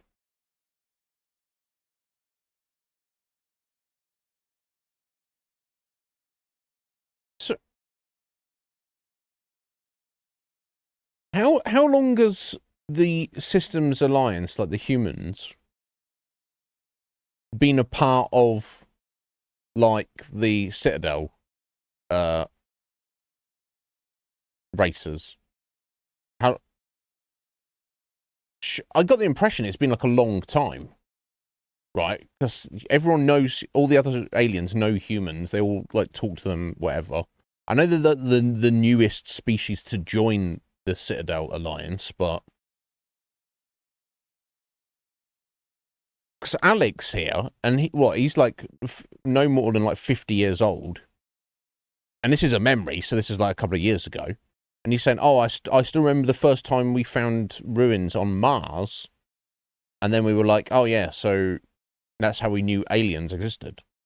So the way he's talking is if in his lifetime was when aliens were first met, but surely that's not correct, right? I don't know, you tell me, Akuma, right? I'd have to look it up, but surely I remember from the trilogy that it was kind of like being like 60, 70, 80, 100 years since they joined. Okay, 50 years. So unless Alec Dad was actually, he's actually older than he appeared to be. He's like actually just super healthy 60 or 70-year-old. Right. Yeah, because I guess like 50 years is enough time for like a whole galaxy to kind of get acclimated to the idea of a different, a new species, right? It's just like, I guess it's like how, say, like cell phones or the internet is, everybody knows what they are and they haven't been around that long, that kind of thing, right? That must be it then, because I'm there thinking like, hang on a minute, because they couldn't have got that inconsistency, right? Because obviously his kids are talking about, oh, they're here, there, and everywhere, looking at this and looking at that, and Dad's like, oh, I remember we first found alien ruins on Mars, right next to Earth, and we're like, oh, aliens must be real. And it's like, that was in your life. So maybe he was like a very young man or even a little kid, and he like saw it on the news. And then obviously everybody else has just grown up with the reality. Okay, I guess that makes sense. We just had to go find him. Yes, every day I wake up, I'm looking at a Mass Effect relay, and I keep thinking, what's on the other side? Don't lose that. The minute you stop wondering what's... So they're talking about doing this and that, but like, Squee is already wearing the Alliance Initiative uniform. Surely, but at this point, the initiative doesn't exist yet, right? Beyond the mountain, you die a little inside. No chance of that. It's in our blood. You infected us. You fucking vampire. Dad to the vampire. What was it like, Dad, when you went through that first relay? Don't believe the stories. The Charon relay scared the shit out of us. Admiral Grissom included. Why don't we go have this dinner your mom's been slaving over all day? I'll tell you all about it. Yeah, I was also going to say, like, why are they just having a family reunion, just stood around in his workshop? I remember that. Mom complained Sit down and eat something. was never in the same room at the same time. Odd, considering you were family. There's your answer. Well, odd. That's all you need to know. Dad wasn't much fun to hang around with. The awkward silences could last for hours. Yet you shared a common interest. Yeah. Yeah, good or bad, your parents were buff on you. A form of symbiosis? Sure, I suppose. Though not always beneficial. It gave rise to you. Jury's still out on that. Nevertheless, the emotional bonds among family became clear to me that day. I detect additional memories, but they are currently logged. They may yet hold answers. Okay. Okay, I'll keep working on it. That's all for now. Of course. I wonder what Mum made for dinner. Space salad, space burger and fries, space pizza. Would you space steak? I don't mean. Well, I've been a fucking dickhead. Oh, sorry. I found out our next thing to do. Okay, that's done.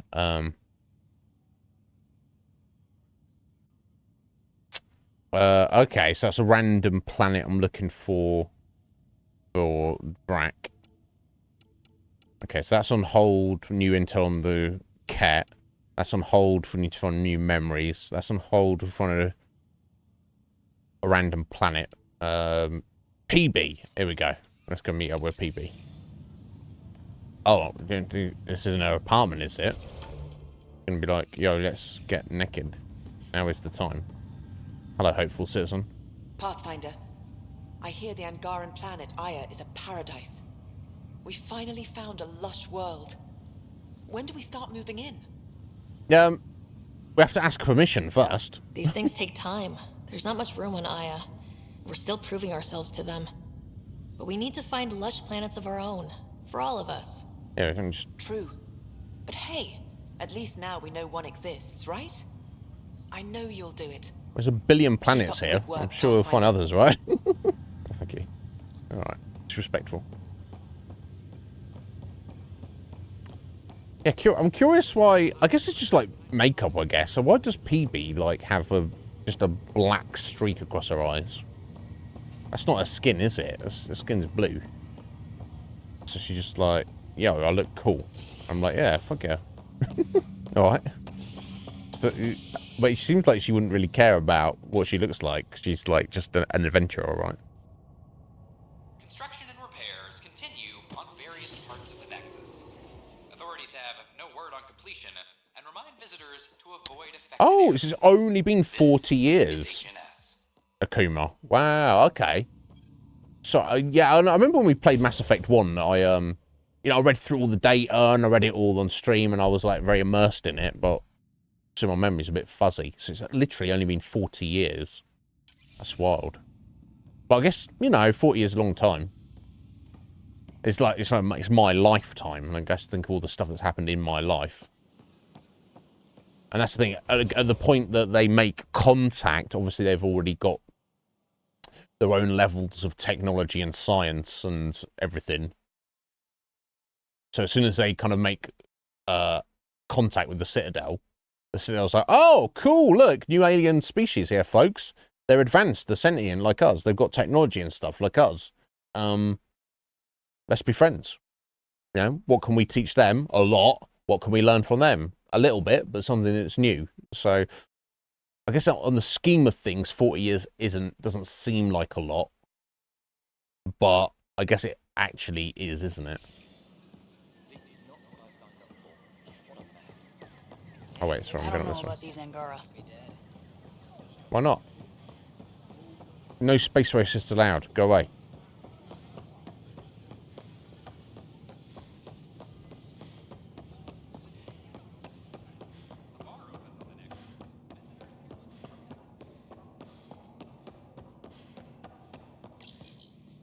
Unlocking. Come on in. Yeah, look at her apartment. It's got shit everywhere. She's got a robot. She's fucking around with, got a remnant robot just chilling. What in the world is this? Oh shit, she actually managed to put one together. Yeah, because back down on EOS, some guy was like, yeah, so if we do this and we do that, we can make the remnant robots do stuff for us. We can control them. And I shut him down. I was like, come on, bro, it's too dangerous. We've already like lost some people.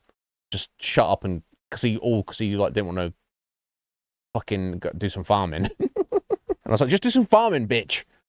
Now PB's like, oh, I've done it. Yeah, that's cool.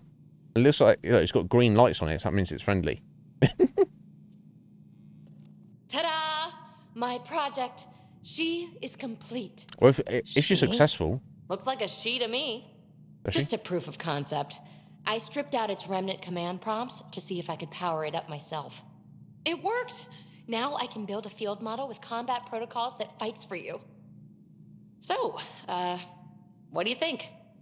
Could be of some value. It's pretty amazing. You've outdone yourself, PB. Let Suvi and Gil eyeball it, then fast-track the combat model for me. I'd hoped you'd be happy. Oh no, I forgot to lock the... People just walking in. Shit. My, Pelisaria. Kalinda, the fuck are you? Using this hole. Who's your friend? Kalinda, this is Ryder. Oh, everyone knows the human Pathfinder. I meant, who's your remnant friend? None of your business, Kalinda. Who the fuck are you, Kalinda? Of course it isn't. That's what makes it so interesting. Don't be so hostile, babe. No reason we can't all be civil, right? Exactly. But you are kind of trespassing, so... Fuck off. Now. I'm trying to get laid over I here, was Kalinda. just Fuck concerned off. something might have happened to my dear old friend. I'm sorry for the intrusion, Pelisaria. I'm just relieved to see you moving on. Ta-ta. I'll walk you out. So, want to talk about it? Oh, Kalinda and I go way back. We joined the initiative together. For a long time, we were like family. Now we're not. When you live Oh, right, yeah, because PB said that there was someone who cracked her out of stasis, and it was like a really close friend, and then she did mention now we're not friends anymore, because for reasons. And I was like, okay. People come and people go. Entanglements are silly. Just like places. Time to pack this one up. I'm done with it. Not much to give up. Yeah, just take your new robot friend and you know, any random tools and shit you got around, and you don't need to be here anymore. Yeah, but let's make out before we leave, right? Hey, I hope you know you can talk to me. Anytime. Aren't you a cutie? Thanks, Ryder. That's nice. I mean it. But really, the past is the past. I'm fine. Remnant VI unlocked. Or, yeah. I guess a Remnant 6. I don't know. Oh, it's the power. The power will allow Ryder to call upon Zap. Okay. That's what it's called, Zap. Controllable Remnant Observer. Oh, okay. There we go. Now we're going to put some powers, some points on something. I'll Cool. pack up my new pet and essentials. Yeah, look, he's See cool. you back on the Tempest. He's our buddy now.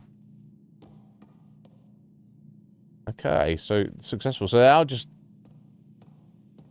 robots then on some level. So I guess they were literally, whoever made them and programmed them originally, they're just following their protocol.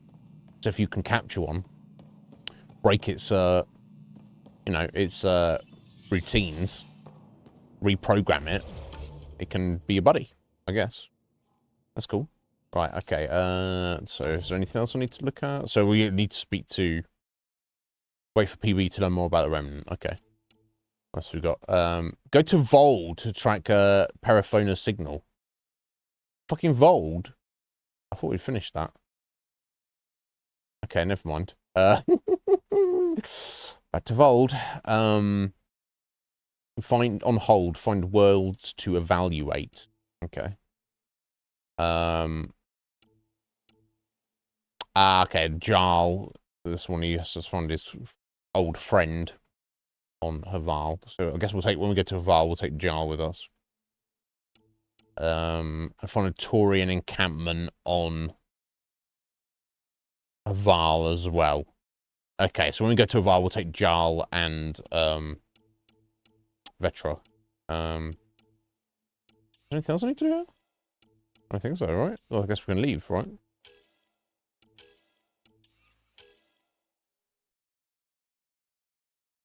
Okay. Let's get back to the Tempest then.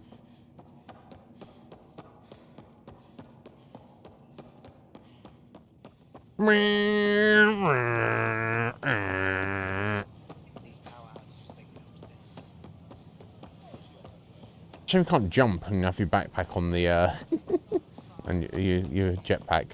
I guess they wouldn't like that, right? That's because you're a racist.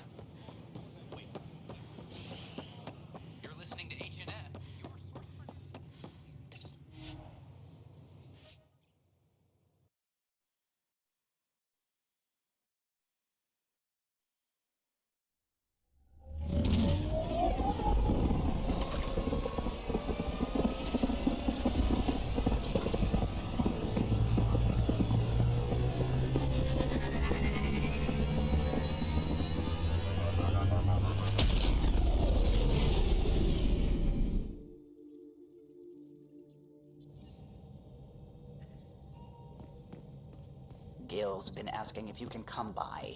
Gil? What do you want, Gil?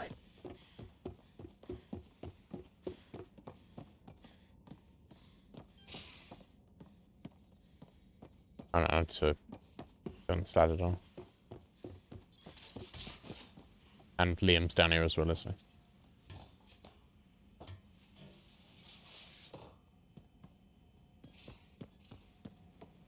Where is he? He is. Okay. How you feeling, Moshe Sefer?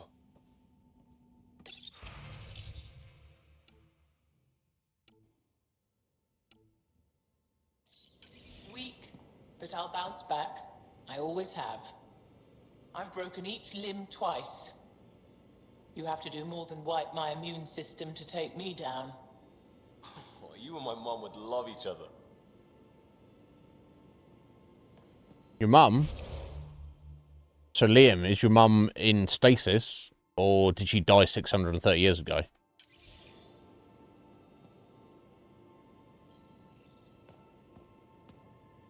I got a copy of the Nexus's movie library. Thanks. I'll look through it.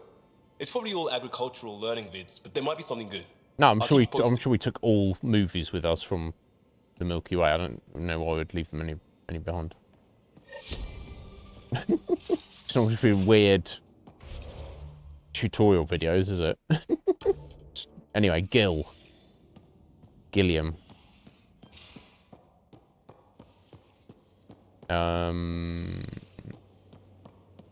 Let's down.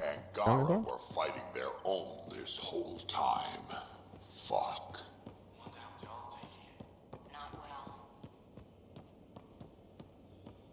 He's alright. He'll be alright. Is he up here? Come on, be up here. In fact, the best thing to do is just look at the fucking map, right? Yeah, Gil. Back here somewhere. Oh! Oh wait, maybe it's through here. That's Liam's little room, isn't it? At the top here. Dickhead. I just threw myself off by accident. Right, lad. Hey there. Hey, yourself. Question for you. Yes? Shoot. When all this craziness is over, you think you'll have kids? Why is that on your mind? No, Jill, you sound so. The best friend I mentioned while I was thrashing you at poker. She's starting the initiative's first repopulation effort at Prodromos. It's all she can talk about. Okay. It got me thinking. At the end of the day, this whole thing, the Andromeda initiative, we're basically here to spawn. You just, yeah.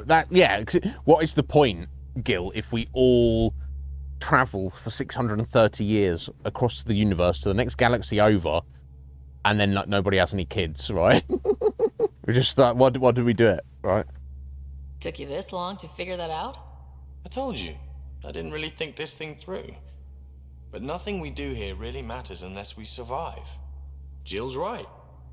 At some point soon, we better get busy making babies. True enough. Who knew this Not thing was you just or me a though, glorified sorry. dating service? Eesh. The biological imperative is kind of a bummer. So, you want to have a child of your own? I don't know. That's never been a thing for me. You know me. Whatever my gut says in the moment, I do, and I don't look back.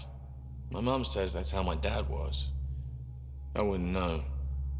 His gut moved on before I was born. I had no idea. It must have been hard. Hey, I turned out all right. He did his part, brought me into the world. Maybe that's enough. Thanks for talking, Ryder. No worries. Well, I know you gay, Gil, but it doesn't mean you know, you can stop a baby without, especially in this world, without, you know, having to have sex with a woman, right? You can do some test tubing, right? It's not an issue.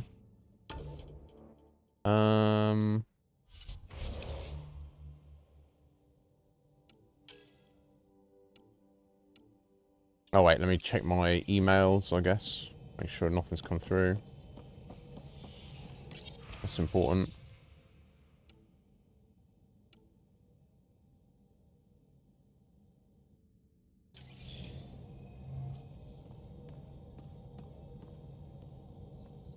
Liam says he's planning a movie night. That's the idea. He's putting it off because it didn't seem right after seeing the exaltation facility. But now there's a delay. I had a thought. Every vid's better with snacks, right? Yeah. I found an Angaran recipe for these little morsels you can make from a local Helios plant, but it's rare and... You want me to look for one? Oh, would you? I'd love to, be social and things. Okay, but you've got to sit on one knee, Suvi, when we watch the movie.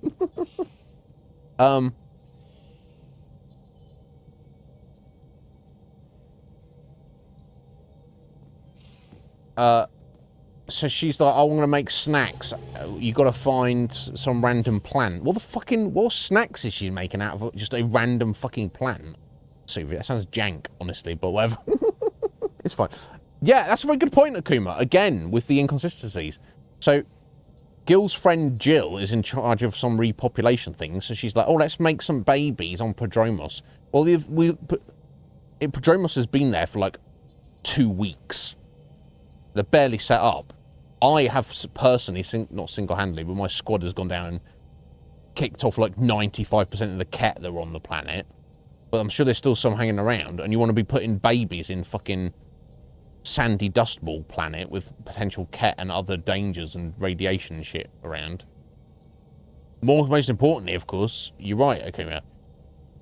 We've got people on fucking in the freezer at the minute. Surely they take priority over making babies, right? Babies can wait a few years, right? So, if we don't have resources to wake people up out of the deep freeze, then we don't have resources to be making babies, right? It's hardly fair, right? Think about it. Think about it. I don't know. Anyway, never mind. Let's go check out Haval. And we'll take Vetra and Jal with us in our squad. Let's say both. No, idiot. Let's not go there. Let's go and do... Dickhead. Sorry. I'll send us over out. This is home. Our ancestors came from this system. From Havar. It looks so small from here. Get that. It is very small. Anomaly detected. Comet? Anomaly found. Let's get on this comet briefly. No, we need to go back to Vol, don't we? There's something for Cora. Platinum deposit. 18 platinum. Fucking, that's going to go a bit far, is it? He's been like, why are we leaving? Why are we leaving? Cora wants to meet some Asari? Is that what they suspected? I'll come back here in a second. Sorry, I just want to type all these sentences. I've forgotten.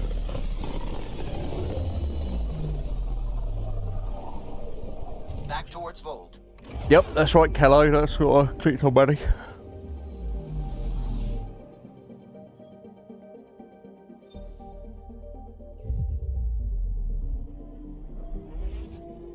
Beginning approach.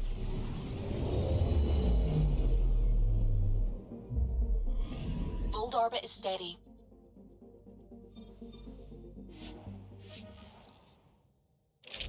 Oh, weapons good. Armor, I'm sure it's as it should be. Extra contribute. Oh, I do have some extra consumables.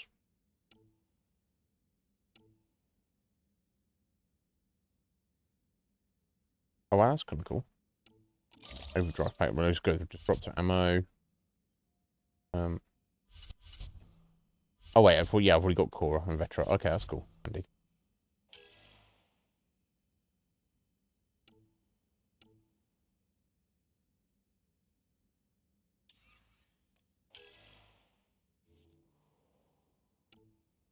Yeah, I should have broken these down. I can do it from my inventory, can't I? I think. Yeah, pretty sure I can. I did the weapons, I just forgot the armor. Yeah, it's like literally an active war zone, essentially. It's like, oh yeah, let's just put babies here. What should we feed them? Oh, just feed them the sand. What? had a problem with their water supply yesterday. I had to help sort out. It's like, come on.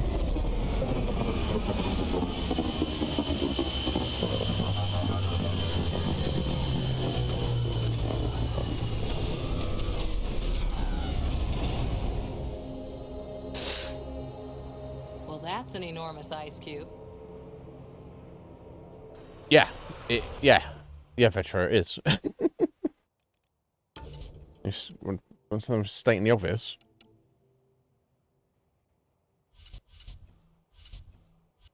There we go. Yes, deconstruct. Thank you.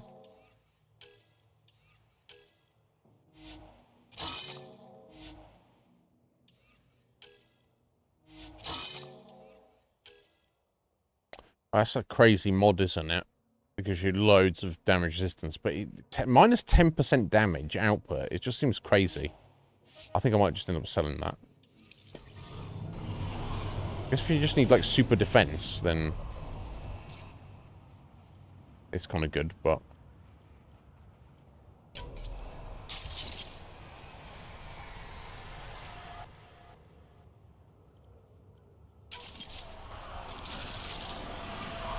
what's that other gun on her back then? Oh, it's actually an assault rifle. Oh yeah, because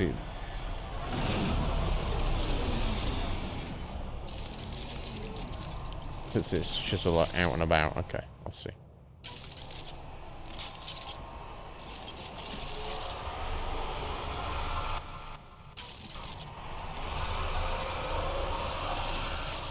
Okay, it's not doing what I wanted to do, but it doesn't matter. That's all good. Anyway. Oh yeah, let me go ahead and pop the disruptor hammer on this. Okay, so where are we going, Cora? There. Okay, well, let's fast travel over there.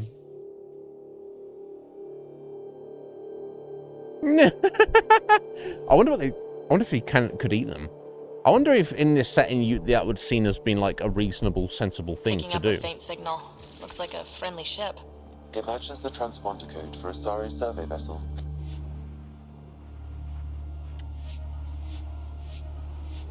Perifona. That's the ship Hidaria mentioned.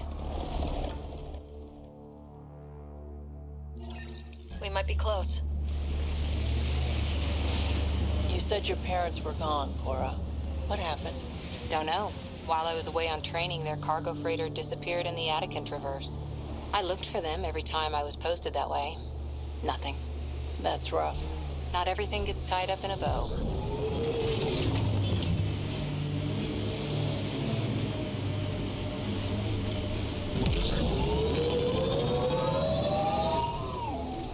Pathfinder, this area can be mined for resources. You can extract minerals via your mining interface. Am I though?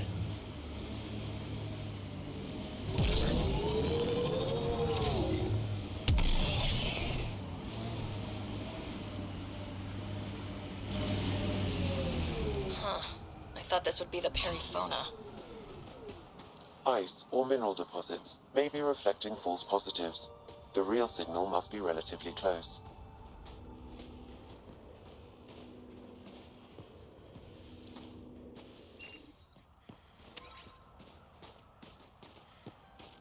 Oh, Phantom just sat out in the open there. 5. Awesome. They're going to give me the actual... No, I guess I've just got to... Oh, it's sending me back over this way. That's hardly close, is it? You know, okay, never mind. Back the way we came.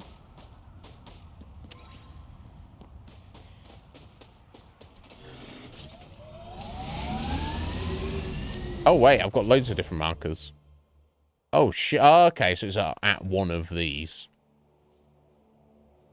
It could be at any one of these. It's probably going to be at this one over here, right? Or, yeah, it's going to be the furthest one away, but...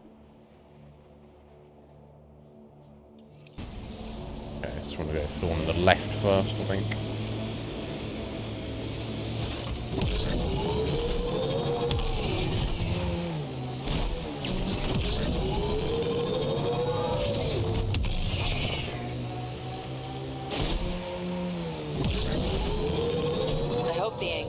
know we're nothing like the Ket. I wouldn't want them as an enemy.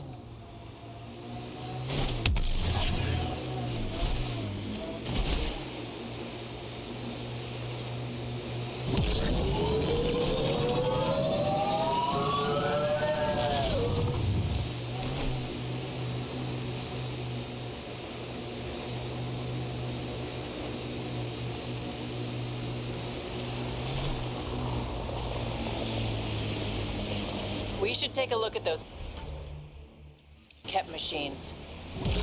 Nah. Nah, let's just go find your Asari friend.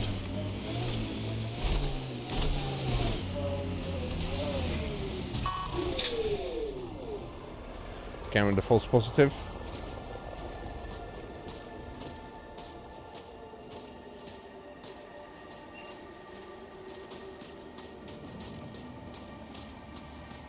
Okay, I guess it doesn't clear them off your map, does it? It's just you have to go have a look.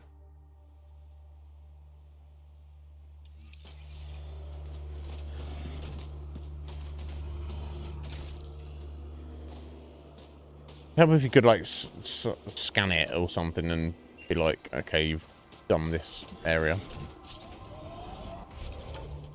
Yeah, for one day. Okay, so I want to go directly ahead.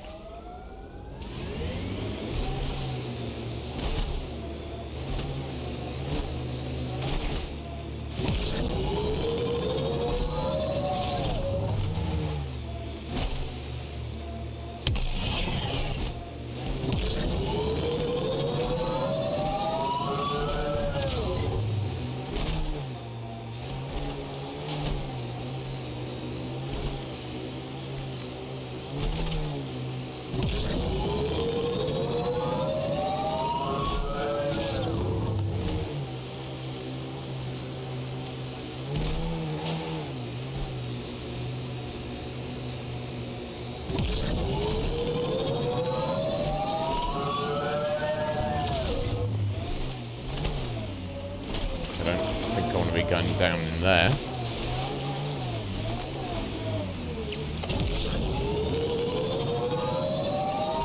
know what you meant before about not having closure. Our dad, mine and Sid's, left when she was only a toddler. Never found out why. But his reasons didn't matter. Only Sid mattered. She was lucky. Oh, I didn't realise I had fucking lights on it. Since wondering why you were dealt that particular hand, better to just play the round. Okay, so it's just another false reading. Oh. But we must be closing in. Oh, okay, that actually marked this one off. I don't know, I guess I was not on the exact spot then. Yeah, let me just try for this one further along, I guess. East? Yeah, that one there. I don't think you can see anything. Another false reading, but we must be closing in.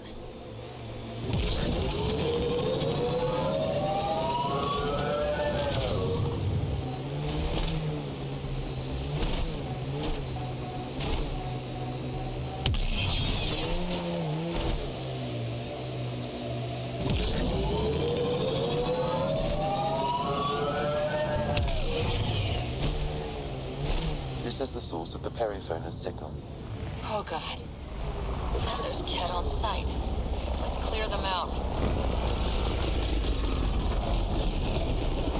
Nope.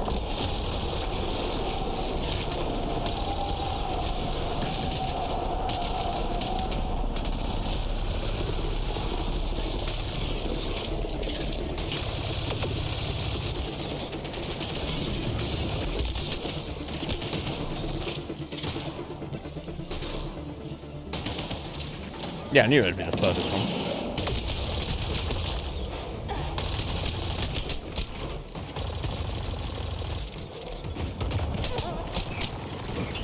Jeez, come up behind me.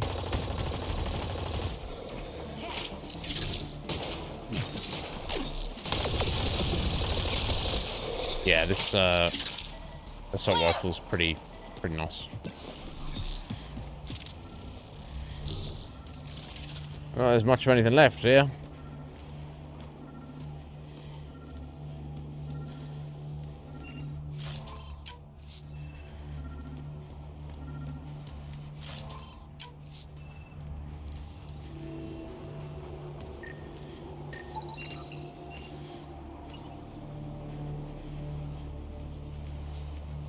That's the Perifona, all right. What's left of her. Definitely Ket weapons fire. This wasn't just a crash. The Ket pulverized the ship. No survivors. If we'd been faster, we could have. Damn it. Yeah, if you'd not gone to Val first, Iznib, you could have saved them. But this is stupid. If they want Asari for exaltation, why not take the crew alive? It's like they saw the Perifona itself as a threat. But it's no match for a Ket cruiser. Hey, got something here. Looks like the flight recorder made it. Oh. It's in bad shape. But let's see what... Final log. If the Ark ever finds this, we failed. Couldn't draw them off. The data copy's lost. The decimation's too cunning. Forgive us. We tried... The decimation. Hidaria mentioned specialized Ket hunters. Maybe that's them. Anyway, we could use that or the flight recorder to find the Ark. If the nav record survived, we could trace the Perifona's flight path. Might lead us to them. I can assist. I'll take a look when we get back. Still lots to do. Okay. Right, wait on hold, wait for Kara to decipher the transponder. Okay.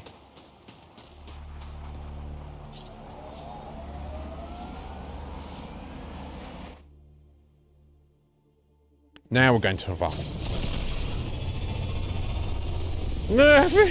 When you run out of Ket for Nominon, you got Angara. I mean, the Angara, they do have those you know, well lubricated neck flaps, right? Extra, look at them, extra meat, right? It's, looks tender. They don't need all that neck flap, right? Koro wanted to check in with you. Oh shit, she's done it already, actually. Okay.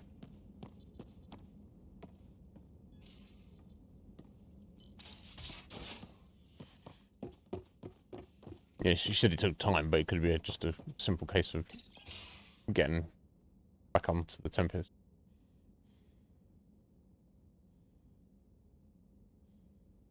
They aren't just conquerors or slavers.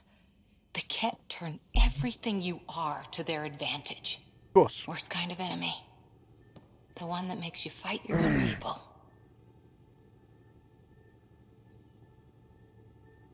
It's too late for the Exalted. We can't let feelings get in the way.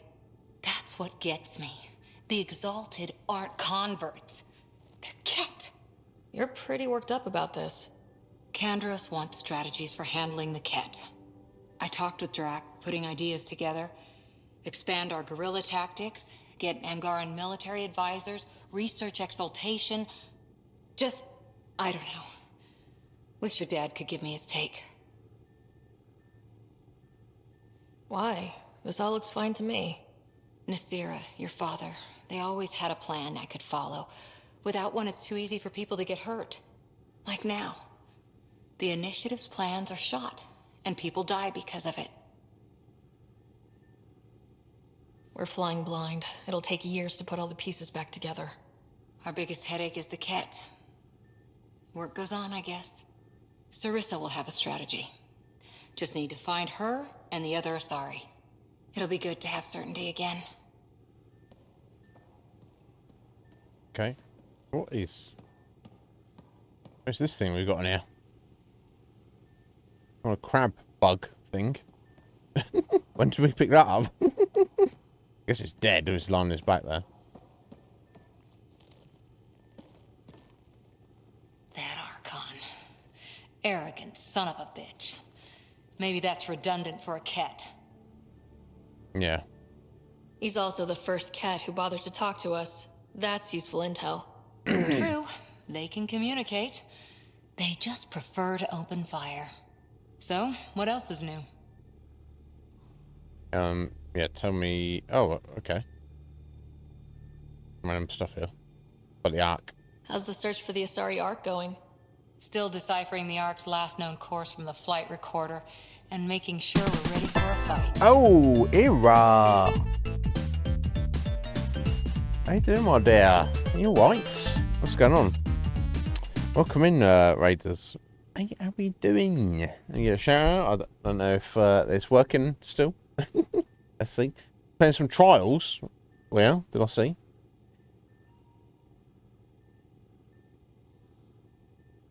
Let me see. Yes. Trials of Cold Steel 3. Going good. I'll definitely gotta look into that series eventually. There's so much to do though, isn't there? How you doing, my dear? Are you well? Do you play any more Helldivers? How's that going as well? My brother just got into that. He was like, "Oh, I just got this game with my buddies," because he plays a lot of stuff with his buddies. I was like, "Oh yeah, I got a friend who's been playing that." Yeah, never need to thank me here, and I thank you. You do things for me. You raid me. I do nothing for you. If you think of anything, let me know. I haven't played too much Helldivers recently. Oh, okay, I've been playing some COD. Alright. CODing it up. Do like a bit of COD. With chips. No, sorry. Why have I got to be cringe? I don't know. Such a dickhead. Thank you, my dear. You, Raiders, if you need to head out for any reason, then no need to hang around. Mass Effect is going very well. For the most part, era, thank you. But yeah, no, been a hot minute since I've played any COD. I never got into multiplayer, which is what it's all about now, isn't it? I did play like the early ones single player, and I did enjoy them and struggle with them very much. But yeah, it's going well. We're slowly making progress. I don't know how far we have to go yet, but we're getting there. We're getting there. Yeah. So Cora, tell me about these Asari commandos. Why you love them so much? What did you do while you were part of the Asari military? 4 years in a commando unit called Talane's Daughters. Part of the Council's cross-species military integration initiative. Your time defending Silva's expedition was probably more important. But we did good work. Peacekeeping is a full-time job, even in Asari space. Indeed. Tell me about unit. What was your commando unit like? Janae and I were the youngsters. Tethys was our old lady sniper. Kalia patched us up, and Valenza prayed between firefights. Our CO, Nasira, that's cool. led us all over the Athena Nebula and beyond. A huntress's work is never done. Every civilization needs its defenders. And the defenders usually match their civilization, like Asari huntresses being adaptable as hell. Makes you wonder what our militia will look like in 100 years. Indeed. Tell me... I thought I'd already asked Cora this stuff, some of it, but let me find out. You were in the Alliance before you became a huntress, right? Yeah. What made you join up? My biotics. I was still living on my parents' cargo freighter when they manifested. Untrained biotic power on a starship means accidents, but we couldn't afford a tutor. The Alliance had implants, the training, everything. Old history now. Your turn. Remind me why you came to Andromeda. The Prothean digs woke us up to how much we don't know, and to what humanity's next leap might be. Then Dad's career collapsed. His AI research made him too toxic. I heard. Must have changed everything for your family. I wanted to find worlds and secrets no one had ever seen, and Scott was itching for adventure. Oh yeah, we never stopped to see Scott. Never Andromeda. Mind, it'll be fun. None of you writers ever think small, do you? So yeah, Cora, do you have a boyfriend? Did you come out here with anyone? Maybe someone you served with? I had my fun on shore leave. Nothing serious, though. Asari huntresses figure things out, but I was there for soldiering, not romance. Yeah, how do they figure it out? Does that mean fraternization is okay for Asari commandos? It'll happen, but usually only for one deployment. Asari don't usually stay with each other long term. After your 500th birthday, you learn some self-control. Indeed. War stories. Can we repeat them? After 4 years with Asari commandos, he must have some great war stories. Nasira assassinated a Krogan warlord with a pack of playing cards once. A Really? pack of cards? Choking hazard, apparently. No. Wow. Okay, well, I don't need to hear all See of you the war later, stories. Cora. That's kind of crazy, though. I'll be here. Death by a deck of cards. I wonder if Slight can come up with something. Right, okay. So I think we're done here. I deconstructed my bits and pieces, didn't I? EB's got anything? I don't think so. I take it you moved your stuff over from the Nexus? Yeah, my squatter's paradise is all the more cluttered. What's up? Oh, yeah, tell me about your ex-girlfriend. Is there more about Kalinda you want to share? No. Back home, she was upper crust. An ambassador. Yeah, I got respected, the living impression she's a high bit life, la-di-da. but miserable. Not built for royalty, she said. With her position, the initiative sought her out as a first contact specialist. First wave out of stasis. Kalinda was the one who got me thawed out early. I'm still grateful for that. But things went south soon. She hurt me. Pretty badly. What happened? Oh, let's not drum up that sob story. It's all water under the bridge. Okay, Thanks for PB, I'm chatting. going to find out We'll talk before it's again all said later. and done. You know it. You know, yeah, you better know it. Okay, so I don't think there's anything else I need to do. Okay, so Cora's working on that. PB's working on that. Drax working on that. Oh no, it just says locate planet mentioned in security footage, so I guess I'll stumble across that eventually. To find a plant, a random plant somewhere. I guess I'll stumble across. Unless there's actually got a marker somewhere. I imagine. Oh wait, unless it's just marking her. No, okay, so we're gonna direct us to this. Let me find out. If not, well, I do have a quest marker for it. Oh. Yeah, okay, sending us back to a system. Okay, I'm not going to worry about it. That can wait. Let's get back to Haval. Let's get down there. We're taking Jarl and Vetra with us. Right, that's crazy. I guess when she's a choking hazard, she essentially like force-fed a Krogan a deck of cards and he choked to death. As opposed to like some anime, like dangerous throwing cards attacks or something.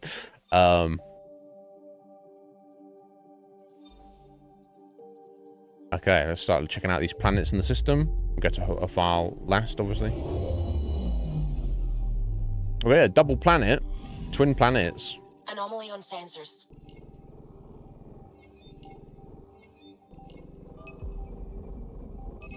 Platinum. Away. Tracking a huge mineral deposit. Graphite. Okay. Okay.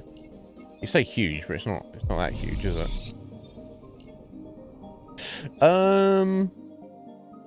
Okay. Guess that's up for that twin planet there. Right, over to the next one.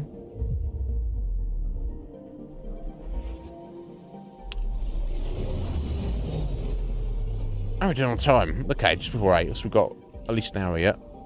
Okay, nothing on there. Oh. Oh, yeah, I already went to that, didn't I? Okay, over to this planet.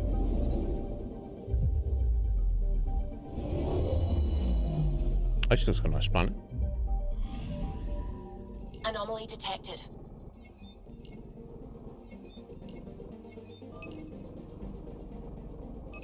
Platinum. Decline probe. Anomaly found. No, biomatter growth. I don't know what that got us. Got me a level, it got me XP.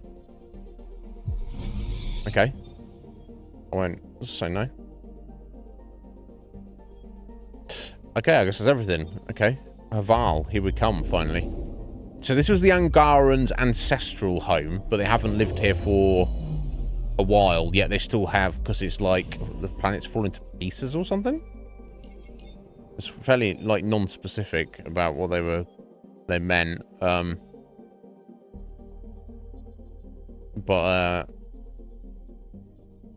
it's something we can go and help these scientists out with. So we'll see. Or are you not needed? We are taking Jarl.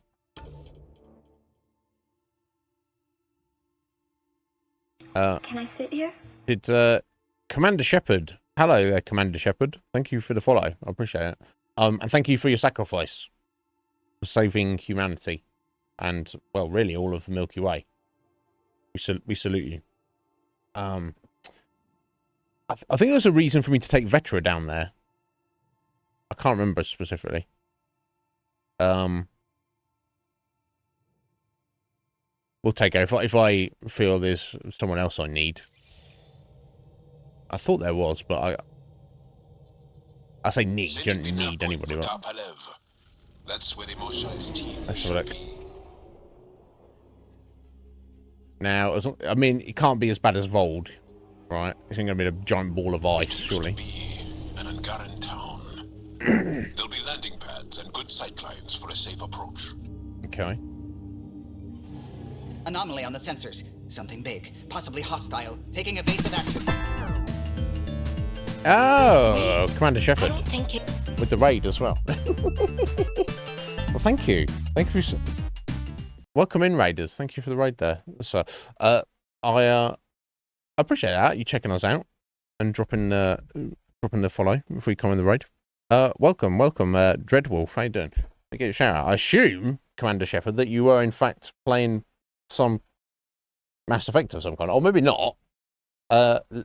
Lil Blue, Mozoti, N7 Steph. Hello, welcome in, folks. Let me have a look. Sorry, I'll just get a shout out for Commander Shepard. Oh, Star Wars: The Old Republic, which I do not know. Thank you, Wild N7. Thank you for the follow there. Appreciate it. Folks, I should introduce myself then. My name is Iznib. You can call me Iz. Most people do. We are playing Mass Effect Andromeda, as you can see, for the first time. I have only relatively recently played the Mass Effect trilogy a couple of months ago. And yeah, I like it. So my viewers asked me to look at Andromeda as well, which I don't know how you guys feel about it. Feel free to tell me if you like. Some Mass Effect fans really like it because it's kind of just more Mass Effect. And I feel that some Mass Effect fans don't like it because it doesn't hold up to the original trilogy. You guys let me know. But Commander Shepard, thank you so much for the raid, and thanks for dropping those follows there, guys. No need to hang around. If you, wherever you are at in the world, thank you, Dreadwolf, appreciate it. Wherever you're at in the world, or whatever time zone you're on, it doesn't really matter. If you've got to head out, you want to decompress after stream, Commander Shepard, you want to, any of you guys want to get food? You want other real life stuff to do? You want to go to sleep? You want to go to work? You want to look after your kids? Or you're like, actually, let me go look at a more interesting stream than this one. No, yeah, I'm not precious. You go do that. You go do whatever you guys want to do. But welcome in, folks. If you have any questions for me at all, or any, you want to tell me anything about yourselves, you are more than welcome to. Thank you. Welcome all in, and thank you for dropping all those follows there. Heather, all right, Heather sneaking in as well. How you doing there? Yes, Dreadwolf. I am definitely a Dragon Age fan. Yeah, if anyone's curious, so I am a full-time streamer, roughly, and I've streamed for like 3.5 years now. If you look down on the panels, if you're interested, it's something you need to. You can have a look at all the games we've covered on stream over the past 3.5 years, if you want to see what kind of stuff that I am personally into, or what kind of stuff my regular viewers have asked me to look at over the years. But yeah, any questions, do not hesitate. And don't hang around if you don't want to, or don't, got stuff to do. But yeah, so in terms of Star Wars, I'm not like a massive Star Wars fan, although I've been told the Old Republic is pretty amazing. We did play one Star Wars game recently. It was the fucking Fallen Order. And my God, I've not been a Star Wars fan. I thought that was pretty amazing. Anyway, I think I've caught up there.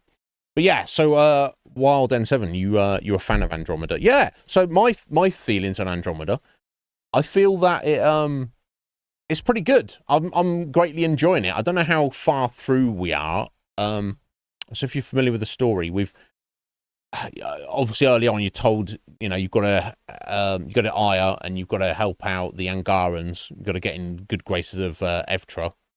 And he says, go and help out my people on Vold and go and help out my people on Haval. So we've done Vold. Vold is, I think, 100%ed.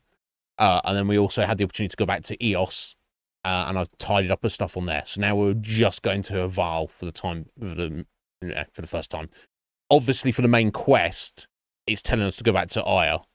So we don't have to do this, but obviously being an RPG, I want to kind of get the most out of it as I possibly can. So before we go back to Aya, we're going to go and look at Haval and do what we can there for the time being. Okay, Lil Blue is the Andromeda specialist. Excellent. Oh, Steph, it's only about a quarter of the way. Okay, cool. Because I feel like this is like an 8th or 9th stream on it. Well, fair enough. I'm not. I'm enjoying it. It's huge, is it, Steph? Okay, cool. I think we just leveled up a minute ago. I think we're like level, like 20 something. We're quite high level. Well, I perceive to be high level because it feels like we've done like loads. But maybe, like you say, we actually haven't. But anyway, let's continue. Let's get into it. Yes.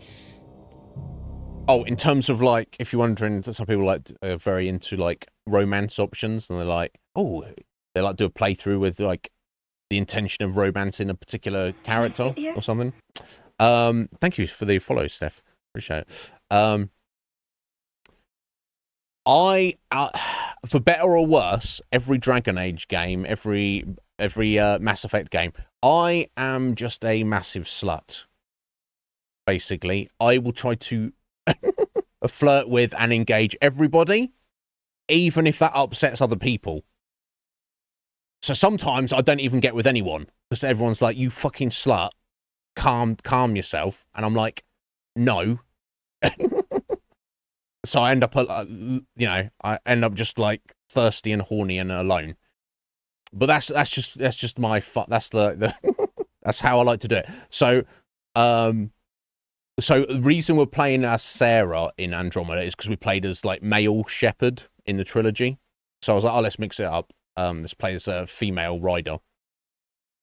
So I've tried to hit on everybody. Cora's already shut us down because she's not into ladies. Gil's already shut us down because he's not into ladies. However, PB has been like, oh yeah, I'm a bit of a space slut as well. Although nothing has actually happened. And Suvi has been like, oh yeah, I was like, yo, Suvi, I fancy you. And she's like, I fancy you too. But then nothing has really happened. Nothing, all the other characters has not been too much of a vibe. There's not been like too many opportunities to like interact with them or say anything about it. So if you were curious about that, because I know that's a big deal for some people. Right, yeah. So Lil Blue, that's my problem. I'm still trying to be a fucking slut after I've already locked someone in, inadvertently or not. Sometimes I'll lock somebody in and... What is going on here? Are these like giant dragons? Have we just flown by? That's something you don't see back home. What the fuck were they? What is that? It's like giant flying manta ray butterfly dragons. What the fuck? They're pretty cool. All right. Bringing us in.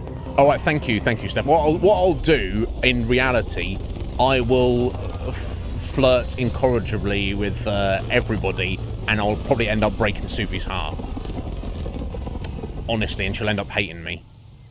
She'll be like, "Oh, I love you," and I'll be like, "I love you too," as well as PB, as well as everybody else, and she'll be like, "No," and I'll be like, "Yes, I'm just your regular, typical space slut," and she'll be like, "Oh no," and we'll see.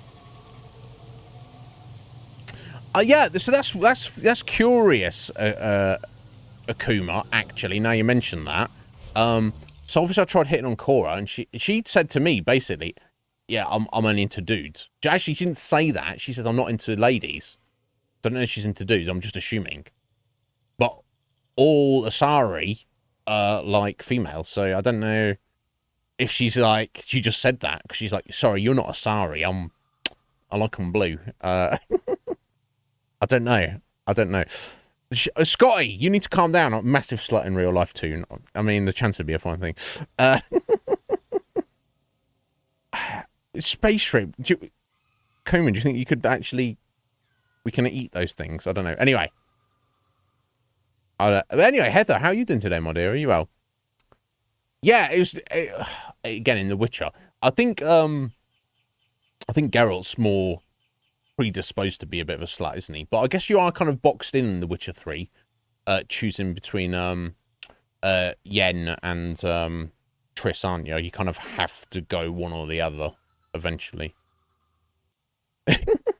I mean, they look a bit large to capture and, you know, fry up and grill them up, but I mean, back on Vold, some of the exiles were trying to hunt the fucking ice whales, weren't they, to eat them?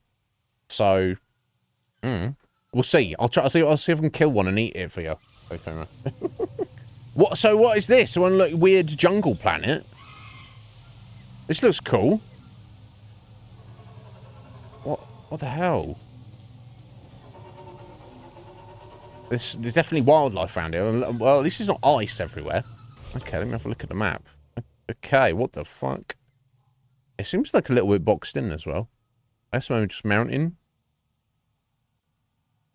But I say, I don't know, mountains or hills, but they seem to be like, what am I trying to say? Like 90-degree angles, right? Like they're man-made. Interesting. So anyway, what the hell have we got? So we've got a couple of forward operating bases on quest. Make contact with the scientists. Okay, find Thaldir on Aval. That's what Jarl wants us to come down here for. Minerals, plant samples. To the Remnant Abyss. The what? Okay, more forward operating stations. Okay, I can't even get over to that for some reason. Never mind. Surrender monolith, but it's already blue. Now, blues usually means it's like you've completed it, right? Okay, anyway. Okay, so this was the, search on Val for materials to make new drinks and for the bar on the Nexus. Okay, okay, this is why I brought Vetra. Not that it matters, because she's Taurian, but I think, actually, no, did Vetra mention about the Taurians to us? I think she did. So the Taurians might be here somewhere. More memory trigger, more plant samples. Okay. There's probably got to be much more to it than this, especially if... So I wonder if actually Haval will be a planet we can actually set up an outpost on or not, or... We'll see. And actually... Do we not get the Nomad here? I wonder. Okay, no, I think I just need to get going, don't I? Let's see what we can see along the way. I thought Aya was seems beautiful. Cool. This blows it away. It is beautiful. But the wilds can also be deadly. Okay. Yeah, I saw some red blips on my compass there. Stuff in the distance. Is it Shepard? Yeah, I mean, so while I like the diversity, but look, Vold, at the end of the day, I was like, it's a ball of ice. I don't want to be here, right? But yeah, this is fucking cool. Look at these plants. It's like just like bioluminescence. I don't know, but hello there. He's like, I don't talk to strangers. Never mind. Okay, so this is a scientist's little research base. We scan some stuff. Yay, no. I'm not seeing anything. Oh, the quest marker's below us, so I guess there's a door down here somewhere. Okay, going through here. Okay. Who's in charge? Who's in charge around here? Is it you? None Hello, of these friend. readings show any change. How could there not be a change? She sounds super depressed about that. Jarl, we heard about the Moshai's rescue. I'm so relieved. We were all worried for her. This must be the Pathfinder Rider. I am honored. Where's the rest of the team? Ryder has experience with Remnant. We might be able to help their investigations. You haven't heard? While the team was exploring the monolith, something went terribly wrong. Uh-oh. They were caught in some kind of remnant stasis field, frozen in place, unresponsive. That's weird. Yeah, not dead though, so that's better than being dead, right? Are they still alive? Vitals remain steady and neural patterns resemble those exhibited in deep sleep. Okay. We subjected them So some like technology, they kind of set off some trap, remnant trap, and the result of the trap is kind of like forces you into like stasis. Okay. Various stimuli, injections of Kachari, nothing worked. Okay, so they can get to Ryder them. can help. I'm sure of it. The monolith is not far from here. Bless you, Jarl. Jarl's that impressed with us. We've put that much of like made that much of an impression on Jarl. He's like, yeah, Ryder can help. I don't know how she can help. I have no idea what she's gonna do, but she's gonna do it. See what you can do. Thank you, sir. But be careful. We don't know what triggered the stasis, and it may happen again. Okay. So are they suspended in place, or did they bring their bodies back? I don't know. Let's look around at their shit. Yeah, sorry, I don't read any of these logs or anything, guys. Sometimes I'll scan through them, but mostly I'll just skip it. So if any of you are offended by that, I do apologize. That's just I just get what's going on from the conversations and I stuff. heard the advisory that you'd be out here. It didn't prepare me to meet you. The name's Ryder. I'm with the Andromeda Initiative. They say you want to help us. I do. I wonder what you're prepared to do. Whatever it takes. I mean, it depends, right? We'll see. I'll do everything I can. I'm ready to prove my people are good allies. A strong statement that doesn't answer my question. My name is Rochelle V. All right. I'm an archaeoastronomer. I study our ancient cultural records for stellar phenomena. I piece together lost knowledge of ages past. My goal is to find undiscovered colonies we lost contact with, potential allies against the Ket. You think there might be Angara worlds you don't know about? That's what I was trying to learn. Then this happened. I was away when the disaster struck. I thought my home was destroyed, and all my research with it, but I just learned part of the building survived. You want me to grab it? I'm trying to recover my research data, but the wildlife won't let me near my old home. Yeah, what's this wildlife? These house guests, I assume they're of the hungry variety? The structure has become a breeding ground for insects and predators. Too many to face alone. Okay, I'll deal with them. Give it time! Oh, that's rough, love. Yeah, I'm sure they'll clear out eventually. Yeah, I'll help you. I'll deal with those bugs. Your work is too important to Ritz! lose. Yee! How you doing there, Ritz? See you well, bro. I'll provide my home's location. Just recover my research materials from the computer. I know. I'll remain in I should be contact ashamed with of you myself, by right, call. Ritz? Thank you for this. It depends on the game, honestly. But yeah, you know, in a game like this or Dragon Age or Skyrim or something, I'm not reading every word of every log and book and audio thing and whatever else. I know. But how you doing? Are you good, buddy? Yeah, I mean, if it was that important, she could just grab a weapon and head over there herself, right? Okay, well, you think, but oh yeah, let me scan their shit. What's this? Give me some research data. I think that was it, actually, wasn't it? Okay, cool. That's giving us one thing to do there.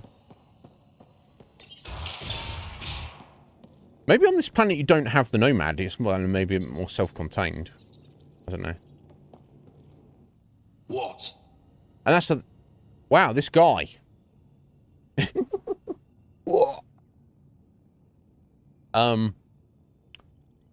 Because here's the thing, they've got these Angaran scientists here studying shit, but the majority of the populace left because the planet's dangerous. So it kind of suggests that maybe the initiative wouldn't want to set up an outpost here as well. You okay, buddy? Is everything all right? You seem distressed. Would you like a reward for that astute observation? No, I just like you to be polite. You're that alien visitor that came to Aya asking about our vault. That's correct. You've heard of me. Who hasn't? When strange new species turn up, reports spread fast. After the Ket, you can't be too careful. Luge Anson, historian with the Repository of History, Aya. Okay, Listen, he's introducing if himself, there's nothing please. you need, could you go away? I'm busy trying to get transport off this cursed planet. I mean, I can give you a ride somewhere when we leave if you want, bro. But you need to, you know, cheer up a little bit.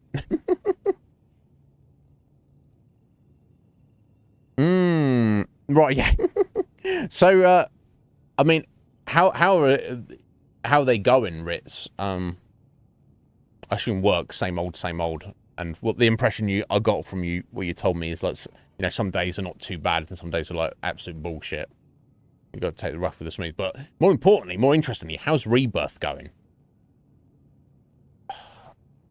How many hours in? And do you know how far through you are? And I mean, I know you're enjoying it. I know you're loving everything about it, but yeah, I haven't checked in with Red Mage and Squid recently. I assume they're both in a similar situation where they're still like fully committed to it, but they're like kind of they're taking a very measured approach with it. They're not like rushing through it. They're trying to savor it, which I respect. So I know some people like to kind of power through games as quickly as they possibly can.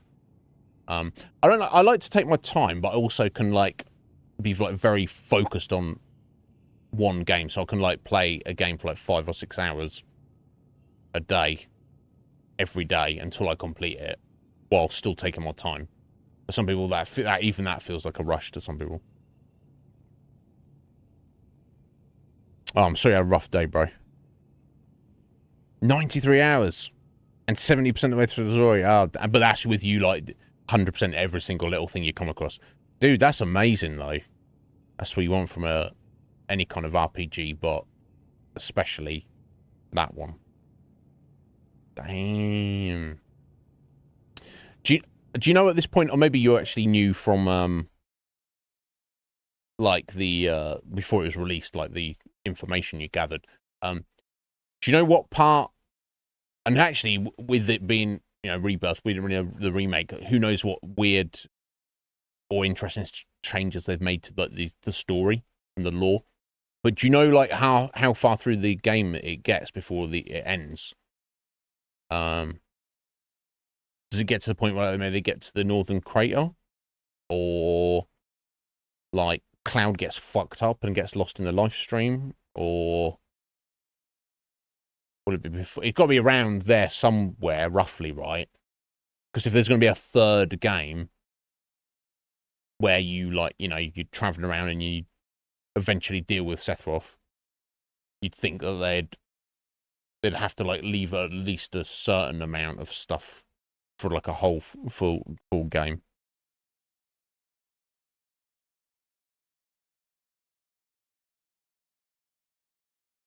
Ah, okay.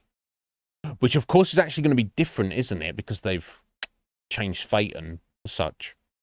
Okay, so City of the Ancients. Okay, cool, yeah. That will actually might be better to have it that little bit earlier there. So you've got for the third game the equivalent of all of disc 2 and 3, but in Rebirth you're actually doing the majority of kind of like side quests and exploring the world and stuff. So when you get to the third and presumably final game, it will be like more driven and more story, and of course you'll still have like presumably like optional bosses, and like, you know, super secret stuff to find, like requiring gold chocobo or whatever equivalent they come up with. But maybe like more, but overall more focus on like, okay, now let's push towards the the conclusion of the story. Whereas maybe Rebirth has just got more kind of like side content and world exploration. I wonder. I guess that's going to be a few years away, right? It's going to be a few years away. But I'm glad you're enjoying it, dude. I haven't checked. Like I said, I haven't checked in with Squidgel Red Mage recently to see how they're getting on with it, but I assume they're still plugging away. So, bro, Luge, tell me why you're here. Well, I guess you're a scientist, but why are you trying to so desperately leave? Do you not want to help the other scientists here? Why did you come here from Aya?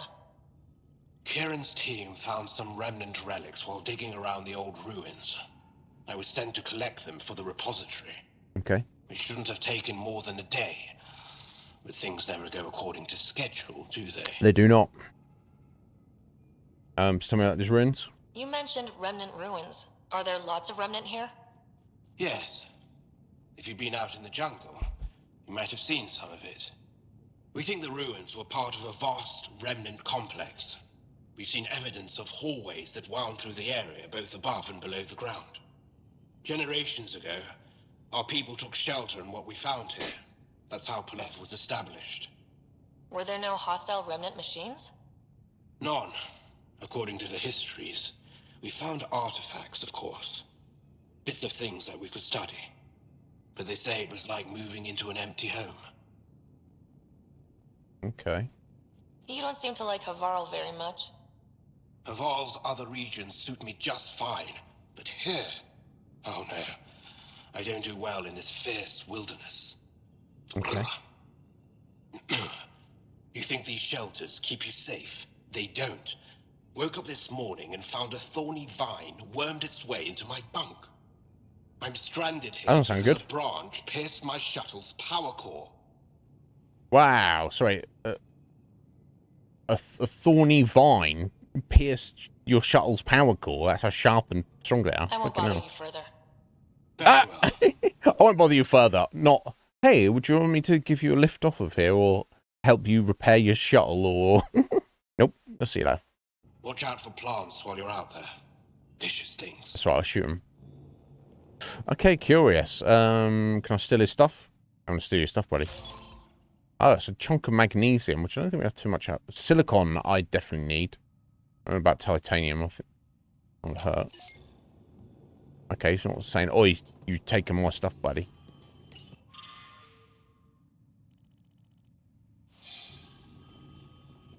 Cool, alright. Oh yeah, sorry, we leveled up, didn't we? Cool, cool. Let me spend more points. So this is going to be tech power, right? Yeah, the remnant. Okay, cool. Yeah, yeah, sweet. A little buddy. I'm going to assign him on the left bumper there. I guess we'll do our overload on the both, which I don't really care about the overload so much. Yeah, let's have a look. So let's put our points into this guy. Okay, it's tap to make him direct to a particular target and hold to deactivate him. It's just a beam, 66 damage per second. Is it? And recharge time is only 24 seconds. I wonder. So does he stay out until he's destroyed? Health 800. Surely I don't have to direct. I can just chuck him out, and so you can. Yeah, for sure. Because tap to direct him to attack a particular target rather than just whoever he wants. Okay, so let's make him better. Plus 50% health. Nice. And just 24% beam damage. Nice. Okay, cool. What the next thing? Some health regen. Recharge speed as in you can use him more often, I guess. So do you want him to be tougher, or do you want him to... Do you want to pull him out more often? Probably equivalent, right? Even more health there, or even more damage. Well, that one, I'll go for more damage on his beam, for sure. Oh, shit. Acts like explosive missiles. In addition to his beam. Fuck. Oh, what's that one? Electric beam has a chance to electrically prime enemies for combo detonations and stun them. More shield and synthetic damage. which is pretty nice. Oh yeah, 50% damage on the beam. Oh, I'll bet I would probably go for the missiles instead. Don't worry about that later. Okay, Jarl. How many points you got? 15. Fucking hell, Jarl. Okay, let's finish with this energy drain, then I guess. So recharge speed or damage? I mean, I guess damage, right? So yeah, energy drain is now combo detonator. Focus with 2 additional nearby enemies, restoring additional shields for each target hit, or continues to restore Jarl shields over time.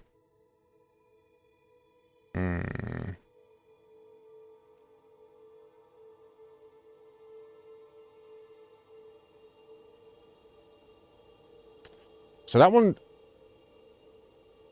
so that just makes it have a bit of an AoE, and you get bonuses if you hit multiple targets. The only problem with that, of course, is, as I said yesterday, on various abilities, if there are not multiple enemies, which there usually are, but like maybe there's a chonker or a boss or something, it's useless. Or if there are multiple enemies, but they just don't use that ability, and then like they're not together, then you're not getting any benefit of it. So I guess I'll just go with the extra shield restoration. It doesn't really matter too much. Shit, so it's got 6 points. So it seems like for your allies to get all of their final upgrades, you need to complete their personal missions.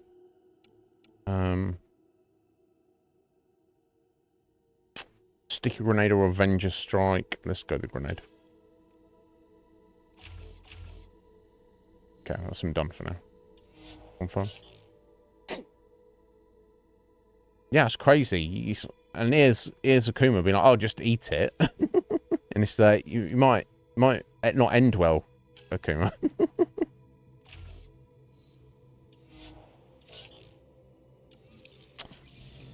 Well, we're heading out there, so let's hope it ends all right.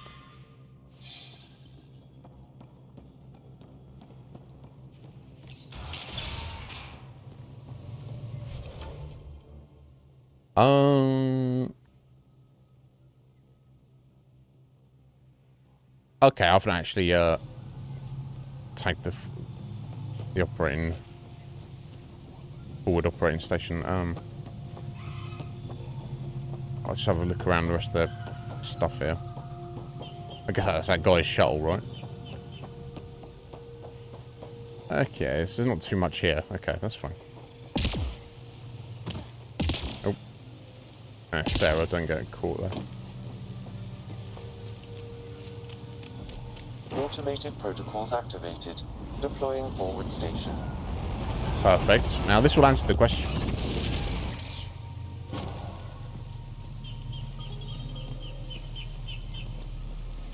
Right, okay. So it looks like we cannot be driving the Nomad around down on Haval. Which is fine, because it definitely looked more contained, didn't it? Interesting. Yeah, we've got all sorts of levels to this world. Okay, well, I've got a lot to be looking at. Let's turn north, I guess, and get to it.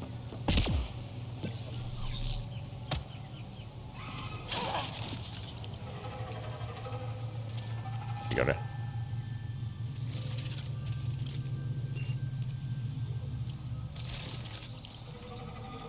That's just those bugs we saw on Eos, isn't it?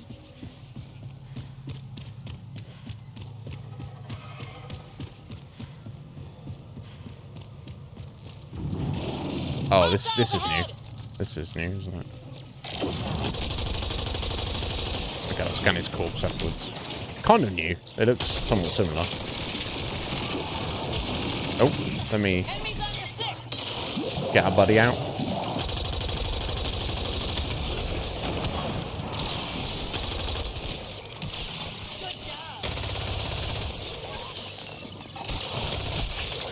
Ow. There we go. Okay, so I guess that's the beasties she was concerned about. So it's our little buddy. Does he just follow us around? until he gets destroyed. Or maybe the cooldown doesn't on his redeployment doesn't start until he gets destroyed. Maybe that's the case. No, I didn't even know about the multiplayer. I don't know anything about it. Shepard, it's fun, is it? Oh, okay. All right, I've already fucked it then. Yeah, I saw there's something like the strike missions, and it was like connect your Xbox to the internet, and I was like, sometimes my Xbox is a bit weird. It doesn't always connect properly. I was like, okay, not sure about it. I might have already fucked it. Zap, yeah, thank you, yeah. They mentioned this. They mentioned that was his name. It's cool. Look at him, my little remnant buddy.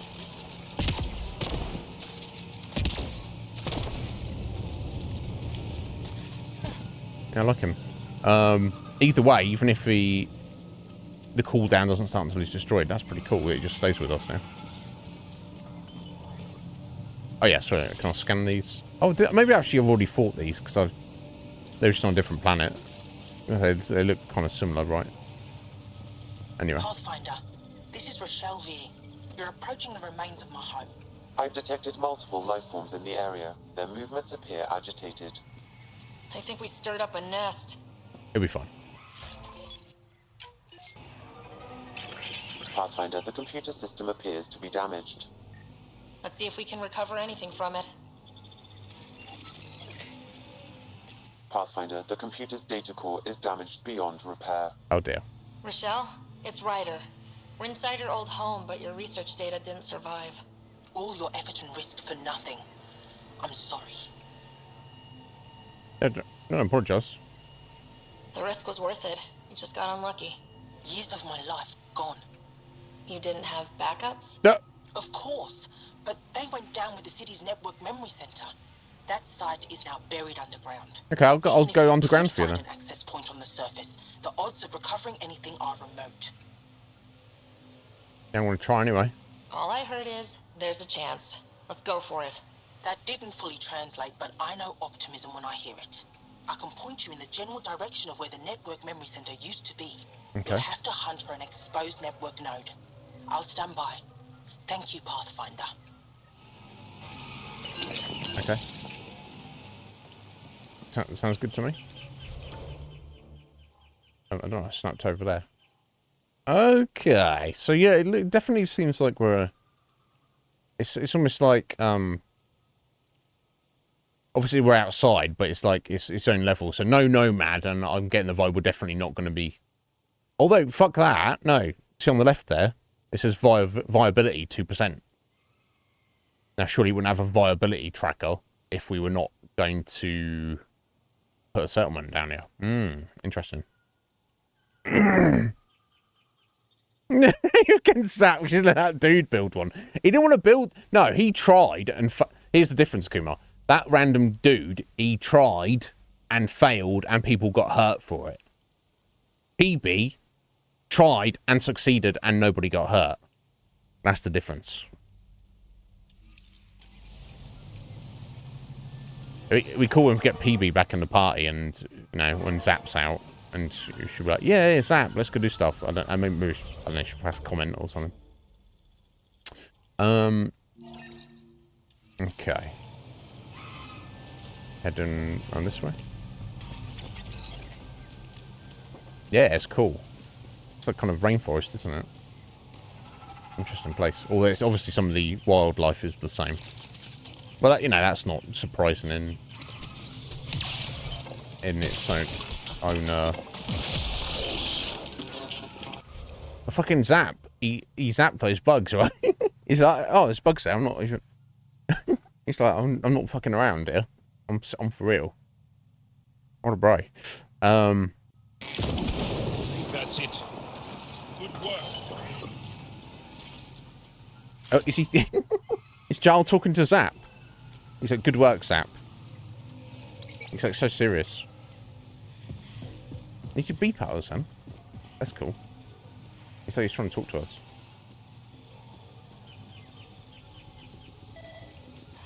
We got it. Integrated tech. Very specific. Right, yeah, so basically, so what these right angles are, they're literally walls. It's like, what is essentially, it's like a giant remnant structure, isn't it? Which presumably is going to go underground. Fascinating. Okay. So no wonder they're here poking around. 'Cause this, compared to what we've seen previously, this is pretty insane. Can we go this way? No? Oh, I've got a container there. Careful, Sarah. Don't be tripping over rocks here. I'll take a nickel. I don't know what I need it for. I need it for something. Oh! Oh! Hello!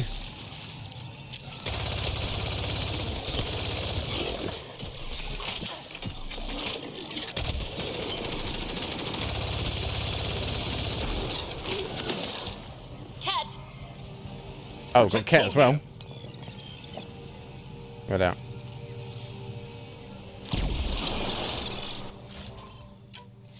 Found us. Over this way?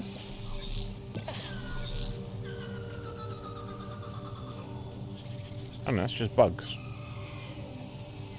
Okay, never mind. Where about? Oh, ahead of us. Alright, there we go.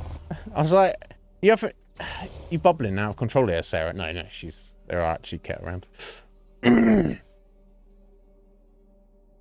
Yeah, it's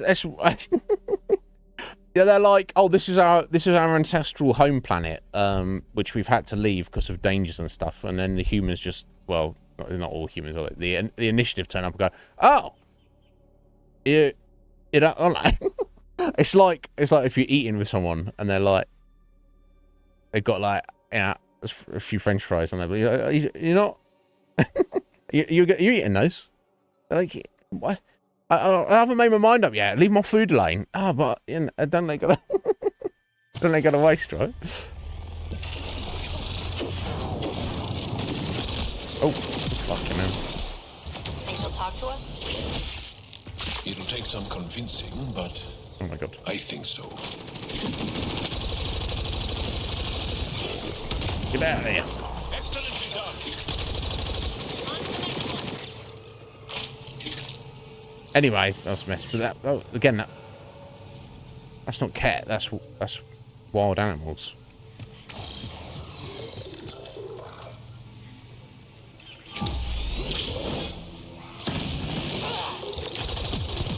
Oh, he stares that.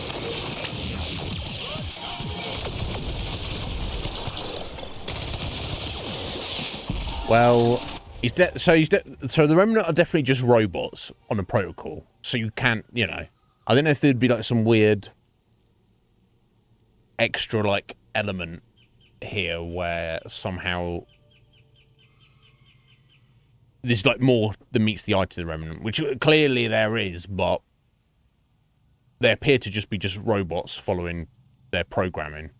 And I feel like on some level, Zap is proving that is the case, because he's not. He's shooting them, and they're shooting him. There's no like weirdness going on.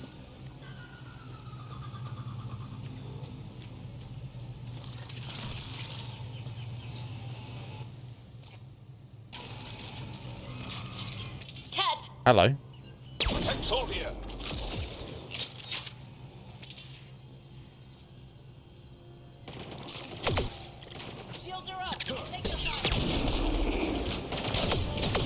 I like using sniper rifles, but I'm not particularly the best shot with them.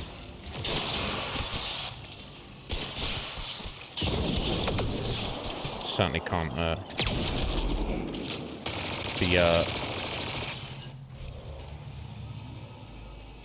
fucking hell, Vetra, calm down. See her popping off there. They're already dead. She's like, Aah! It's like that scene in, I don't know, speaking of jungles, yeah, I don't know if anyone's seen Predator, the original Predator, when they're like, Aah! They're all just blasting all their bullets into the forest because they don't know where the Predator is. She's doing a bit of that. Calm yourself, Vetra. But that was pretty cool. I don't know why he did it, but Zappy kind of like just floated over there and was shooting the Ket from behind, and the Ket was just like focused on us. That's pretty cool. I like that.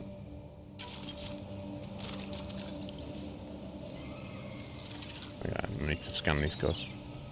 I've fought these guys a million times. Let's get some ammo.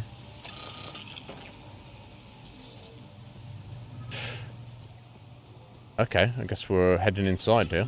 Alright. Locked. Heading on time. Okay, we've only got too much longer left of today's stream, like 20 minutes or so. Don't come any closer. Oh, why?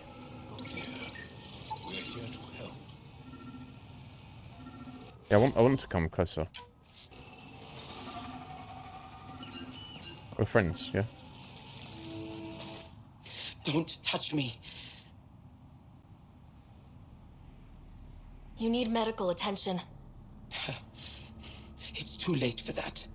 I made sure of it. What does that mean? Your wounds, they're self-inflicted? Oh, what the fuck? I can't go back. I won't.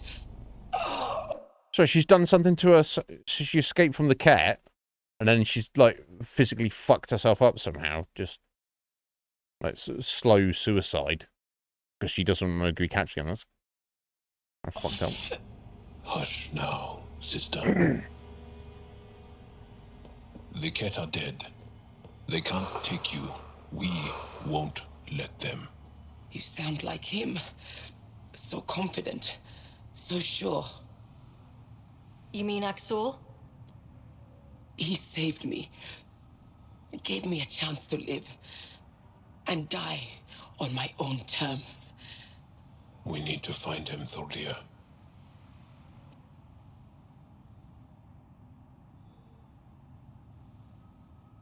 No. She's like, I'm not going to say anything and I'm going to die. That's... Ishare. Brave one.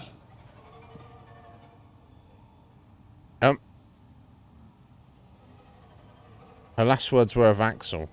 Yeah, I guess. But more importantly... We're no closer to Axul. Her devotion to him surprised me. I don't think anyone affiliated with the Roka will help us. The only other person who could reach him is the Moshai. I was hoping to keep her out of this. She's always had a blind spot when it comes to Axul.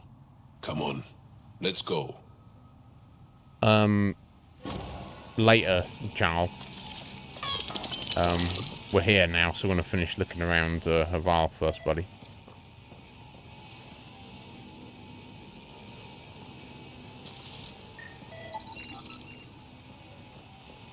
Oh, something else? Rokar. They died fighting. Axul must have sent them to watch over Thordir.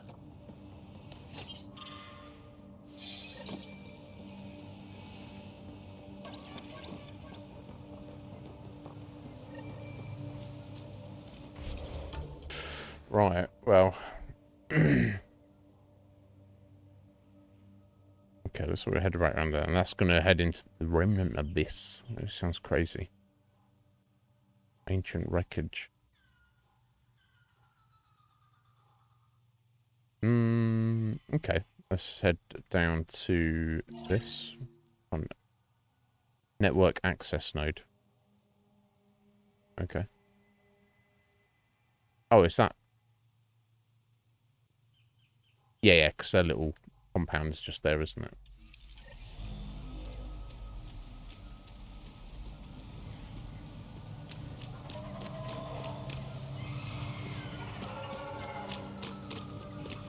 I definitely would prefer this over the cold of Vold for sure, but it's not so much the jungle with the beast, but it's just like that that moisture, humidity. That's the word I'm looking for. I know words.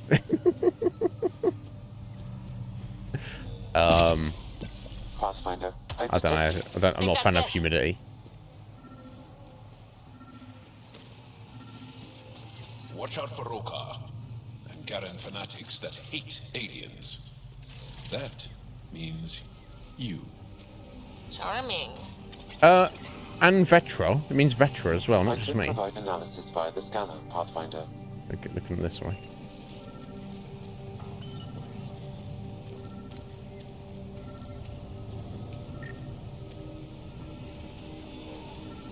Okay. I don't know if we're getting to that or going the other way here. Oh. Oh, hello. Don't stay here, visitor. It's not safe, and I can't be responsible for you. Well, that's going to do. You should have warned me you were coming. I didn't know. I didn't know I was coming, mate. Oh. Anyway, take care, Akuma. I'll see you soon, buddy. I'll speak to you tomorrow. Oh, excuse me.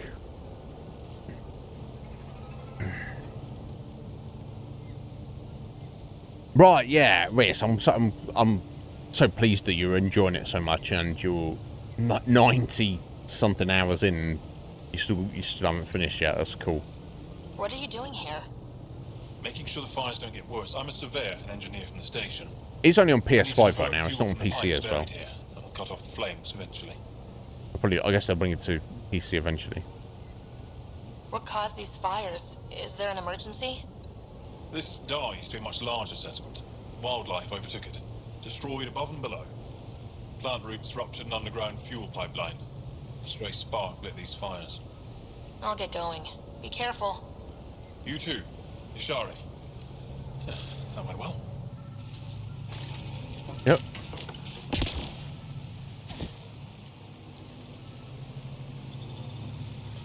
Okay, as far as that goes, so I guess I'm going into the other thing over here, right?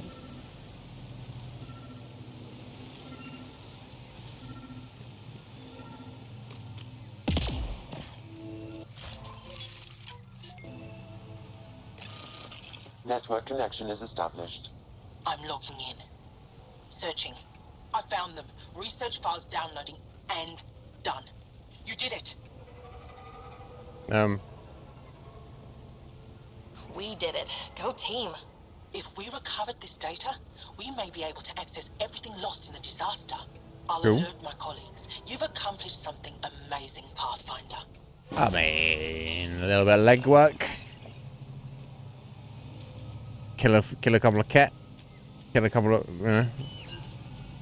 local wildlife. Wasn't that big deal. Alright, okay. Now I'm going this way. Get this forward operating base. There we go. Oh, I can actually get through this way. Oh, platinum, baby. Every time you find platinum, you don't get much, but I guess it all adds up, and we do need it, so that's still kind of exciting.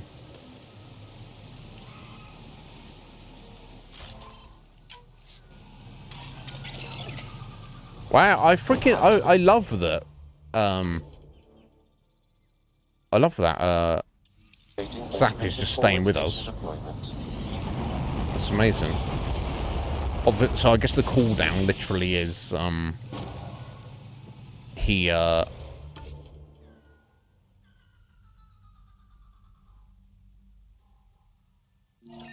it's literally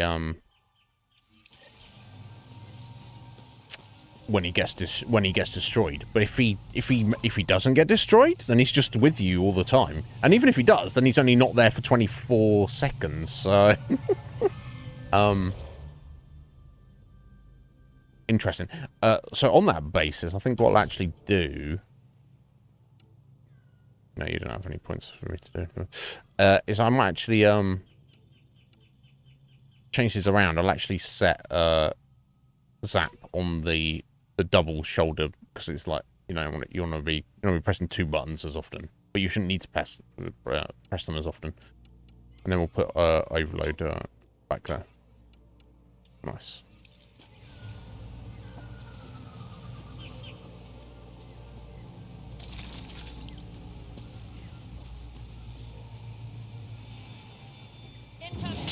Oh.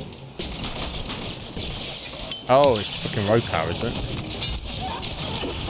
Oh, jeez.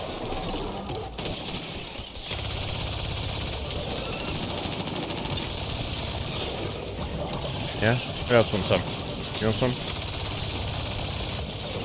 Enjoy.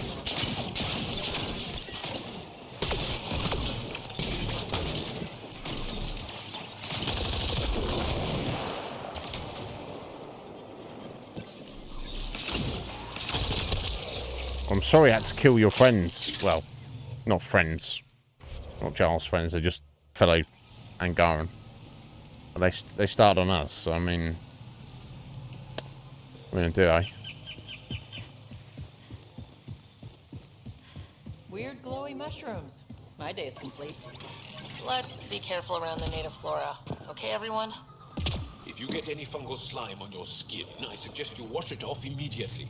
Well, I'm wearing a complete containment suit, so it shouldn't be a problem for me. I can't speak about Vetra, though.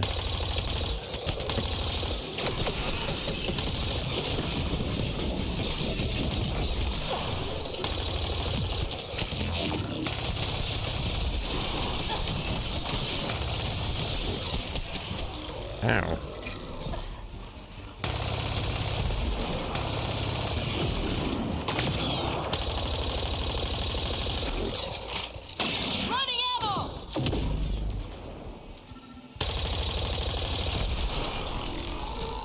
That's the only thing with this very nice assault rifle and the overdrive. What is it? What it's called? Oh, hello. It tears through your ammo like nobody's business.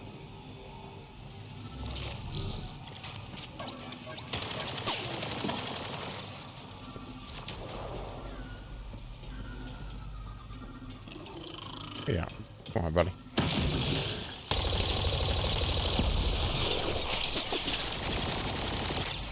There we go. It's basically my ammo rinse for this now. So it's. But you do they do leave ammo lying around quite frequently. I will say. So that's something. Right, let's play a shotgun.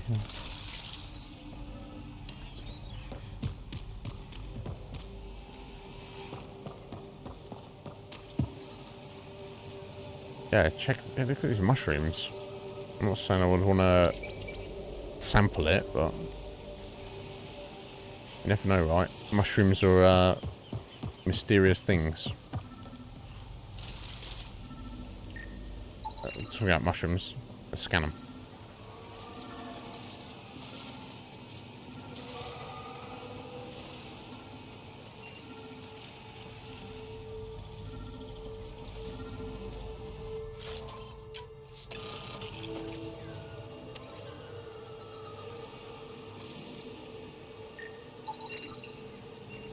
Okay, there we go. That's what I was looking for. Val hops. They're putting mushrooms in their beer. I don't know how that's glowing mushrooms in your alcohol. I don't know how that's gonna work out exactly.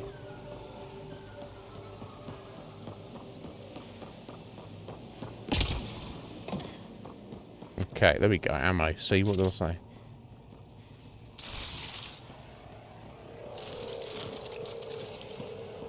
Oh, can we go in here already?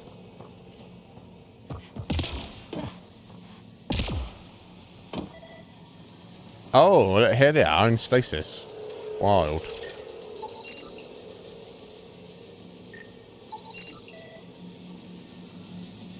Found them. The researchers caught in the stasis field. Exactly where Kieran's... We can just interrupt what she's saying. Alright, okay, so we've got to get these here. Okay, Sold them. let's solve this thing.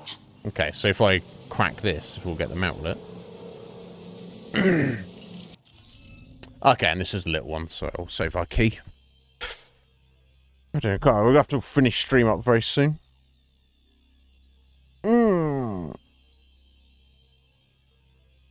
Yeah, it's wild. When we started Ritz, I was like, I guess this happens as you get older, but I feel there's something more going on, like the passage of time for us as like a culture and species.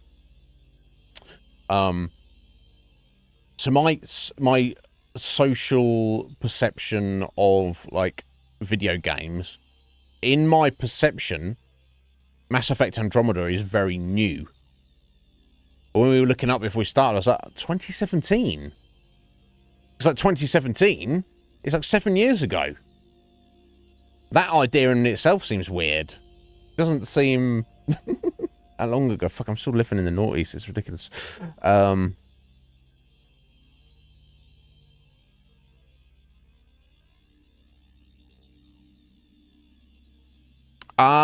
Right. Yeah, I remember them having the exclusive. Okay. Right. So it will only be on PS5 for 3 months, but that's not to say it's like in 3 months and 1 day it's going to be released on PC. It could, you know, who knows how long that will actually take. Okay.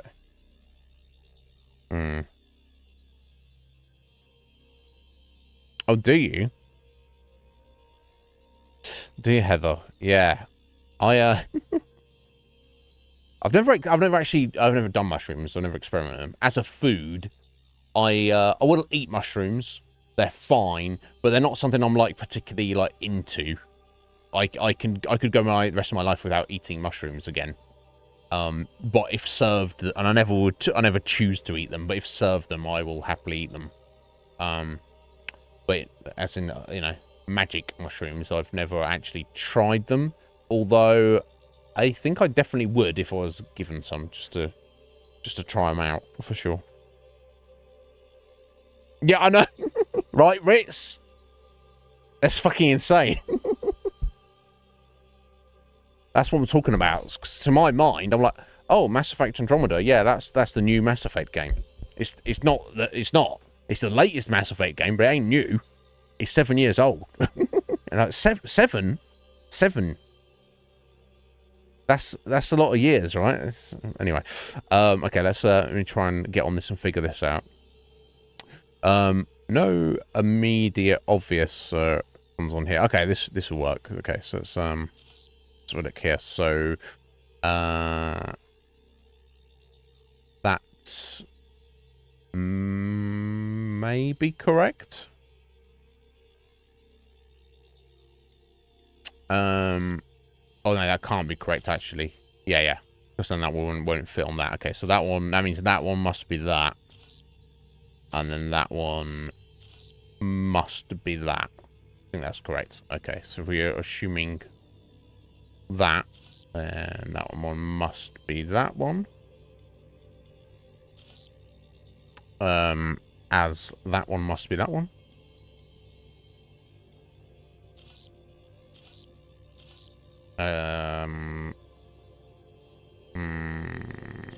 That could be either of those.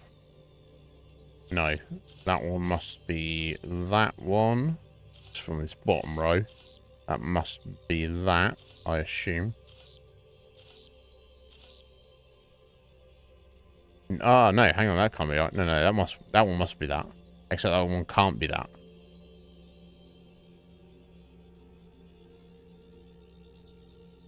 Well, I'm just making an assumption about what that one is.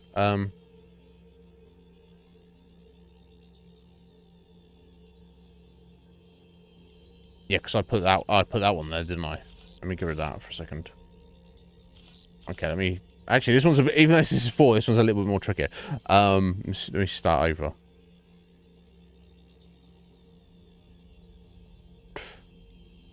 Right, okay.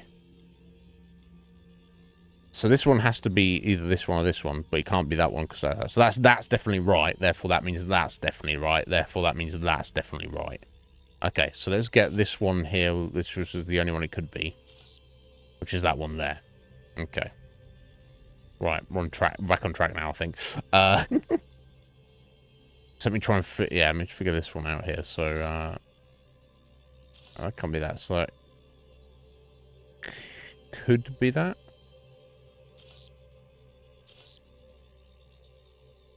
Or that could be that. I'm not... No. Dragon King Slice! Thank you, Heather. I'm cutting it up. Thank you, my dear. I appreciate that. 100 Bs. Appreciate it.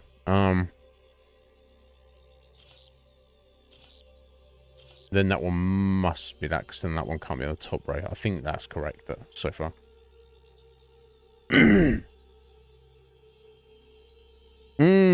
Yeah, there's some nice in an omelette. Yeah, that sounds good. That sounds good to me, Heather. Yeah.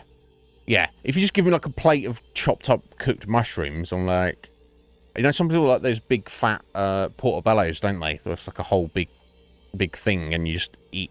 Not really my vibe. But yeah. If you make an omelette, particularly if it's got other stuff in it, it's good. Young Balthier. Guys, he's not been, I've not spoken to him for a hot minute. He's not been in for a while. Cool guy. He used to hang out here a bunch.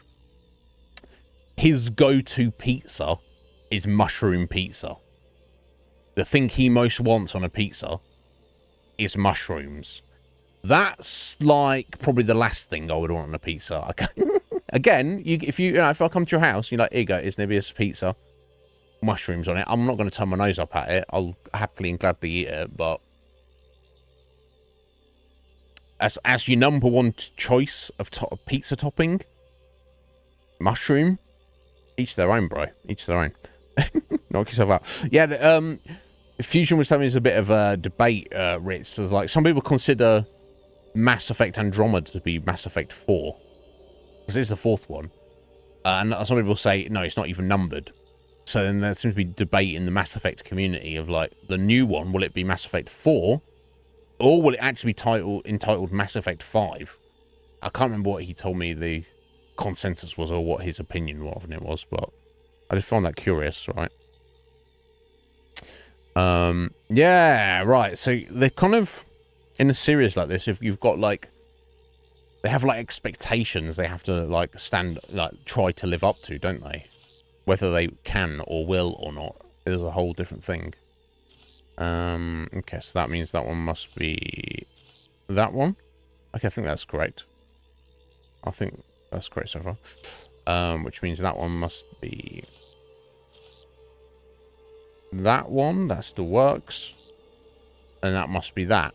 Okay, that I think that looks all accurate. It was perfect. Okay.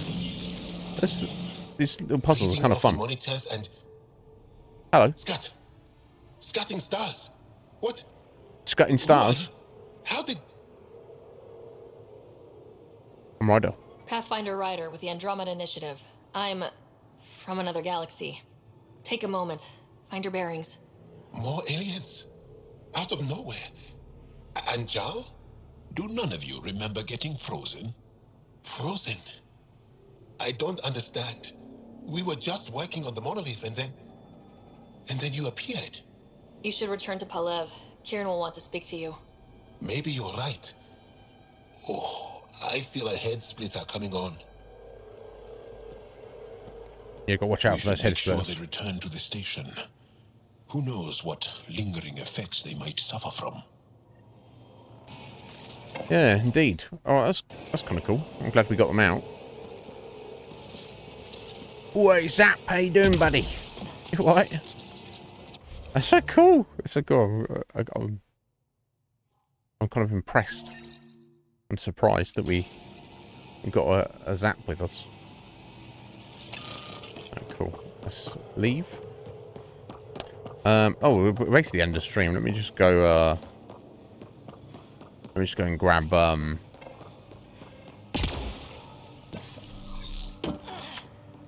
this one little plant marker up here, and we'll wrap up.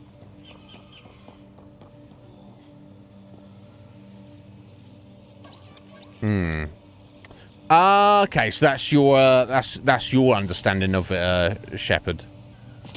Right. Okay, because by having the original trilogy number, well, not obviously the first one wasn't numbered, it's just Mass Effect. By having 2 and 3, it gives the impression that extra numbers is like a follow-on from that directly. So your feeling is the next Mass Effect won't be 4 or 5. It'll just be Mass Effect, whatever subtitle. Okay, interesting. Yeah, Fusion, he wanted to be here today, but he told me that he messaged me on Discord before I started the stream. He last night he was working on PC upgrades, and he was going for a new graphics card and a new power supply unit. Now, assuming he got a new power supply, as it was required an improvement because it was required for his new to power his new graphics card, I assume. I'm not speaking to him about it. But he's been having problems getting it up and running, so, you know, he hopefully gets that sorted. But yeah, I'll have to, next time he's around, I'll have to ask him what his thoughts on all of that is. Oh, platinum, baby. Oh. Oh, hello. Hello, hello.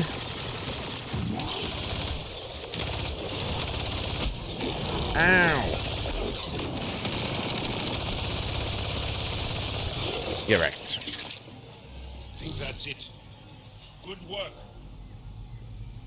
Pathfinder, my sensors read an Andromeda plant sample nearby. Right.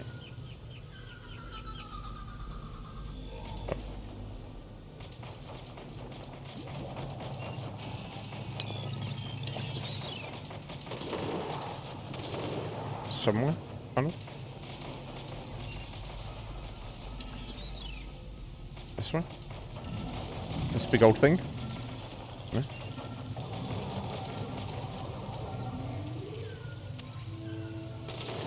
Yeah. There we go. Take this big old mushroom with us. Plucked the whole mushroom. That's amazing. Okay. I think we'll have to leave it here today, unfortunately. We got down here. Oh, the Taurian encampment. Fuck yeah. Ancient wreckage as well. Okay, well, when we come... Oh, I'm not streaming tomorrow. It's Wednesday, isn't it? Yeah, we'll have to leave it here. When we come back on Thursday, we will just pick up here. Yeah, I mean, the vibe of Haval. I wasn't knowing what to expect. I